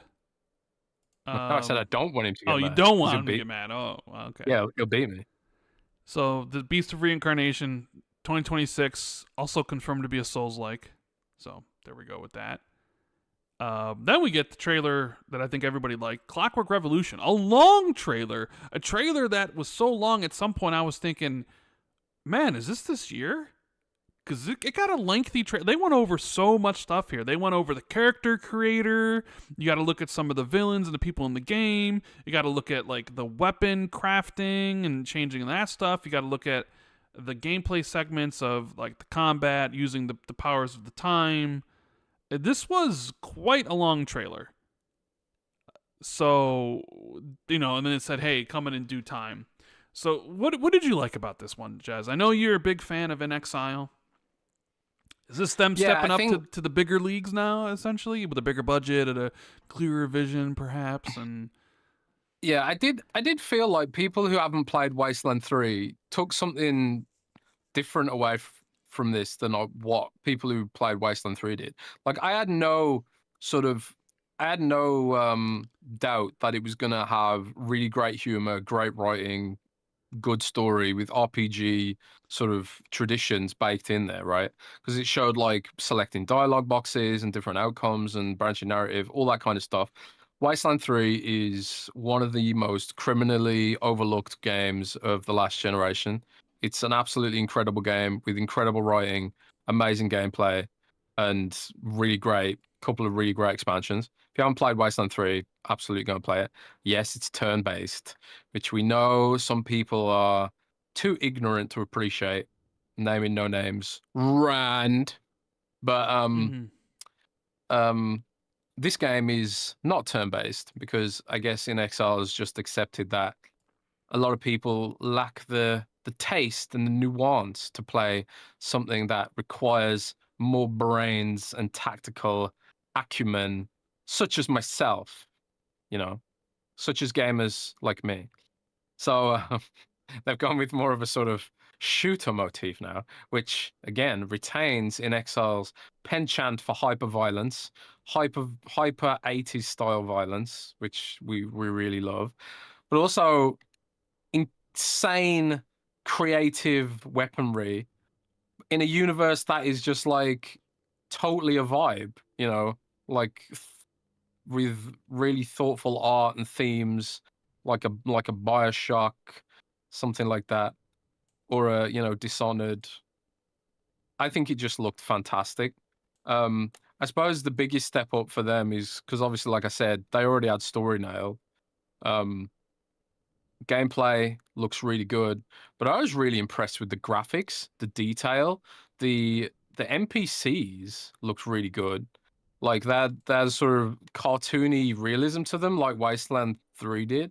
Like you can see the sort of the attempt with Wasteland 3, where Wasteland 3, like, yeah, it's isometric for the most part, but it did have a few like first person cutscenes, like in sort of more in the sort of Baldur's Gate tradition almost, with like motion captured NPCs. But there was very few of them, which I'm guessing is purely for budget reasons. But the ones they did do were very, very, very good. There was only like maybe, I don't know, I only experienced maybe 10 in the whole game when I played these first person cutscenes, but they were fantastic. So to see those like fully realized into like the entire game, because Wasteland 3 was kickstarted, if I remember correctly, is absolutely spectacular. So I do think NXR is going to really put themselves on the map with this one. They're going to prove themselves to be one of the best and most important studios at Microsoft, even though I never doubted that there would be for a second. So yeah, Game of the Year when it comes out in due course, which probably suggests maybe they're not confident about 2026 in due time. So maybe they're not confident about 2026. I mean, you feel if they were confident in 2026, it'd be in that trailer, which suggests that like maybe they're giving themselves some leeway. Yeah, some leeway. I wouldn't be shocked if the game comes out in early 2027. Right? Yeah, maybe we'll see. Like maybe it's like, oh, we could have hit 2026, but we're not going to do the fall of here's Gears and here's Fable and here's a new Halo or whatever. Like we're gonna go early 2020. Yeah, maybe they want this to be like a magnum opus kind of moment for them. I don't know. But I mean, it definitely a lot of reactions are extremely positive because it does look super cool and it does kind of look like the spiritual successor to BioShock Infinite in a way. Yeah, and it's only announced for Microsoft platforms, if I remember correctly, right? I don't think. I'd have to. I think watch. It was. I don't think it was announced for PlayStation. Maybe they don't know. I mean, even Keeper was only announced for Xbox and PC. Grounded 2 was only announced for Xbox and PC. Game preview. I'm sure these games will come to PlayStation. Well, I mean, the PlayStation have game preview and stuff. So, yeah. So we'll see about when they come, because Grounded 2 was in, which is the next game that showed up here, right? Like, Matt Booty said, hey, Obsidian's got a third game, and I was like, wow, they really going to show Grounded 2 already? And they sure did. And I think they even mentioned later on that the starting area in Grounded 2 is bigger than the whole backyard was in the first game. And they're starting with early access, and they're building with I think I could have sworn that's what they said.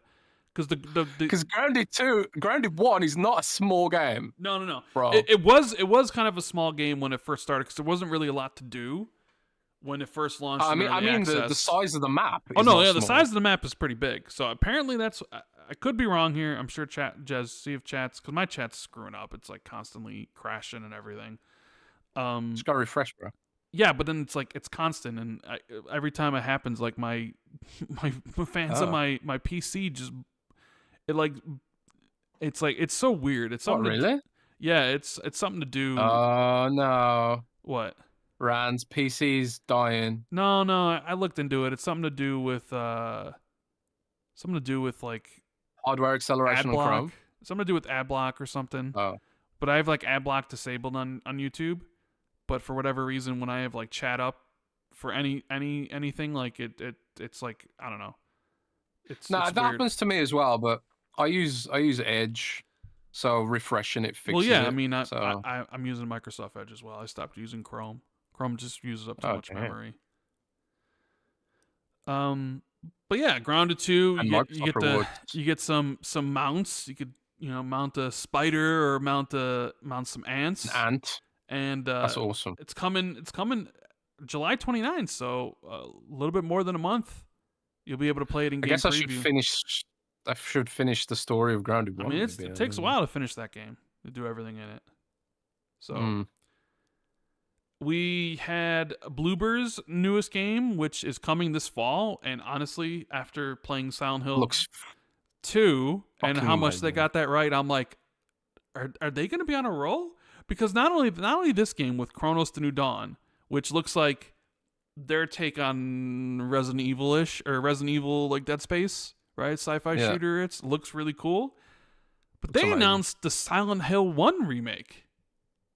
So good. Which we had talked about. I feel so guilty. I was so mean to Bloober Team. You were so mean. I'm so sorry. Well, to be fair, their mean. games were just okay. Well, they weren't anything special, right? So we were doubting the capability of the team to make a remake of Silent Hill 2 that would live up to the original. And they did so. You know, they proved us wrong, which is great. And now it looks like Chronos: The New Dawn looks really cool. And now I'm thinking of like, oh, a Silent Hill 1 remake? Because I remember when we talked about this, when it was confirmed months and months ago that they were working on a new game based on an IP that Konami had. And we talked about this. I said, it's either going to be a remake of Silent Hill 1 or Silent Hill 3. But I feel like you can't do 3 first, because 3 is kind of a quasi sequel to 1. Right? Like Silent Hill 2 is like a standalone, right? But Silent Hill 1 and 3 are connected. And I was like, well, if you're going to do it, like do 1 first. And that's what they're doing, man. Yeah. They're doing Silent Hill 1, and I cannot wait to see. I just remember I have these images of that game from when I played it in my head back in like 19 whatever year it was on the PS1, you know, with the dogs and the dog houses and the fog and everything. And I'm just trying to imagine what a modern day Silent Hill 1 would be like. But I hope they try and keep the grain and the graininess of it. I mean, it's kind of there's something about PS1 graphics that is just creepy.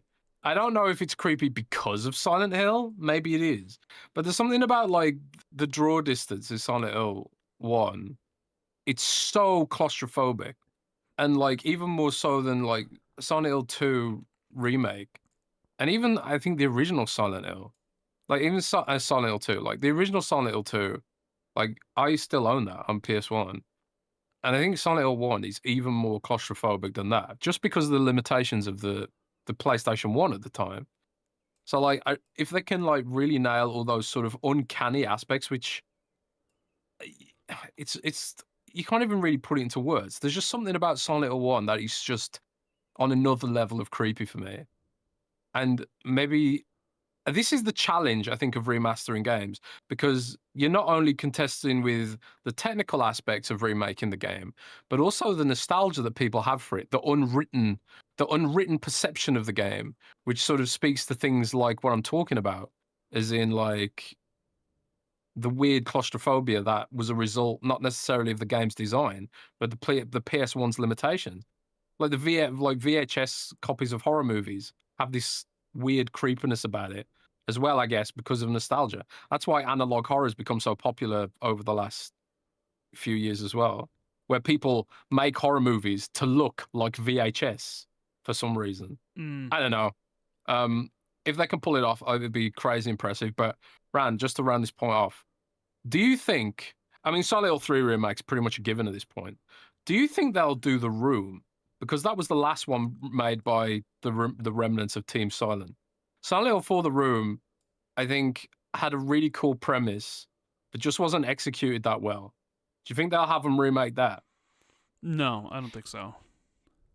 I don't think so. I think we get 1. They'll probably look at how well 1 does to determine whether or not they do 3. And then if it does, they'll do 3. But I think they're done after that. I don't know. Maybe at that point, then it's like, then you trust them enough to make their own brand new Silent Hill game, where it's not a remake of any kind. Yeah, you know? yeah. It's like, oh, now this is Bloober Hill making a original, or like Silent Hill, whatever it would be, 7, because Silent Hill Homecoming, Maybe Silent Hill Downpour. They continue the timeline. Maybe they do something like spin-off like Silent Hill F, which also looks amazing. Yeah, Silent Hill F. Which was we'll talk about some of our highlights from Summer Games Fest. But yeah, Chronos: The New Dawn looks super cool. Can't wait to play it this fall. Downog's got another game, and they got plenty of games, but this time it's set in a different planet. Seem like you're an explorer who is kind of look like Deliver Us the Moon in a way. Aphelion coming out next year. Interested.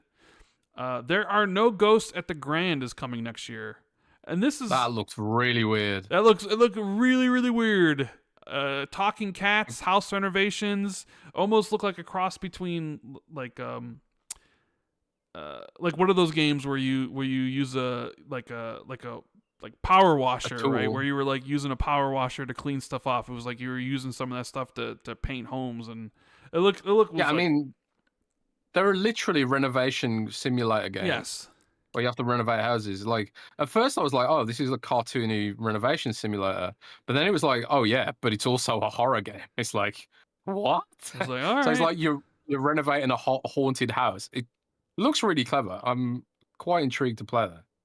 And then we talked a little bit about this Mundang Two Hearts, which was like if you wanted your Mudang, if you wanted your Splinter Cell, this might have given it to you. Although it was weird because you'd have this guy all decked out in this all his tactical gear, but then you also had this like lady in like a short skirt and a tight t-shirt also sneaking around as well, right? In like an office setting. So I was like, okay, you definitely got my attention. She's a spy, bro. Yeah, I bet she is. So that was cool. Coming next year. Planet of Lana 2, which I haven't played the original. Is it any good? I liked. Well, yeah. I mean, it's a side-scrolling, like adventure platforming game, kind of in the vein of Inside or that type of game. So I like Planet of Lana quite a bit.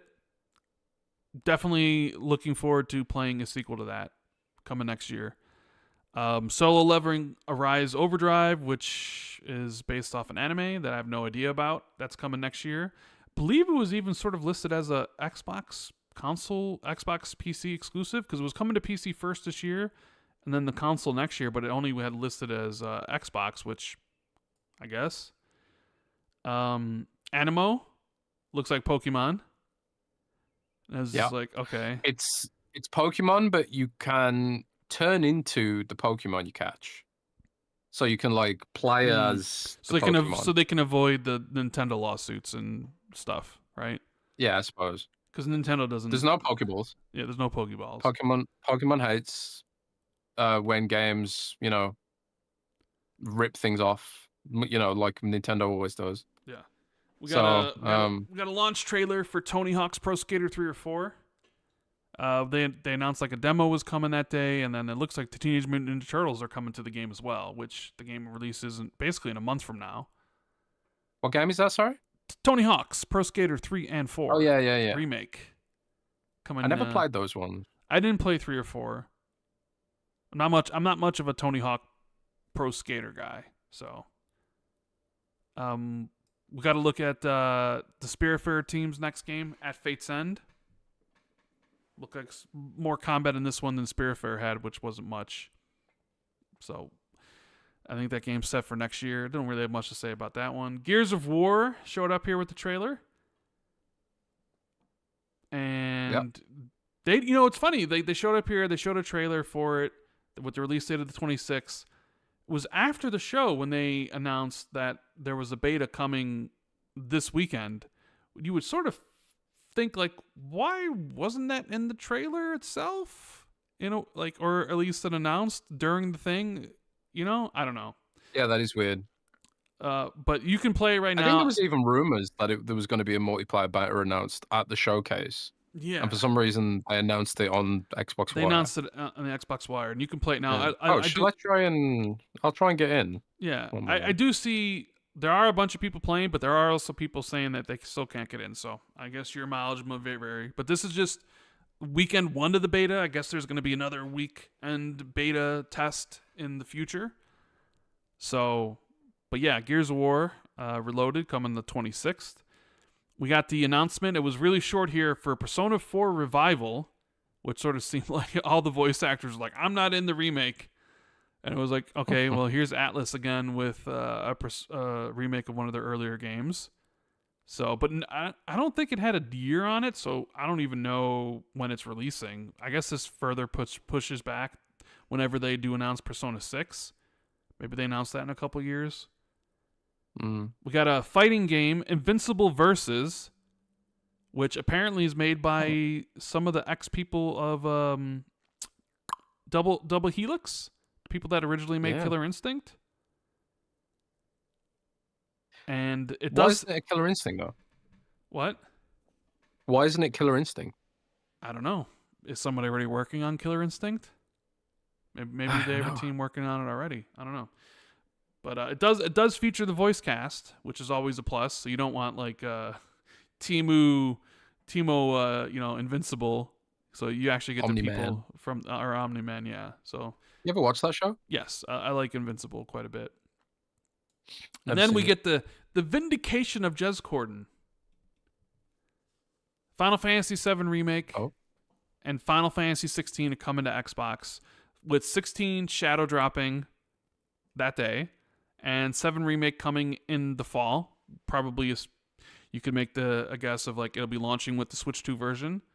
Wasn't announced here, but I mean Rebirth's going to come as well. That's probably next year. And and thinking about it, I wouldn't be surprised if the third Final Fantasy game, like Final Fantasy VII Remake Part 3, I wouldn't be surprised if that's fully multi-platform at this point. I don't know if it is or not, but I wouldn't be shocked if that happened. I thought it was so funny the way people were trying to spin that, because they were like, "Oh, Jez been saying that every year for a million years." The first time I reported it was last year. I know, Right before, because you reported it right before TGS, and people were like, "It wasn't at TGS. You're such a fucking liar." And you're like, "I didn't say it was going to be at TGS." No, I said the best you can hope for is Pixel remasters, and then I specifically said 16 first and then 7 later. Mm-hmm. So it'd be pretty hard to be lucky about that one. But grifters gonna grift, ain't they? No, people were upset about this, and the thing is, it's like we'd known about this for a while, and I mean, even the 16 Shadow Drop and 7 Remake being announced at the same time, that was supposed to happen earlier this year. It was one of the things that I think it was kind of just an open secret within the industry in a way. Like everybody knew these were coming, but it was somehow it took the surprise by certain people on the internet being like, Jez Corden's a liar. now of course that they're coming, those games don't matter anymore. So yeah, I got a lot of stuff right for it's weird though. So Final Fantasy 16 out now, Final Fantasy 7 coming in the fall, Rebirth next year. We got first look at Keeper from Double Fine. There had been a lot of talk about what their next game might look like. Whether it was a multiplayer game like Kiln. But we knew they had put some games on hold while they went and finished Psychonauts 2, and it's been 4 years since Psychonauts 2's come out. I believe this is not Tim Schafer's game. So we got to look, and Keeper, as weird as you would think, Double Fine could make it because you play as a lighthouse with a bird. And I have no idea what that game is. It looks very Double Fine, but it's like, yes. I mean, it looks like it's been pulled straight out of the mind of Tim Burton. It's probably going to be a puzzle platformer, because you do see a section where it kind of platforms and uses its beam to get rid of obstacles in the way. So you would probably call that walking simulator-ish. But I can't imagine a game like this is going to be a long experience. I do say I do. You can definitely see like the presentation and the way the game looks and those things like that. Like they're putting like Microsoft's money to use. Like, because you go look at some of the earlier Double Fine games, that necessarily weren't with a publisher like EA for Brutal Legend. They were like, okay, but like this, I don't know, like its presentation and the way it looked was definitely, it's like, oh yeah, like you can definitely tell, they're using the Microsoft money to good use on this. It's just a question of like, how long is the game and what are we doing in this game? I'm just walking around as a tower. Okay. But I'm certainly interested in it based off of Psychonauts 2 in 2021, which was one of my favorite games that year. And then we got Phil on stage. basically, Phil. yeah, Phil Spencer lost a lot of weight, right? In comparison to years past, definitely dropping the pounds. Went over the show and then made the announcement that next year, celebrating the 25th anniversary of Xbox, Gears E Day, new Forza, new Fable, and a franchise that's been with us from the beginning, which we know is Halo. I don't know. I would have said new Forza Horizon because there are some people like, oh, you said new Forza. Could that be motorsport? Like, no, it's not going to be motorsport. And then he went into, hey, one more thing. And it's funny because so I was reacting to this with Gaz and Colt, and it starts off, and the very first thing you see is that robot. And in my mind, I'm like, I know, but I think Call of Duty is going to be here. And I'm like, okay, this has to be Call of Duty. And I was like, wait a minute, that robot looks like the robot from Infinite Warfare. If anybody who's played Infinite Warfare, sure haven't. I'm like, okay, that looks like the robot from Infinite Warfare. And then they show some more of like the tank carriers. I'm like, wait, don't look at the tank carriers from Advanced Warfare a little bit. I'm like, this is definitely Call of Duty, right?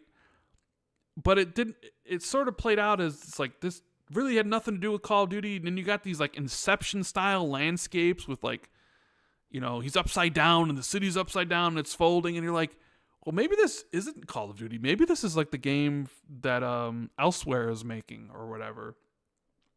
And then, you see like the dude from Black Ops 2, Menendez, and I'm like, oh, this is Call of Duty. Because even we're all, Gaz and Colt were like, whatever. But I sort of knew from the start because I saw the robots and I was like, okay, that looks like robots from Infinite Warfare. I'm like, this is COD. But then I was like, is it really though? Is it this really going this psychological? And then he said Mendez, and I was like, okay, well, that's the villain from Black Ops, 2 or whatever. And then it was like the Nine Inch Nails music kicks in, and it just says Call of Duty Black Ops 7.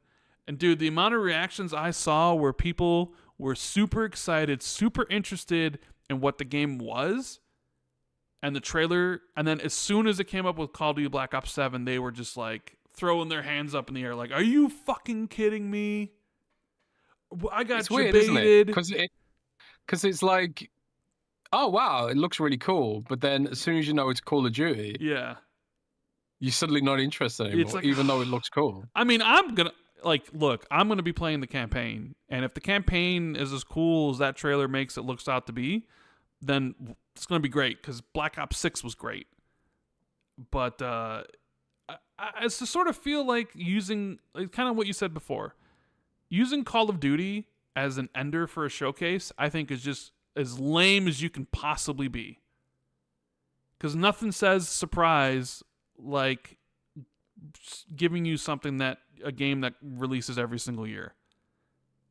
So I don't know. And I know why it's there business-wise. It's Call of Duty. It's the biggest thing they have releasing every single year. It's going to be in your showcase because you need to tie it to Xbox Play Anywhere and Xbox Game Pass. And yeah, the trailer, I don't know if you saw the trailer view counts, but apparently like the Black Ops 7 reveal had like 28 million views, where the Black Ops 6 reveal had only 19 million. So it's apparently 9 million views higher than last year's Call of Duty already.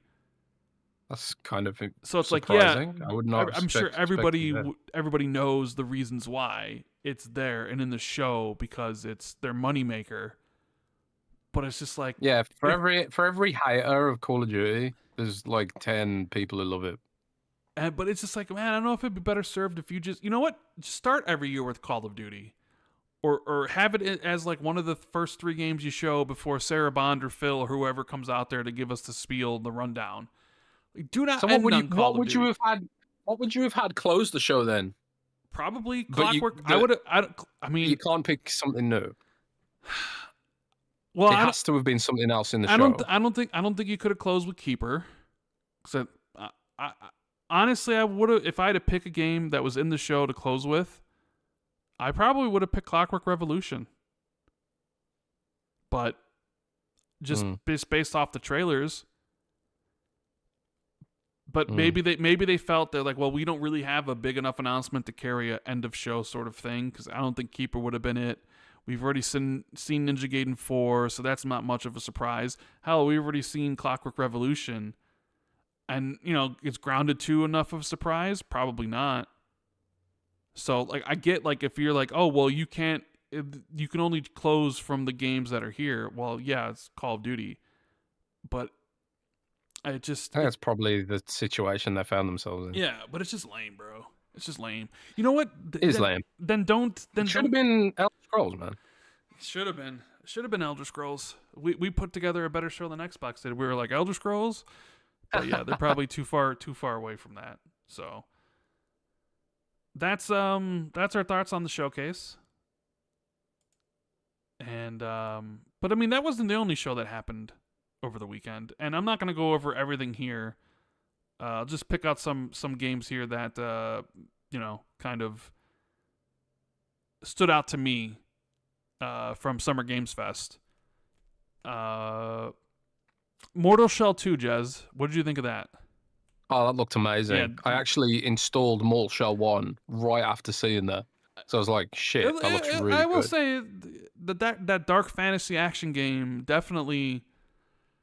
I was like, wow, that's Mortal Shell? It definitely was huge step up from the last very game. Big step up from Mortal Shell 1. So yeah. That's coming next year. I thought that was a good start with, but even still, some of these games that come out, I'm like, you look at them, you're like, oh, this is going to be a Souls game. This is going to be a Souls game. This is going to be a Souls game. And I'm not the biggest fan of Souls stuff. And I saw this, I'm like, well, this is Souls stuff, but we'll see. We'll see what happens in 2026. I don't know if you're interested in whatsoever in Sonic Racing Cross Worlds coming 25th of September. Oh yeah, dude. Way better than Mario. Yeah. What about it's all over that shit. I don't really care about this, but I'll see if you do. Code Vein 2. I never played the original, but I was watching the show with my brother, and he was all over that shit because he played Code Vein 1, and he said it was really good. So yeah, maybe. I mean, I could go back and play Code Vein 1. I remember Code Vein 1 being like one of the early Game Pass sort of, third-party kind of things that Microsoft was pushing. But I never got around to playing it. Yeah. So I thought that looked pretty good. A game that really caught my attention was that came right after it was End of Abyss. Now, what was that one now? So that was the one that kind of looked like Little Nightmares.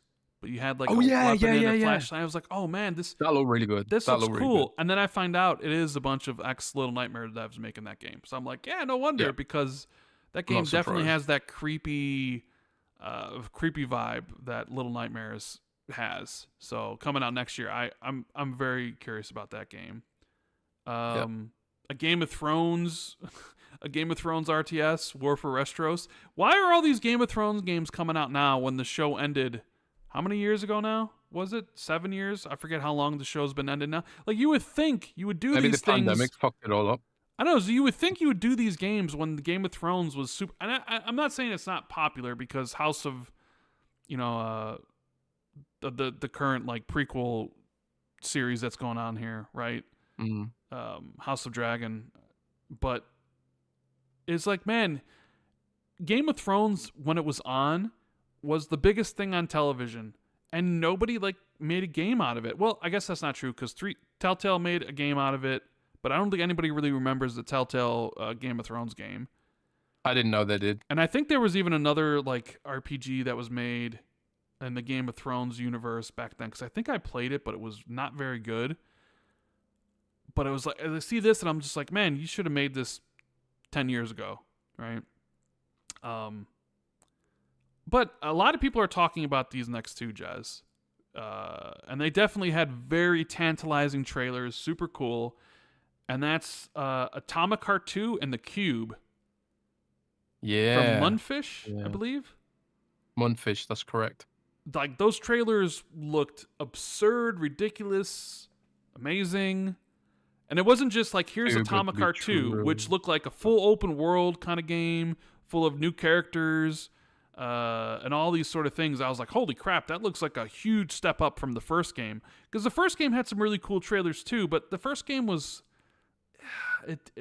it didn't really hit all the high notes for me. There was some very disappointing aspects that game had.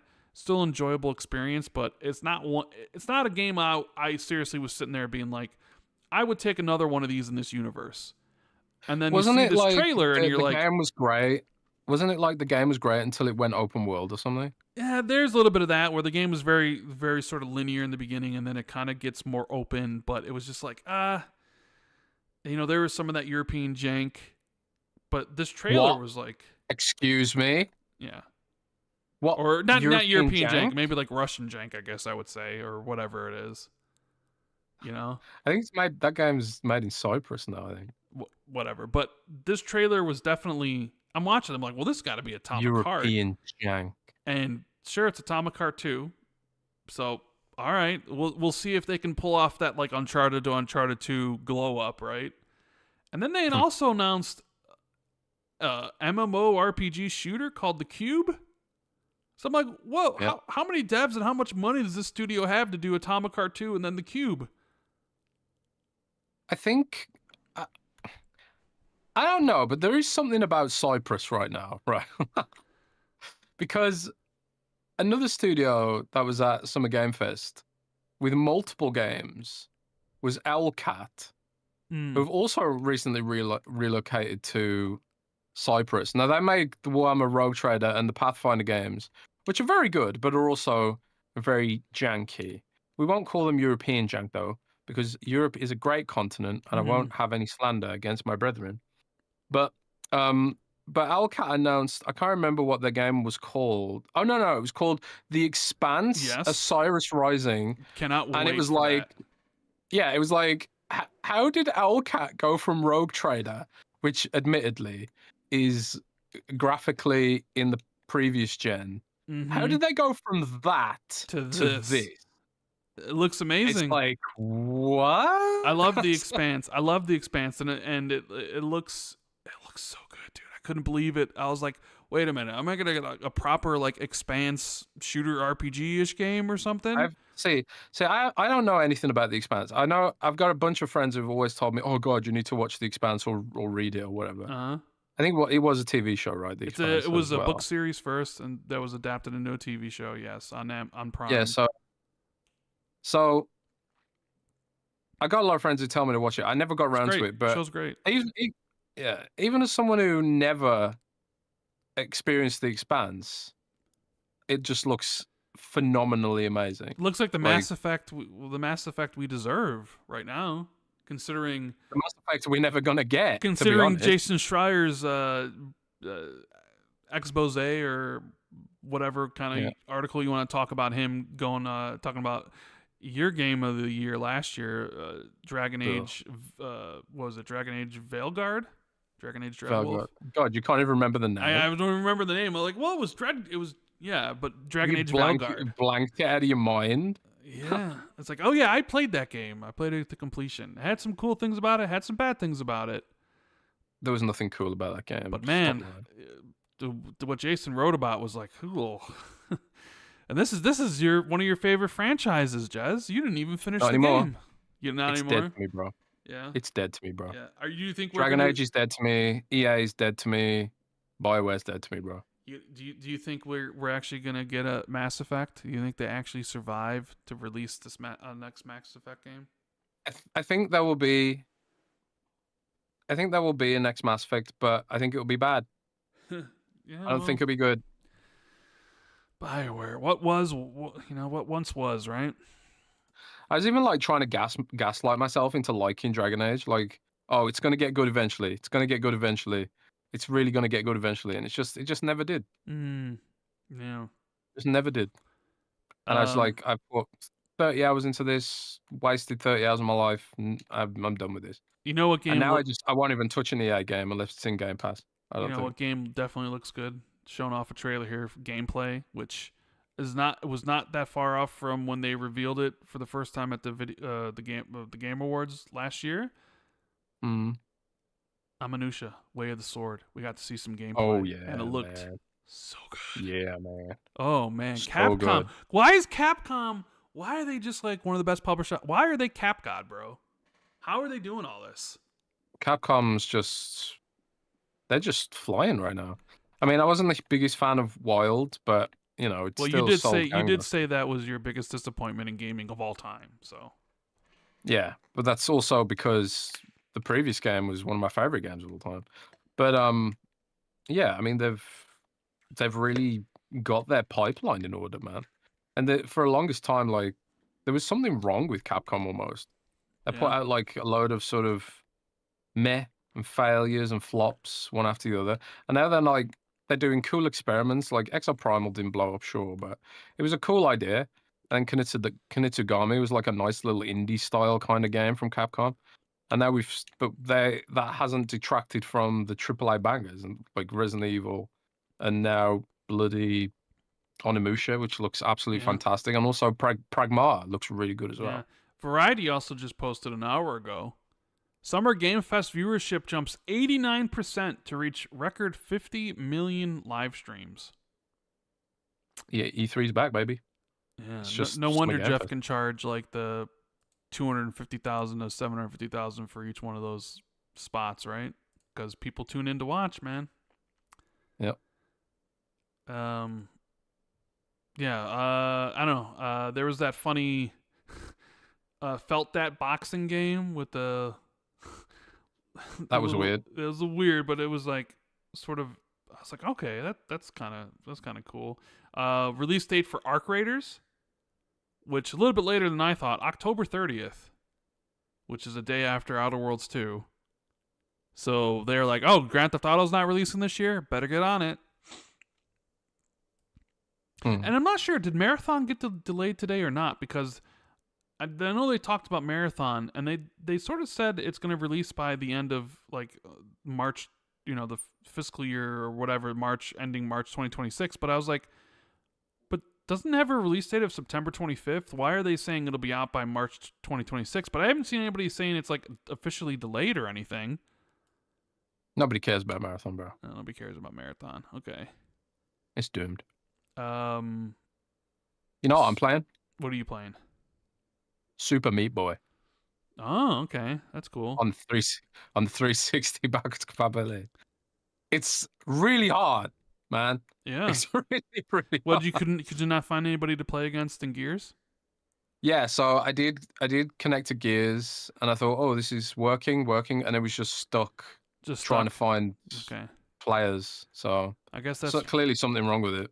Yeah, that's why we need a beta, right? So, yeah. What else here? We have Mafia: The Old Country with a trailer coming out August 8th. I mean, I think it looks. Ready for that? I'm ready for that game. What else? Lies of P Overture DLC, which was a shadow drop. Yep. I do kind of want to play Lies of P. I want to play Lies of P. I never did get I never was able to play it when it came out, but maybe it's time to delve in my backlog and go through Lies of P. Do it. Yeah, maybe I will. Jurassic World Evolution 3. I don't think me or you even really care about any of that stuff. Actually, I've been meaning. This is the thing with Jurassic World Evolution. I really like those kind of games, right? And when I first saw this, I was like, oh man, that's my perfect game, right? It's kind of like, Tycoon, but with a side order of dinosauric violence, right? But by the time I never got around to playing the original, right? And then I was like, oh, they're releasing a sequel. And then I was like, I put the sequel in my backlog, and I never got around to playing the sequel. And now they're releasing a third one, and I still haven't played either of the first two. So now it's going to happen again, where I'm like, I don't get around to playing the third one, and there'll be another sequel. But people like those games, hence why there's 3 of them, right? What'd you think of Mina the Hollower from the Shovel Knight devs? Is that something? Oh, that looks amazing. Yeah, that comes out Halloween on Steam. And I was like, I was salty though because it's not coming to console. It's coming PC to Steam only. Though. You could play it on your ROG Ally. Yeah, but I want it on my Xbox, man. And here's something that nobody wanted: Deadpool VR. Yeah. It's like, does anybody want VR at this point? I guess not. Nope. Um, Nobody wants VR, but I don't know if. Never mind. I can't say that. Dying Light: The Beast got a release date for August 22nd. Are you a big fan of Dying Light, Jez? I like the idea of it, which is a weird way of saying no. Yeah. And I I mean, played. I've always like tried to play those games, and it's always like I always just kind of get burned out. There's a Ubisoftification element to those games which puts me off, I think. And I was quite disappointed with Dying Light 2, but I also know that there's a lot of dev issues with that game. A dev came out and said about Dying Light the Beast that this is Dying Light 3 in all but name, apparently. Mm, So I was kind of thinking like, well, why not call it Dying Light 3 then?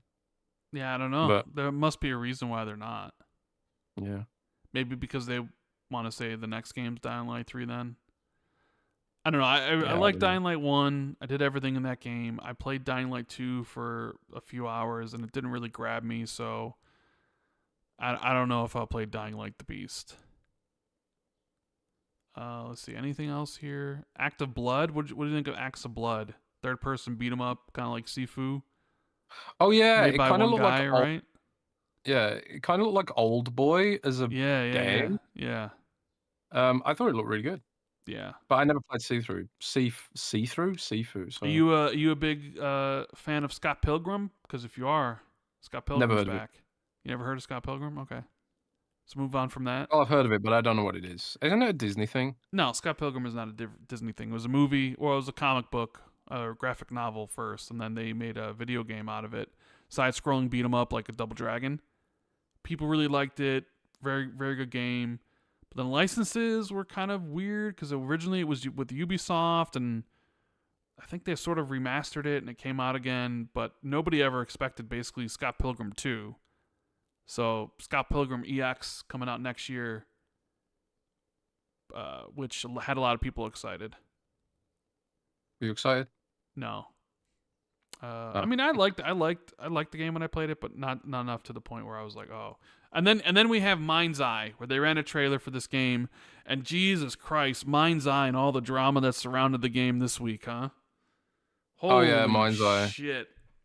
Mindseye is kind of like, I think it's like 4 out of 10 on Metacritic right now or something. Yeah. Sounds like it seems like a complete clusterfuck, and all the trailers were fake. Surprise, So surprise. they didn't send out any review copies to anybody, which goes Nope. to show you how much faith you have in your product, because you want people to basically buy it blind. And I saw they were doing sponsor streams, but they were canceling sponsorships right before they would people would start. Like I know Co Carnage was about to do one, and then he was like, "Actually, they just canceled it." A code for Mindseye just landed in my inbox. No, well there you go. Cause maybe you can play, maybe you can stream that and see how it is. Maybe. I don't even really know anything about it. It's supposed to be. It's from like an ex Rockstar people. These were the people that were saying that a company was basically paying for all the negative press the game had or whatever, implying that anybody that had any problem with the game was like paid for bot by whatever, and almost sort of implying that it was like sort of almost implying that Rockstar was the ones like doing it. And it's just like, bro, we watched, like, sure, the cinematics and stuff when the trailers first came out like looks cool, but then you get to look at the gameplay and it's like that looks like just some generic third person shooting. Like there doesn't look like there's anything to this game. I don't know if it's really a 4 out of 10, but apparently there's a lot of glitches and all that sort of stuff happening within the game. But yeah, you look on Metacritic, it's like a 40 right now. Granted, only like 6 reviews or whatever, but not. And I'm sure they paid Jeff Keighley probably a good sum of money to get their trailer on the show. Yeah. And it sounds like it's just going to be a financial disaster for them, because I don't think anybody's going to buy this game outside of the ones that already have.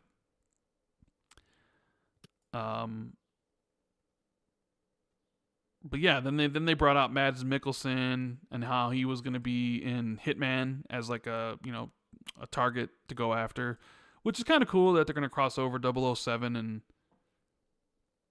and Hitman, because IO does both of those. They're also doing like a co-op mission in Hitman as well, called Stone and Night, which I guess could be really cool if they do that right. See what else we got here, Jez. Anything that me and you are interested in? Oh, here we go. This one looked really cool, but I'm not sure if it's real. Ill. Oh yeah, that was the game that was like, dude, that game, extreme body horror. Dude, I think like that game had like some of the best meat, skin, physics I've ever seen.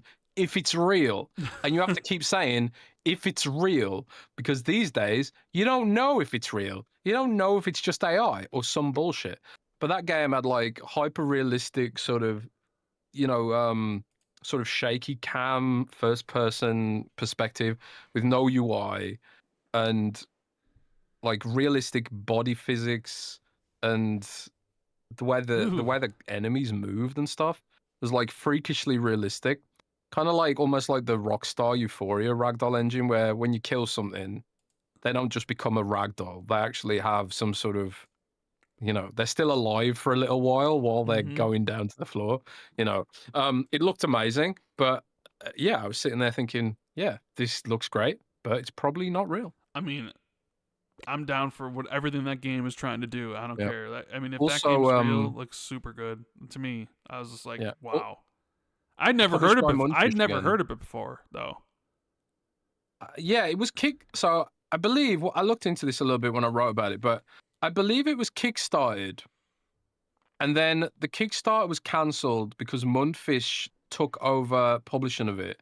They're all over. The Kickstarter. Jeez. Yeah, so Mundfish is publishing it now, which comes with whatever controversies there. But some of the Kickstarter backers were pissed, I think, because I'm not sure if they gave the money back or not. So there is a bit of controversy with that game if it's real, and that's the other thing: is it even real? So I want it to be real because I guess we'll find out. That looks like a game. I want it to be real. It reminds me of Resident Evil 7 a bit.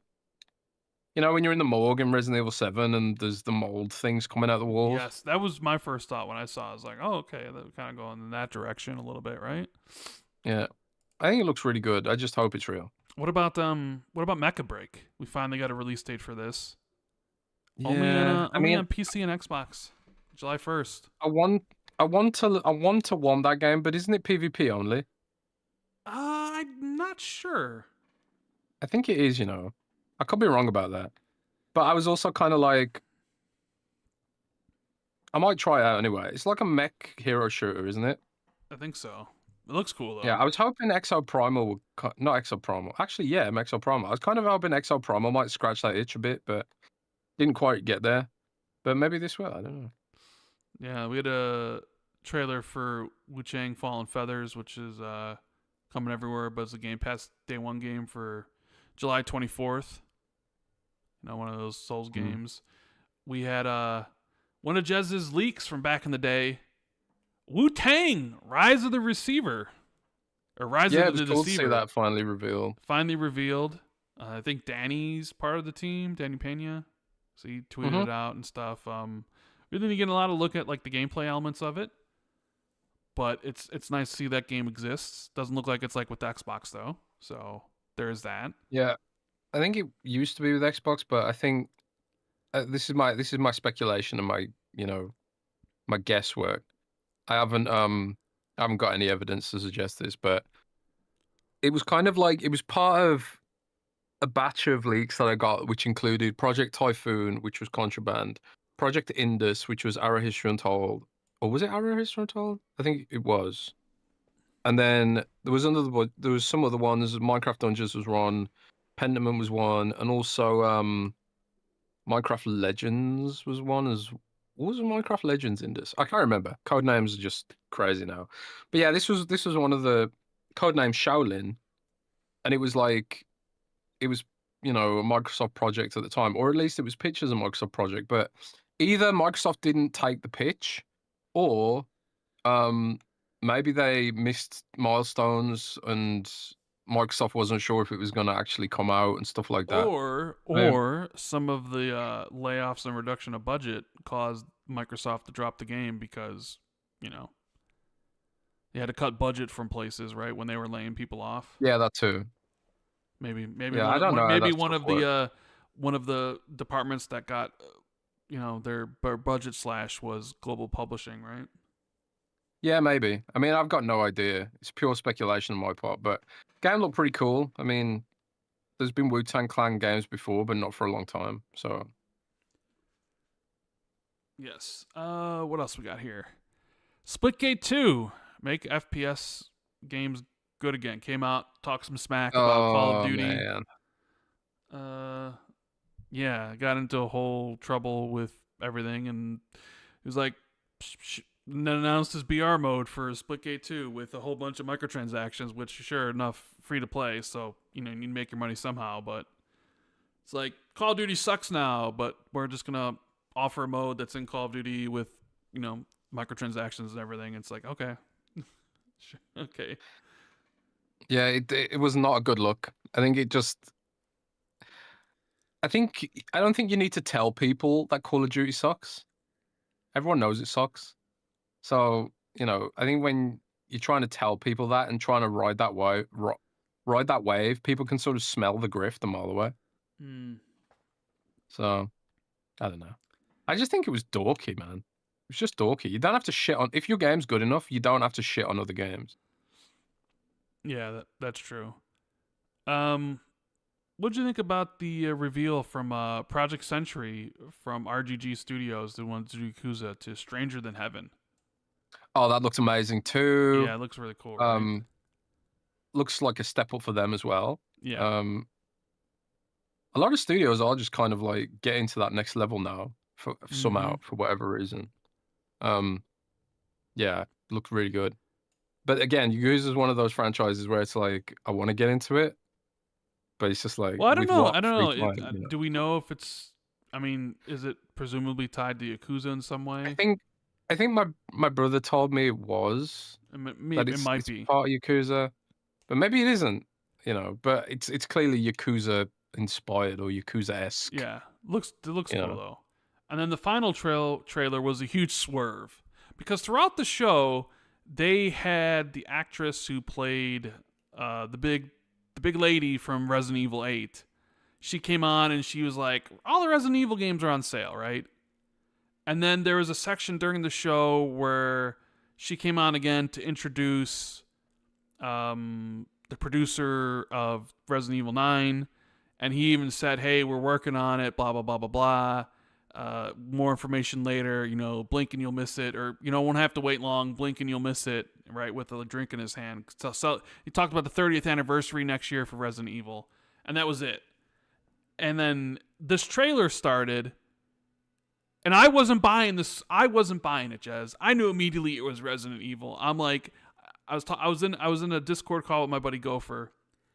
And when the original, the guy came on, the producer, and said, hey, we're celebrating the 30th anniversary, and he literally said, blink and you'll miss it. I said right there to him, I was like, final game of the show is going to be Resident Evil 9. They're playing a swerve. And he's like, no, they're not. I'm like, they absolutely 100% are. And when that trailer started... you knew, man. That trailer started and you saw the girl... You knew because you said that on the podcast as well. That Resident Evil would be at Summer Game Fest. You knew, man. I mean, you knew. I did. I did know. I'll say. There you go. But even still, you knew it. But even still, like when I saw the girl and the hair in her face, I'm like, that is Resident Evil engine all the way through. And we went through the trailer, and eventually, I think everybody caught on when you saw the Raccoon City Police Department destroyed, right? And here we are, Resident Evil 9 Requiem, and you don't have to wait long because it's coming out February 26th of next year. So, and even people got to play it, or maybe got to watch a demo of it, where apparently they even said it's first person to start with, but eventually transitions to third person, and then you can either play in either or, I guess, if you want to. I think that's amazing. Because I really like the first-person Resident Evil.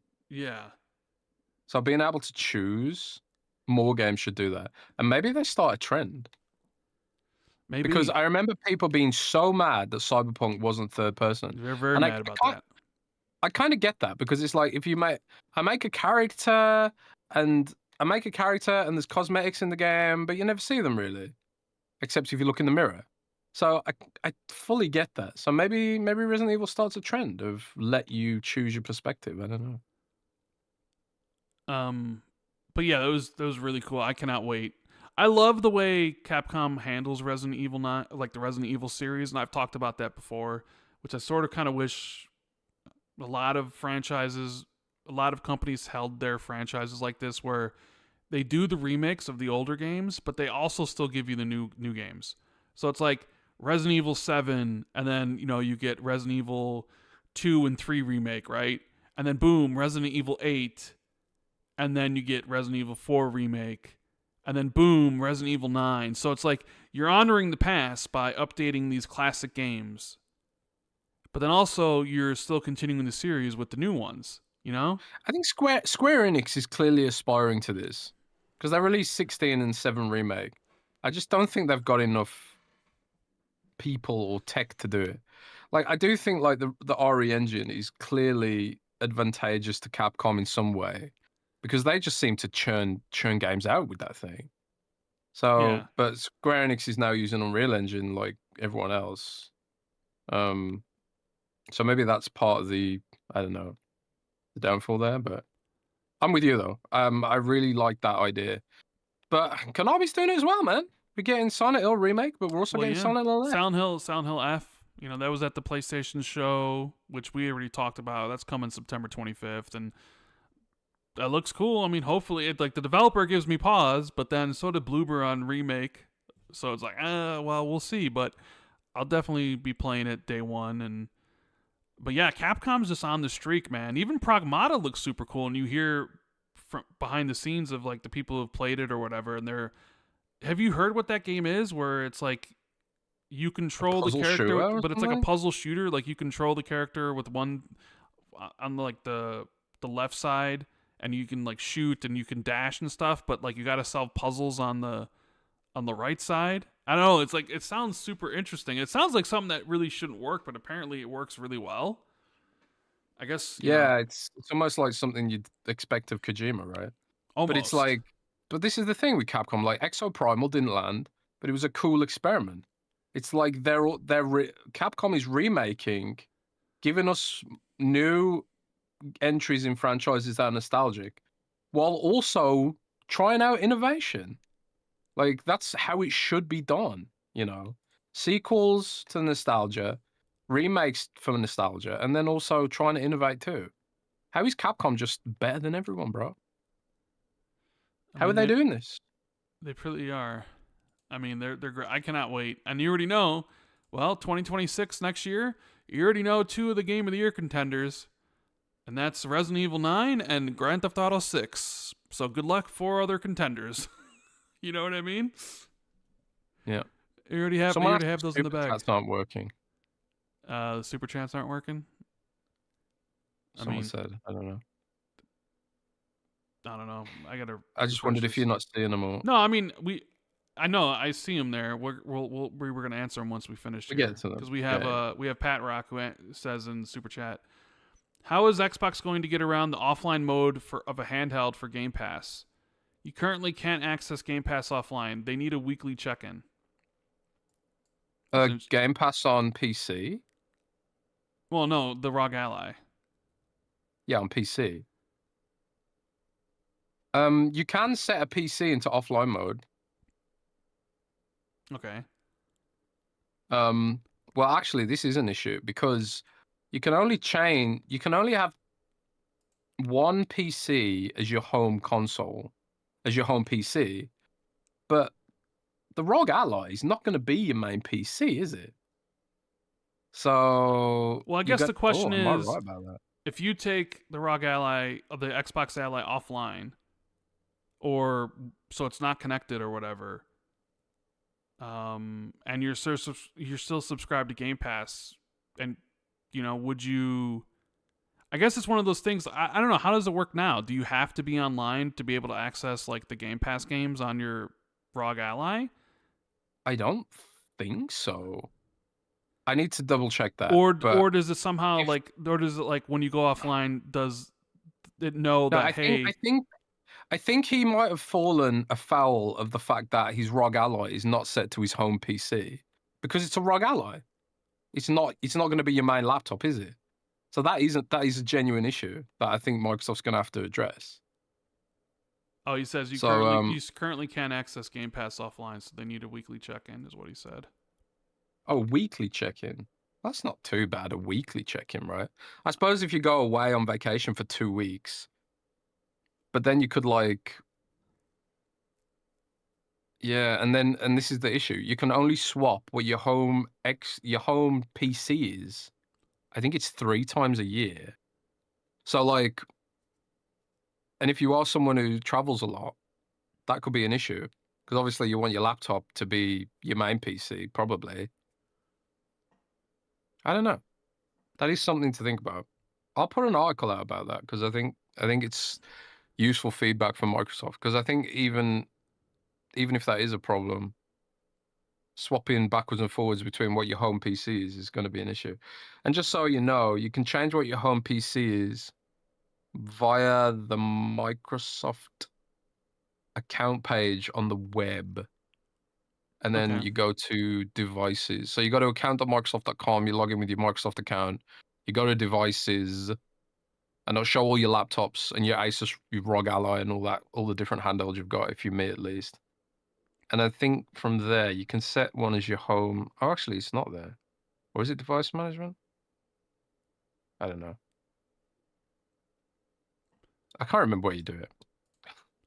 I suppose I need to figure it out and write a guide on it. Yeah. Chris from Super Chat says, the show was an 8 for me. I thought there was some great stuff, but it's becoming concerning that Halo seems to be a slur to fill. Where is it? I mean, judging from what he said, next year?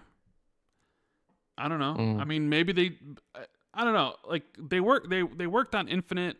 They released it in 2021. So it's like, okay, they're working on like the roadmap and stuff, and I don't know when people expected them to kind of being like, all right, they stopped working on Infinite to do some stuff, and now they're working on new projects. And considering the looming 25th anniversary, it's like I mentioned in our predictions, I didn't think Halo was going to be there because I thought they were just going to save that for the 25th anniversary of Halo, of Xbox. So it's like, here's the brand new game. Maybe they even reveal, I don't know, multiple Halo projects. Who knows?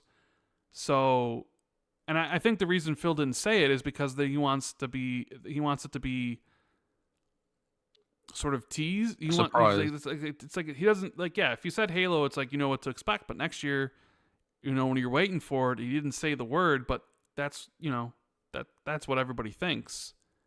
So. Yeah, I mean, I don't know. That was I was thinking. I'm like, you got 25th anniversary next year. That's when Halo's getting revealed and possibly released, which it sounds like is exactly happening as I laid out. Because I was like, well, it's either getting announced and then releasing in 2027, or they're going to announce it and release that year. And it really seems like that's the... Because I even said to you, Jez, I said, does Halo Combat Evolve need a huge multi-year marketing campaign? I don't think so. I think very much like Gears Reloaded, you could do a short one. Here's the reveal. Game's out in 5 months. Everybody knows the Halo CE. It's not like it's a brand new Halo. Like, it's not like it's a sequel to Infinite that probably would need multiple trailers and multiple times at a show or something and whatever. Everybody knows Halo CE. So it's like, announce and release that year, and you're done, and you're great, and you celebrate the 25th anniversary, and it's all good, Yeah. Or maybe Halo's like, they got Call of Duty now, so maybe their concerns are elsewhere. They're like, who cares about Halo? We got Call of Duty. Yeah, I don't blame them. Yeah. Raj Patel wants to know, Jez, could the Elite 3 still make it this year?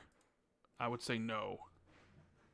I honestly don't know. I'm not gonna say no because part of me thinks like you want that shit out for Christmas probably, but honestly don't know. I don't know what the timelines on it are now. All I know about the Elite 3 is that it's definitely a thing. It's definitely coming. Well, there you go. And Lord Beef says, Tim Kaine said that VR comes back from time to time. I mean, it does, but then doesn't come back in big waves, and then it's gone again. So, and then something else kind of takes its place. Anyways, Let's take some questions from the Patreon members. Actually, before we do that, I wanted to read out, because I did say I would do this. I said that on the Monday show that we didn't do. Okay. I'd read out some of the people's thoughts about the showcase. So I'll read a couple of the short ones. Okay. From our Patreon. So Nitram says, I was expecting to see DLC Stalker 2 and Starfield and something on State of Decay 3. However, overall, I like the showcase. I like what they showed on Dawnwalker, Clockwork, and Indiana Jones. John Tyler says, it was a good showcase with Clockwork Revolution being the highlight, but not great compared to the last few years. Solid B for me. I felt this year that the presentation and flow wasn't as good as other years either. Felt a little disjointed. Not sure if anyone else felt this way. Another thing, ending on Call of Duty was lame. Fantastical says, with the amount of time games take to develop nowadays, you can't really expect a banger show every year. They showed 15 games I'm interested in, and that makes it a good show for me. Radamus Cisco says, it was a decent show, but yeah, thinking Elder Scrolls is very ambitious. Bethesda likes to do full reveal for those games close to release to increase hype. Starfield was not an exception necessarily because it was delayed. So yeah, there's some. So yeah, what about Starfield? And that because we didn't mention that at all. And I think both of me and you, when we put out our predictions, were like, yeah, I think Starfield will be here with the DLC and maybe even announcing the PS5 version. But Starfield wasn't here. There was no announcement of DLC or start. No sign of Starfield. So I have no idea, man. Paul Tassi wrote an article. He thinks Starfield's dead. He thinks like there's no DLC coming from the game. He thinks like. I'm just saying. I can see why we think that, but I've heard otherwise. I sort of wonder if Microsoft. Hear me out on this, Jez. So, we got the Gears of War Reloaded announcement on Twitter that it was coming to all these places, including the PS5, even though it was still in the showcase, where you could have held it as a surprise, right? Oh, by the way, here's Gears Reloaded, and play it in a couple months. So it makes you wonder why they even bothered to announce it on just a random Monday. And the only thing I could really think of is because they wanted to announce it coming to another platform like PlayStation on social media instead of during their own show. So where I'm going with this is maybe they didn't include Starfield in the show because they didn't want to announce it was coming to PlayStation during the show. And that whenever they're ready to announce all that stuff, it'll just be a social media announcement on Twitter from Bethesda where it's, hey, Starfield is coming to the PS5 on this date. And here's the trailer for the new DLC. That's my line of thinking at this point. I don't know. Do you agree with that? Am I off base here or what? Yeah, it might be something like that. But, I mean, my headcanon and my hope is that this DLC will do for Starfield what... Well, actually, this is way too ambitious. I'm just hoping that they have a really good DLC that, brings some of the features and that people are kind of expecting from an open world space simulation game. I don't know. Like it's going to be a bigger effort than the previous one. Maybe there just is no Starfield this year and they're holding off and they're going to release a big patch or something with it next year. I don't know. I mean, there's still Gamescom. Granted, we have Indiana Jones with the DLC in the beginning of September and you got other 3 Xbox games coming in October. So it's like, well, where would a Starfield fit? Late September? I'm not sure. So I guess we'll just have to wait and see if it's a social media. You just wake up one day and boom, there's a tweet from Bethesda announcing the DLC and, it coming to PlayStation or whatever. Or maybe they showed at Gamescom right in August. There's Gamescom. Maybe that's the thing. Maybe they announced it for PlayStation on social media in July, and then August at Gamescom, there's trailer for it or something. Trailer for the DLC. And it's, oh, by the way, it's coming here. I don't know. Yeah. So anyways, we're going to get some of these Patreon questions. If you guys enjoyed the show, please hit the like button. Helps out tremendously. Subscribe to the channel if you haven't already. Check out our sponsor, Surfshark. RAR. VPN. 86% off for 2 years. Links in the description, or it's pinned to the top of the chat. Helps out the show, as well as sign up for the Patreon, patreon.com/XB2. You can drop us some questions we always get to at the end of the show, and we got quite a bit of questions here, so it's going to be a long show today. Well, there was a lot of stuff to cover. So, you ready, Jez? Yeah. We got Guess Who says, "Evening, gents. Appreciate the work you guys do. Jez, is there any word on the user interface for the Xbox Ally X coming to other Windows handhelds?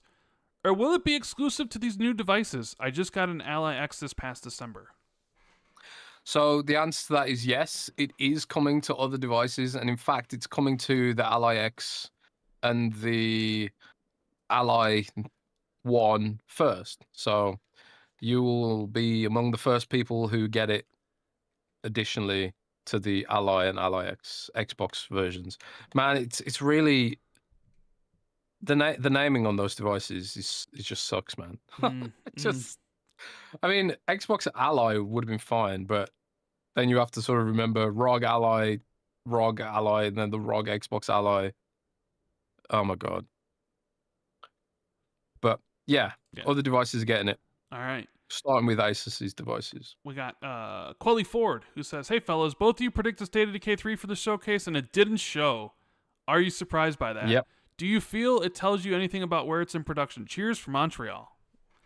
Well, cheers from Chicago. Well, both me and Jess predicted it and it wasn't there, so yeah. I'm kind of surprised. Although I will say about, let's see, the show was on Sunday. I found out about on Wednesday it wasn't going to be at the show. So, but yeah, originally we made those predictions. Yeah, I thought State of Decay was 3 was going to be there. And it wasn't. Yeah. So, I was sort of shocked.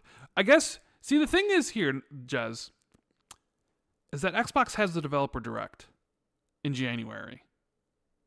So, they could have looked at it like, we don't need State of Decay 3 at the show. We could easily have it at the developer direct, right?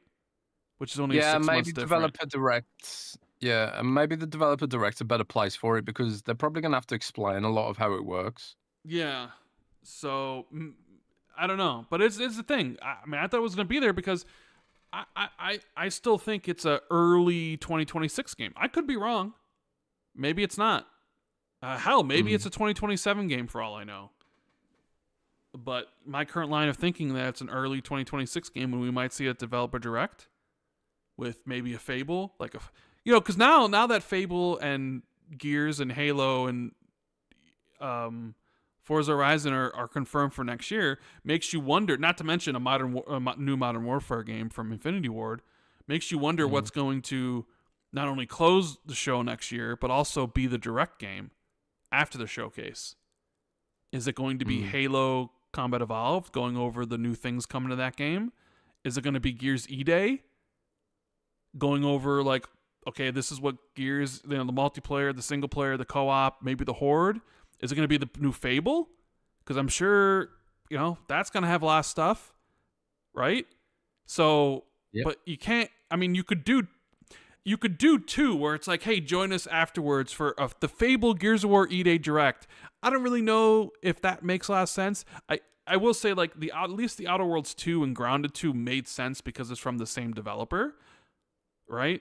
So it's kind of like, all right, well, it made sense here. So maybe we get like a developer direct next year, early next year, that's State of Decay 3, Gears E-Day, Fable, Forza Horizon 6.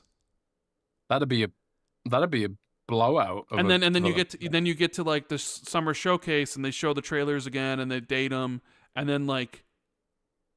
then the direct is Halo CE and then they go over all the changes to the game and what it plays like or whatever. That's my initial line of thinking. My initial draft. My version 0.5 Alpha draft of 2026.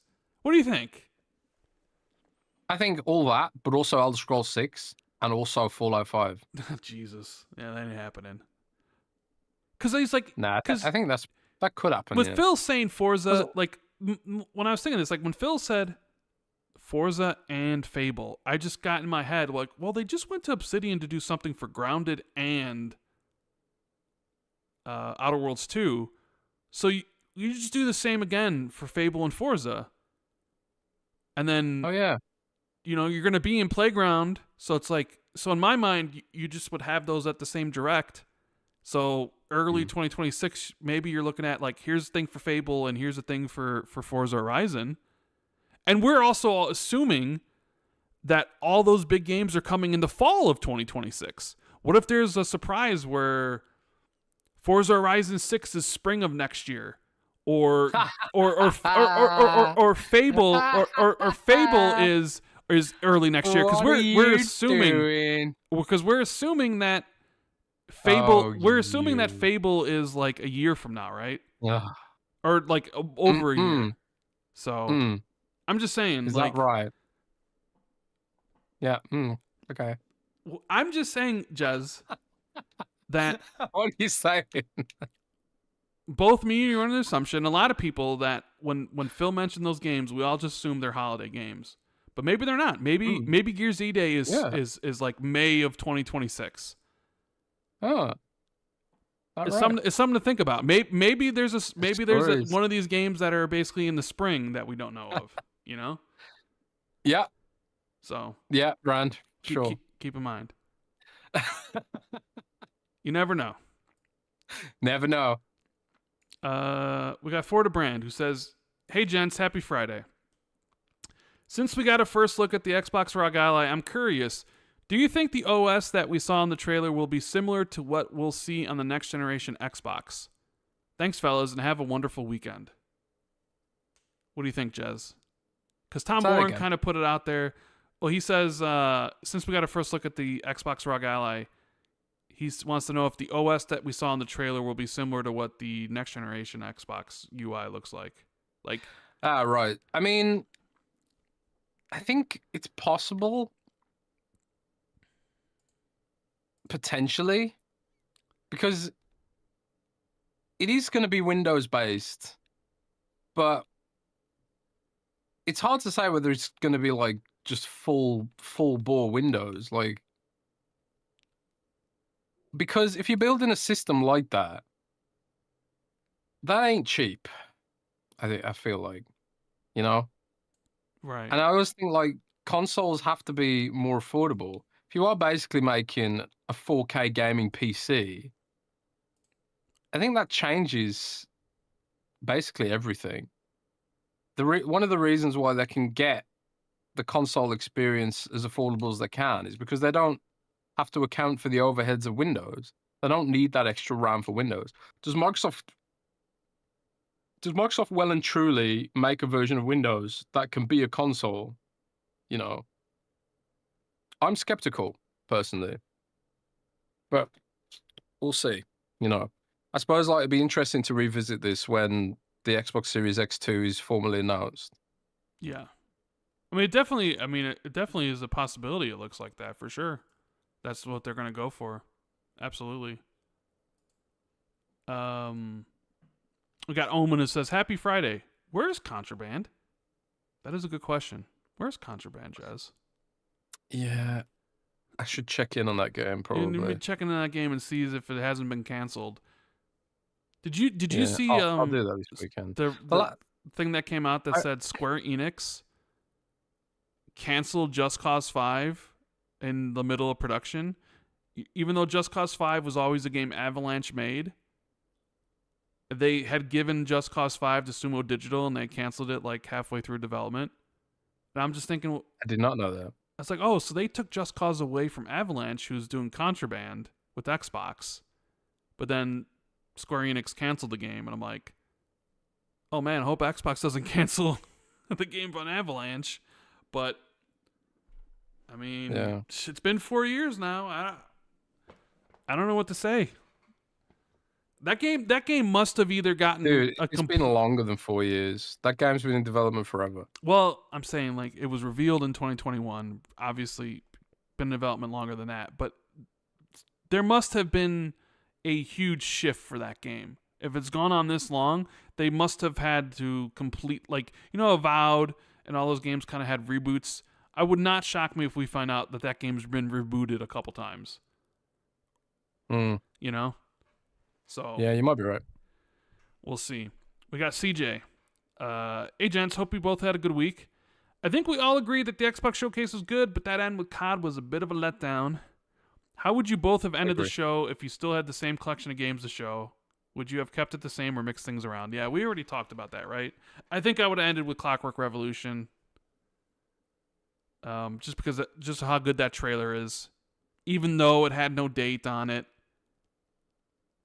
That's probably the way I would end it, because I'm trying to think, like, I wouldn't have done it with Keeper. I wouldn't have done it with Ninja Gaiden 4. Outer Worlds 2 was already going to be the direct game. I would have got something else. Well, he says you can't get anything else. It has to be from the list of games that were there. So. Yeah, but I want to cheat. I know. Well, because we were basically admitting that there's no other good game to choose from to end the show. That's the whole point, right? I think NXR is clearly, Clockwork Rev is clearly the best choice, probably.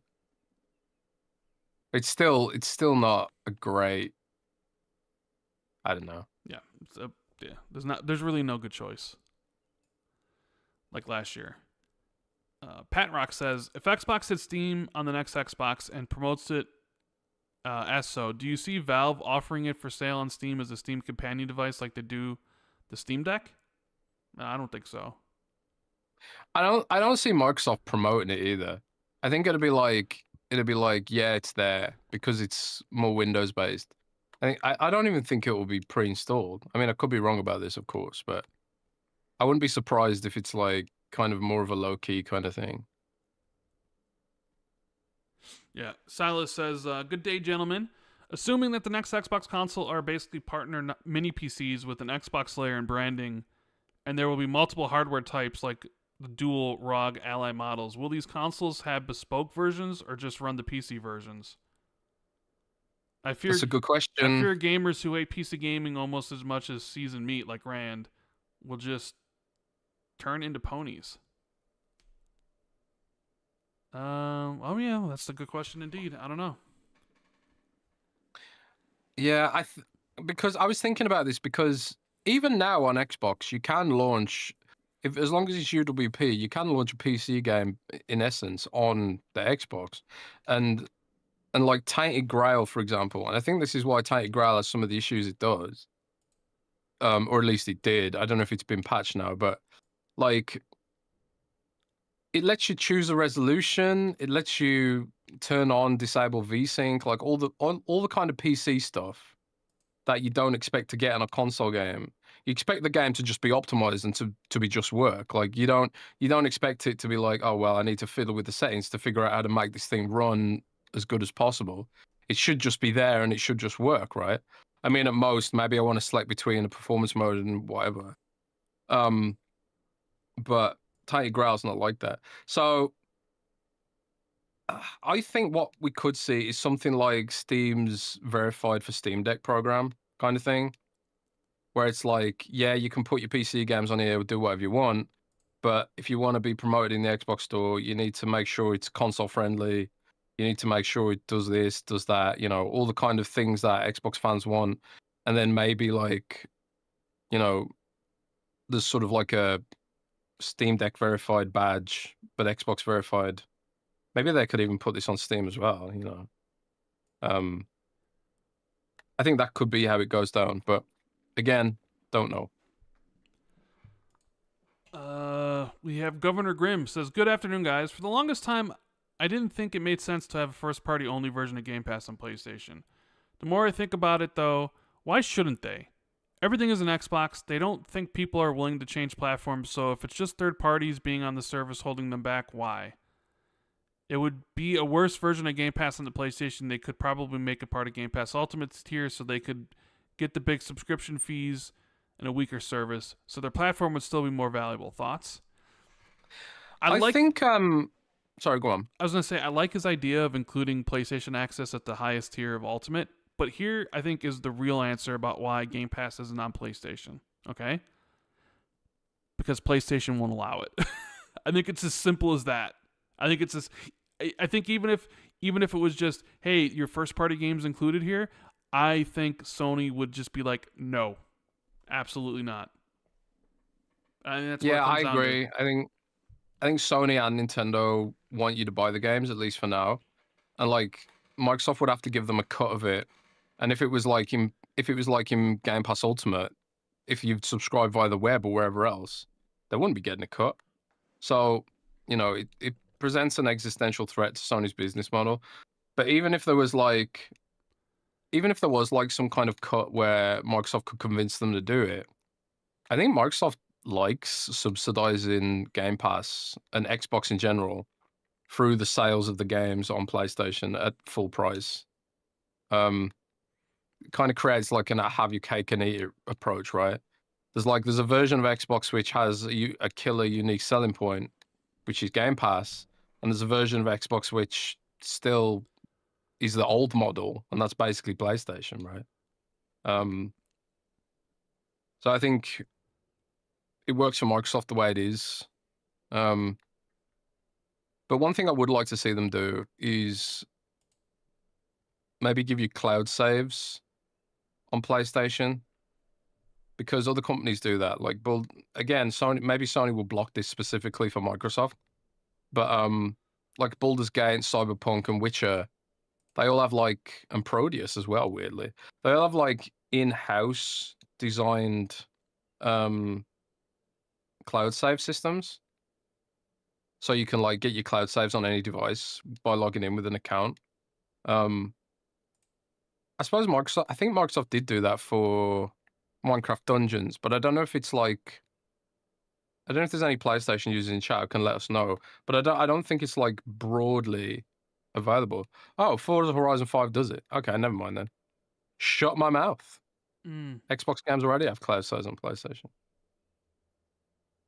And it's shit like that is why I like Xbox, because technologically speaking, even though I was bitching about hardware innovation at the start of the show, a lot of Xbox's innovation comes from like the server side, right? Cloud saves, cloud gaming, all that stuff. So that's why Microsoft's always been more interesting to me. But yeah. Katrox, how you doing, Chooms? I've been playing AC Shadows recently, and my question for you guys is, do you think games shouldn't add meaningless features and just keep things simple? Do you think in some cases less is more? And I'd like to know what some of the examples of you guys have in mind. Perfect example, AC Shadows hideout base building is pointless, and Doom the Dark Ages Cyber Dragon. I mean, you aren't wrong. I was literally thinking of the Cyber Dragon as you was reading that question. I mean, as soon as you said AC Shadows, my first thought was like the hideout system. It's just there. It doesn't do. It's nothing. Like, it's just. Yeah, it's there to bloat the game and maybe spend extra time and give you reasons to go out and collect stuff to put it in your base and spend time doing that. I mean, I'm very much with you, man. Sometimes games just got a lot of meaningless features, and sometimes less is more. Yeah, I think Doom has lost itself a little bit with some of that stuff. Like Doom 1 2016 reboot, rather. It worked so well because it was Doom. It was unapologetically Doom. Like Doom 3, even though I do like Doom 3, I remember people being kind of mad that it wasn't Doom anymore. It was a horror game, survival horror. And while I like that about it, I can see why people didn't. And I kind of felt like with what I played of Dark Ages so far, I just kept thinking of Halo, like well and truly. It's like the spaceships flying around overhead and, you know, all this other stuff. I can ride on a mech, which I suppose is similar to a Banshee. And I just kind of like, I don't need any of this in a Doom game. So I do think less is more, definitely in some cases. But it boils down to what you like at the end of the day. Some people might really like the Cyber Dragon. Some people might really like fishing in Fallout 76, which you could argue is a pointless feature. Or building spaceships in Starfield. Yeah, I know you completely ignored that feature, but I spent that. Yeah. Yeah, I spent hours building spaceships. So and the funny thing is, like, usually games that would have like meaningless features are usually the big like open world stuff. You know, like, oh, look at all these collectibles, or all these sort of things that they kind of want to waste your time going to collect, right? It's usually those type of games that add things because they want to like give you value for your time, I guess, and value for your money. But yeah, those are two examples that I had in the top of my head. So it's like, even when I think of Expedition 33, it was like, well, is there anything was meaningless in there? The only things I can think of was like maybe the gestural games, where I you had hated those it's so much. like I don't know, maybe they're just so utterly ridiculous, right? That it was Did like, you do them okay, all? yeah, I did them all, yeah. But that's the only thing from the games that I would essentially like cut. It's like, well, it doesn't really fit. So, that's, I guess you could say, just a whole meaningless thing. And the only things you get from are, like swimsuit outfits, which maybe that's the way they wanted to do the swimsuit outfits, and that was the only way to get them in the game or something. But It's because yeah, Persona has swimsuits. yeah, maybe. Rave Damos says, "Hey gents, the marketing around the new Xbox ROG Ally definitely seems a bit misleading. I get that Microsoft is branding everything under the Xbox umbrella now, but when they claim the ROG Ally will play your library, we know that's not entirely accurate. Yet they're still pushing that message. Hashtag gaslighting." On that note, I haven't seen them say that you can play your whole library on it. well, they haven't used Have they? they haven't used the words your whole library, but they have said your library. It's like in that video where it says it plays your library. But I guess maybe they could say it because they didn't say, well, we didn't say your whole library, right? Yeah, I Or mean, something. it could be perceived as a bit misleading, and I think that's where a lot of the confusion comes from. Yes. But and they did post on Twitter the other day, we've got 1,000 games with Xbox Play Anywhere. And it's like, yeah, but 99% of them are crap. So it is annoying. So of the Xbox Play Anywhere games that are actually worth playing, there ain't that many. I'd say there's maybe 100, maybe something like that. A lot of them are small indie games that are so indie that they just kind of ship on UWP and just tick the box for Play Anywhere because they know no one's going to buy the game anyway. I kind of feel like a lot of the games that are in there are just not good. Not games you've ever heard of either. So I'm not a fan of saying there's 1,000 XPA games in there when a lot of them just aren't the best. But there is a decent amount, and it is growing all the time. And also, everything that was in the showcase was Play Anywhere, every single game. So they are sort of pushing in that direction. And I suppose it is valuable to really start of showcase that feature to try and convince more devs to get involved, right? But yeah, maybe they do have plans up their sleeve to make more Xbox games you already own native on these systems. Maybe it's like part of the ongoing updates that they talked about. We'll just have to wait and see. But I do know that like Microsoft themselves know this is an issue with their strategy. It's like, well, you've locked everyone into expecting backwards compatibility, but now you want to move away from the platform you built.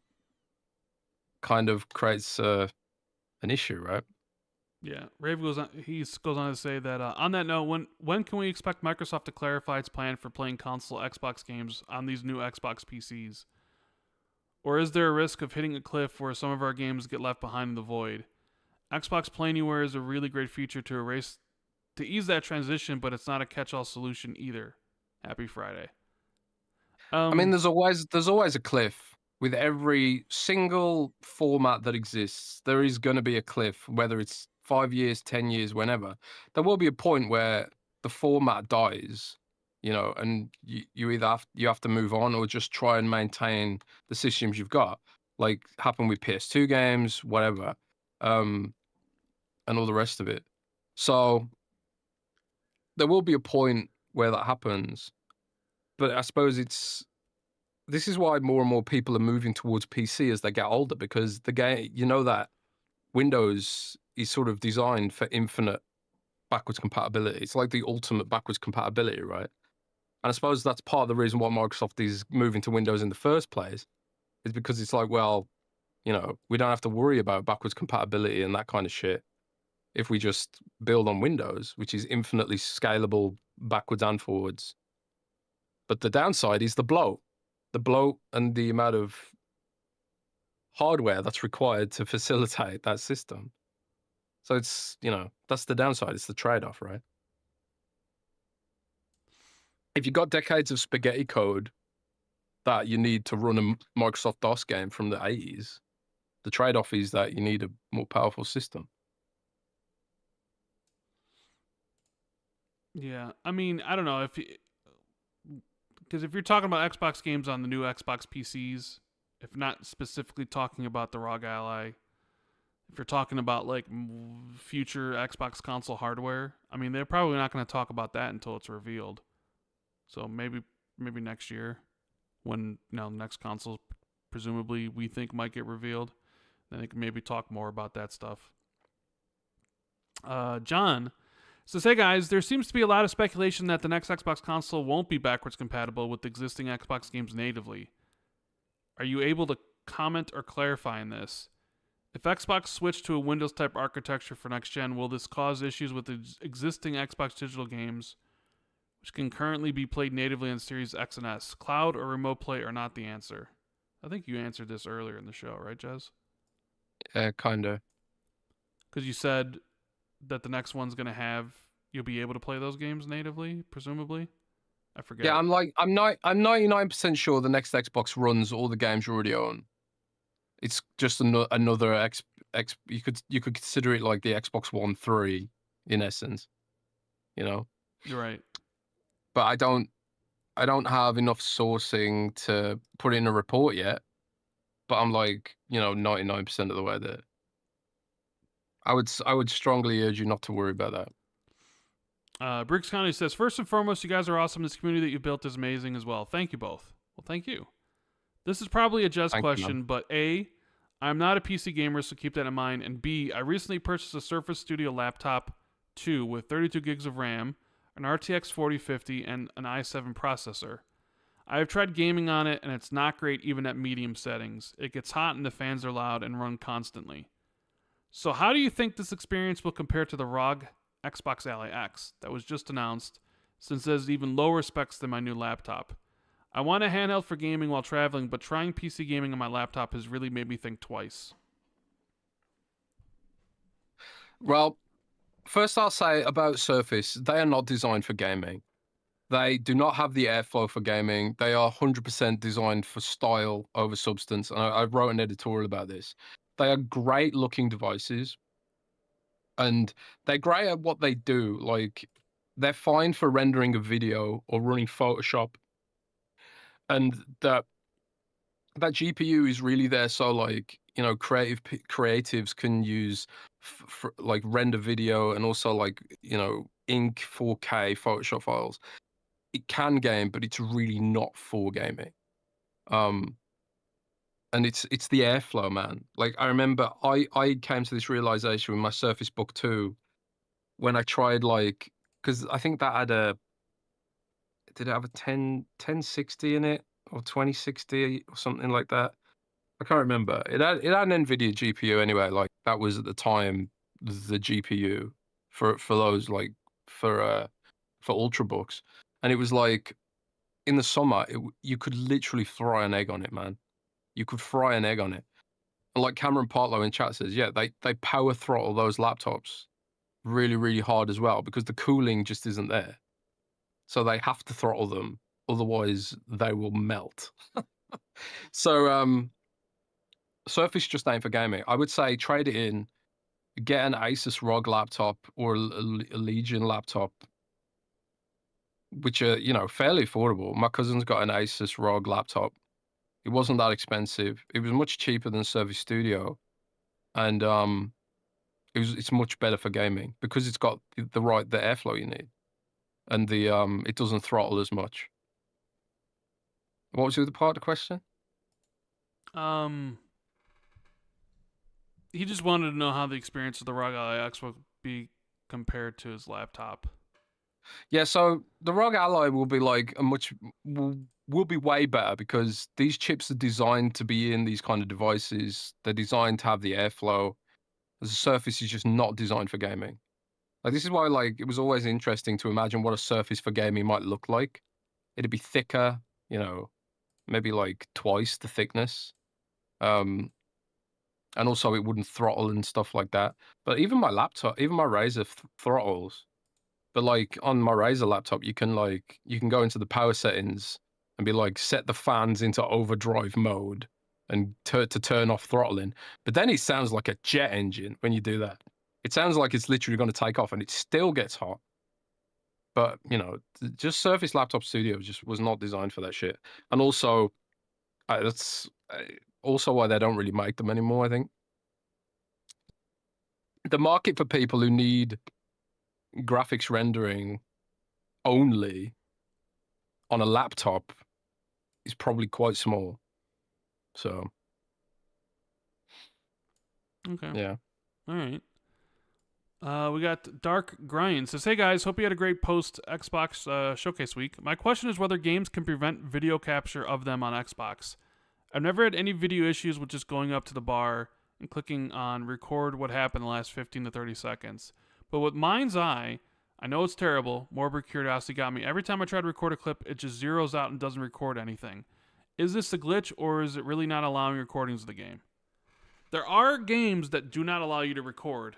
The BioShock Remastered Collection is I know off the top of my head is a game that did not allow you to record anything.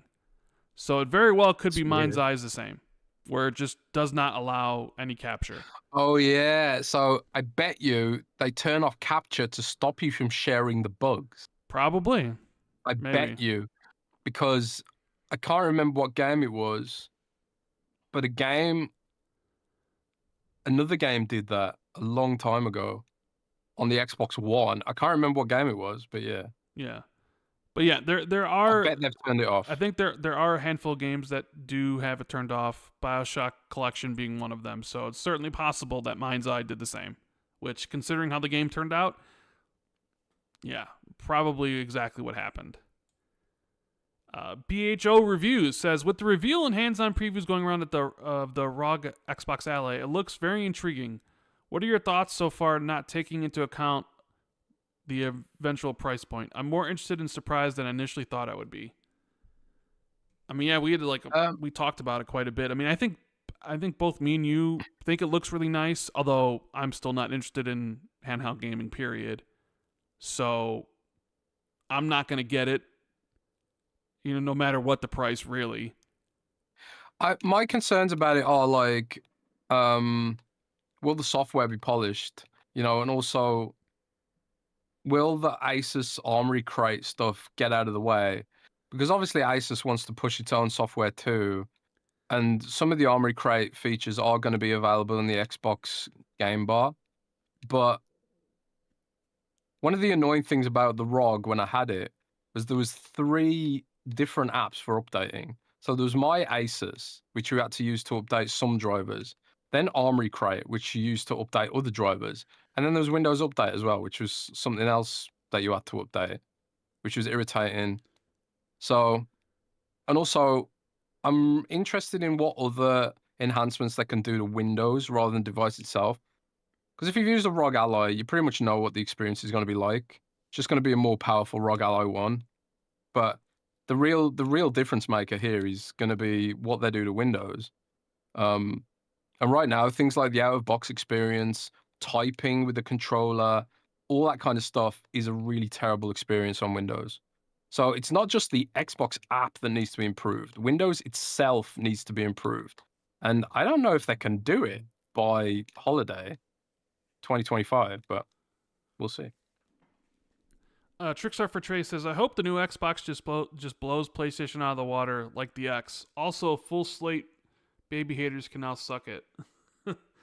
Trickstar for Trey is feeling it, yeah. He's definitely feeling it. Sierra11 Kevin says, hey, Rand and Jez, as always, appreciate you both. When these new devices mention AI chips like the ROG Xbox Ally X, are the potential benefits significant or overhyped?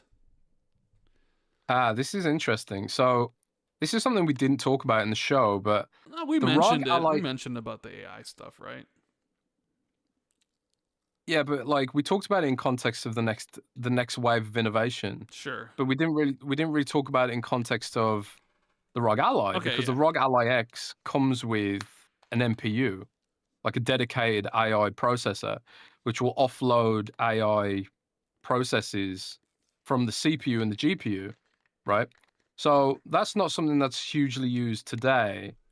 But one of the things that they often talk about is frame generation. So like you run a game. This is one of the things, and it's not a gameplay feature necessarily, but one of the things they talk about, and there are early versions of this already. Right now, it introduces input lag, but these features will get more powerful over time. And one of them is frame generation. So you can run the game at 30 frames per second, but then the AI will fill in the blanks to make it 60 frames per second, right? But your computer will run as if it's running 30 frames per second and use the battery life as if it's running at 30 frames per second, kind of. So there is again a lot of potential here with what the NPU could do. It could do things like NPU could handle the ray tracing, for example, and leave the rest of the game to the graphics cores, stuff like that, right? And then I suppose maybe some games start experimenting with using the NPU for gameplay features, like, you know, we often talk about AI NPCs and things like that, you know, which would be handled by the processor usually, but maybe like offloading them to the NPU could solve some of that shit. I don't know. But one of the things that they're experimenting with, Microsoft even showed this, was like the whole rendering pipeline would be handled by an NPU, which could be more power efficient than using, you know, a full-blown graphics processor SoC. So it's kind of like the game dreams what you're playing. Like the game is like trained on this shit, and the large language model streams from the cloud or something, and then the NPU handles some of that. But he's mostly going to be like upscaling, frame generation. I think graphics features more than anything in the short term, because these NPUs are not really for that.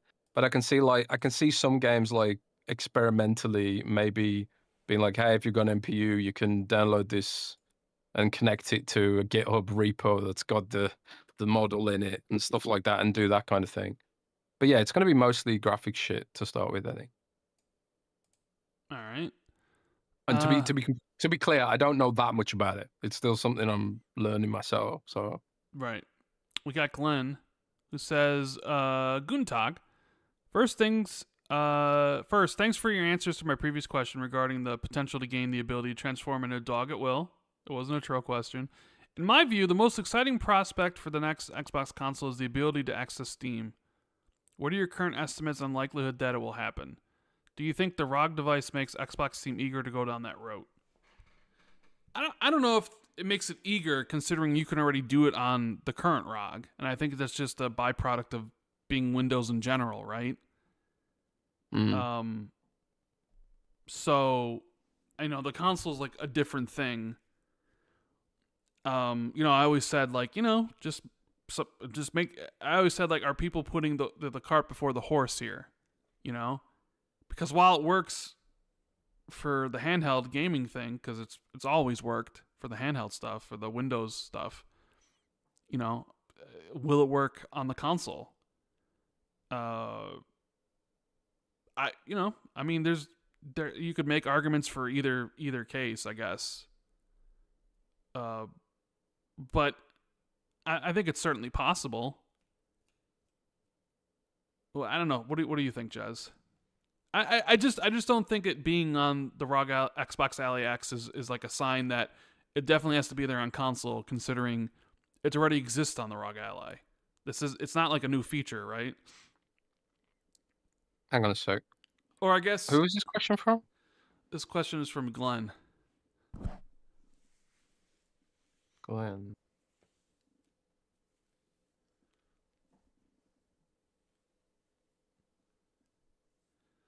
I can't find it. Can you just tell me again? He says, the most exciting prospect for the next Xbox console is the ability to access Steam. What are your current estimates on the likelihood that it'll happen? Do you think the ROG device makes Xbox seem eager to go down that route? My response was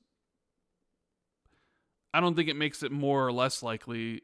And I don't know. It's like like accessing Steam's already a thing on the current ROG allies that have no affiliation with Xbox. So Yeah, it's really hard to say. I think Microsoft's there are pros and cons to this of course, because like you said, like a lot of people have said, there is a sort of potential here where people stop buying games from Microsoft and start giving Steam the 30% cut, right?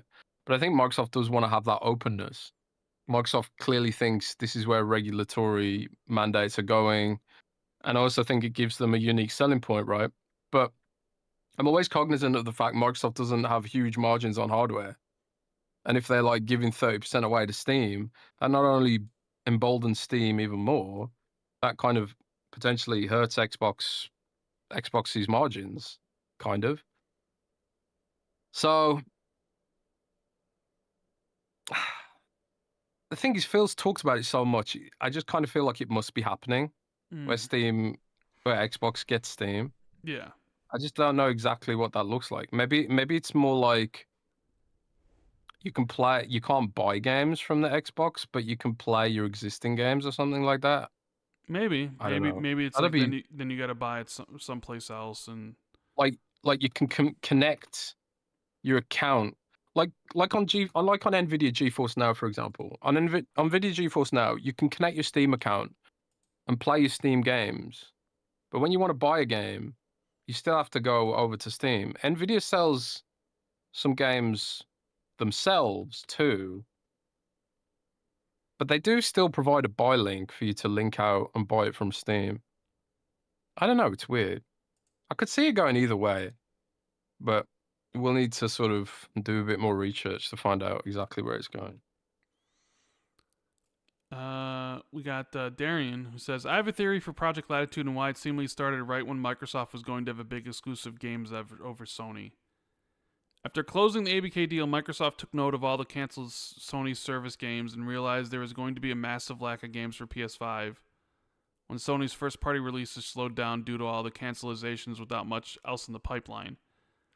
They did their internal analysis and determined that while some PS5 owners would buy an Xbox, the majority would not. In the absence of many Sony releases, those gamers would end up buying third-party games, play free-to-play games, or possibly stop gaming entirely. Instead of leaving a lot of available market unaddressed, they decided to port their games to take advantage of Sony's missteps. That would explain why Microsoft chose the direction they did and why they are absolutely dominating the PS5 sales chart. It would also explain the appearance of them throwing Sony a lifeline when their pipeline of games dried up, but ultimately their goal was to take advantage of the void that Sony created on their own platform. What do you think about that, Jez? Sorry, hang on. I was just dealing with something. Who is this question from? Darian Roos, 4 hours ago. I have a theory for Project Latitude and why it seemed... Huh?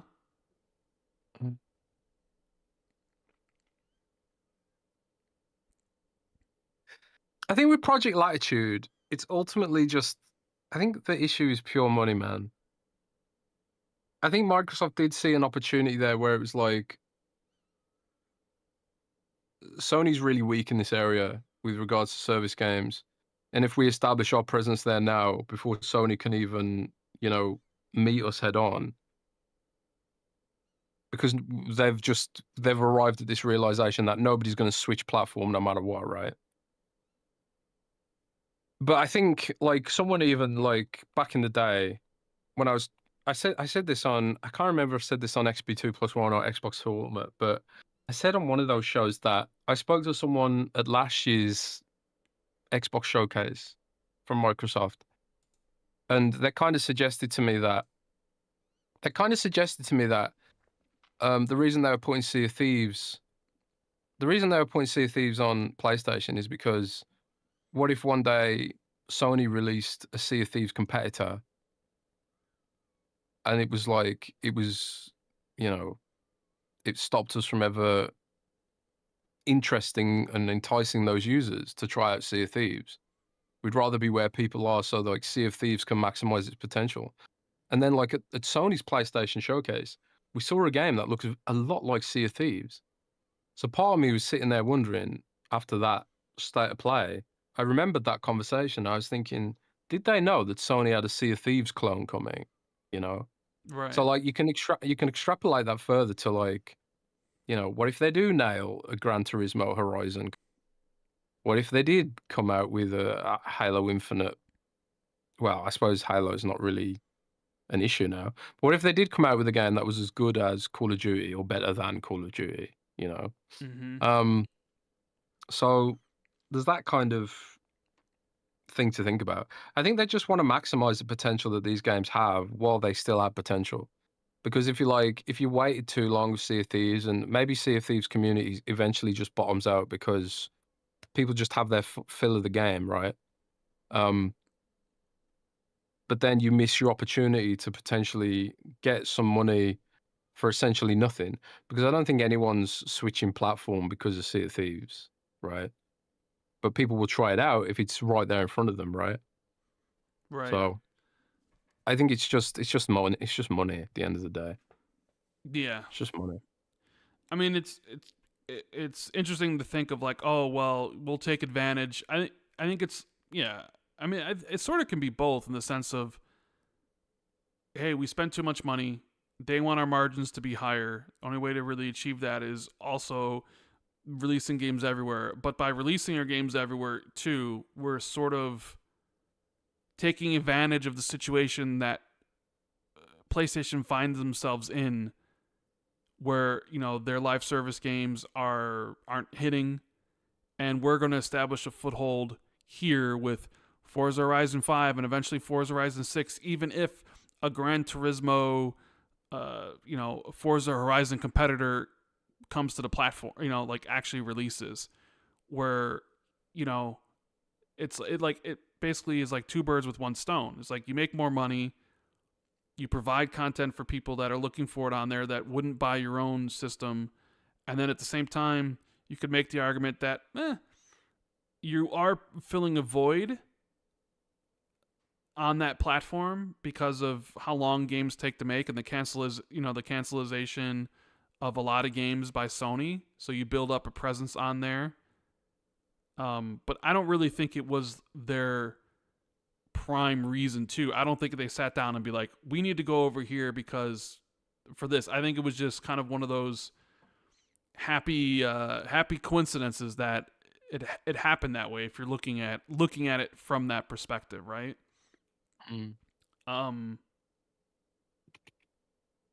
But even still, and even still, like even like you think about Gran Turismo, I know they did a Gran Turismo Sport at one point, and then Gran Turismo 7. It's like, but Gran Turismo has always been this Forza Motorsport like game where it's a simulation racer. I don't know how PlayStation fans would react to them being like, let's do a Gran Turismo but Forza style, Forza Horizon style, where it's like an open world racer, very arcadey. Would PlayStation fans want that? Unless you were doing a spin-off where it's like, no, we're still doing actually Gran Turismo 8, which is a spin-off, but here's this Gran Turismo game that's a open world racer. But then would Polyphony make it? Or would they partner with another studio that makes arcade racers? Polyphony? However you sell the studio that makes Sony's game. It's a Polyphony? Polyphony? I don't know. POL. No, I think it is Polyphony. I think it is Polyphony, but it just sounds cool. Polyphony. Yeah. D Butcher says, Sorry. hey, Rand and Jez, hope all is well. Seems Steam is popular topic today. Could Xbox allow access to Steam on current hardware? Word on the street is all the PC Master Race guys will be running out to get a console for GTA 6. If they could access their Steam libraries on one of the options, could help them make the decision easier. Just a thought. I don't Steam access on current Xbox hardware? I don't think so. I think 0% chance. I mean, I don't know, unless you think differently. I think 0% chance as well. I think the business models of these systems and next gen systems are gonna diverge a bit. Like I've got this theory that they'll drop the paywall for multiplayer on next gen only, but keep it for Xbox One and Series X. I mean, they at might. least for the short term. We'll see. We'll see That's how my they theory. go about that. I mean, if you And I can, kind of feel like if you introduce Steam on the previous consoles, it disrupts that business plus, model. I do think you need to get rid of some Game Pass tiers if you're eventually also going to add more tiers. Like, we already have what? Xbox Game Pass Core, Xbox Standard, Xbox PC Game Pass, and Xbox Ultimate. So you already have 4 tiers. Mm. You know, at some point you're probably going to add a cloud only tier. That's 5. Yeah. Is that too many? But hey, if you got rid of the Xbox Core tier, I also I like, heard there's a cloud only tier coming as well. well, that's what I just said. Oh, sorry, misheard So you. it's like you probably can get rid of the Xbox Core tier, because if you get rid of the whole multiplayer thing, so then you add cloud only, it kind of takes its place. You still would have 4 tiers, but I think that's what they end up doing, because it would be very odd. Here's this device. Battlefield 6 is available on Xbox and on PlayStation and on Steam, except you can play it on the Steam version. You don't have to pay for the multiplayer. It'd be very odd if you could be like where would you want to buy it at that point? Outside of like, hey, my achievements or my cloud saves or what have you. Some people would just be like, I'm just going to play where I get the better deal, and it might even be cheaper on PC anyways, or cheaper on Steam, and you don't got to pay for multiplayer. So that's why, like, yeah, maybe they just drop the wall then, and it's like, well, it's just there's no more multiplayer paywall for this stuff. Yeah, I mean, a lot of what we're talking about is speculative. I mean, but even when you think about it, though, what happens when something new is introduced. You have to kind of speculate while researching what the truth is. And even when you think about it, a lot of the biggest multiplayer games now are you don't need multiplayer access. They're all free to play. Right? I mean, the only real big multiplayer game that you need access for is Call of Duty, the yearly release, right? Like, didn't Rainbow Six Siege just went free to play with X, right? Rainbow Six X? If I'm not mistaken. But yeah, that's right. Yeah, if you go look at a lot of the charts, a lot of those games, I mean, I just Grand Theft Auto 5, obviously that's not free to play, so that's another one, but a lot of the other biggest games, you don't need multiplayer access to play. Good old Collinwood says, hello, Rand and Jez. Jez, you once thought that Final Fantasy VII Remake coming to Xbox was impossible. Do you think it's possible for Square Enix to release a new iteration of Final Fantasy with Microsoft getting the marketing rights? Rand, would you rather watch at one sitting a 10-hour movie or 10-part, 1-hour-long episode serial? There's no way I'm watching a 10-hour movie in one sitting. So I guess I would watch a 10-part, hour-long episode serial, because there's no way I'm watching 10 hours in a row. It's just not happening. I think there's totally a decent chance that like you could end up with Microsoft getting the rights to Square Enix's next game. Whether or not it's like fully exclusive, that's another matter entirely. But it does seem like Microsoft and Square Enix have a better relationship now, thank God, through the hard work of Xbox. But something was up with that stuff, and maybe one day when I'm retired, I'll say what I know. But I don't want to get sued at the moment. Right. Huffy Bear in the super chat says, Jez, have you heard of any other news about the rollout to other handhelds? I really want the MSI Claw 8 AI, but with it being Intel, I don't know. Yeah. Oh, man, it's hard with Intel. They always seem to be much slower updating their drivers than other platforms. So part of me is kind of like, don't get the Intel device. But at the same time, it's kind of like, want there to be competition in the market. But apparently it's a lot better since updates, but it was not the best at the start of its life cycle. But I don't know the timeline exactly for when those updates will come.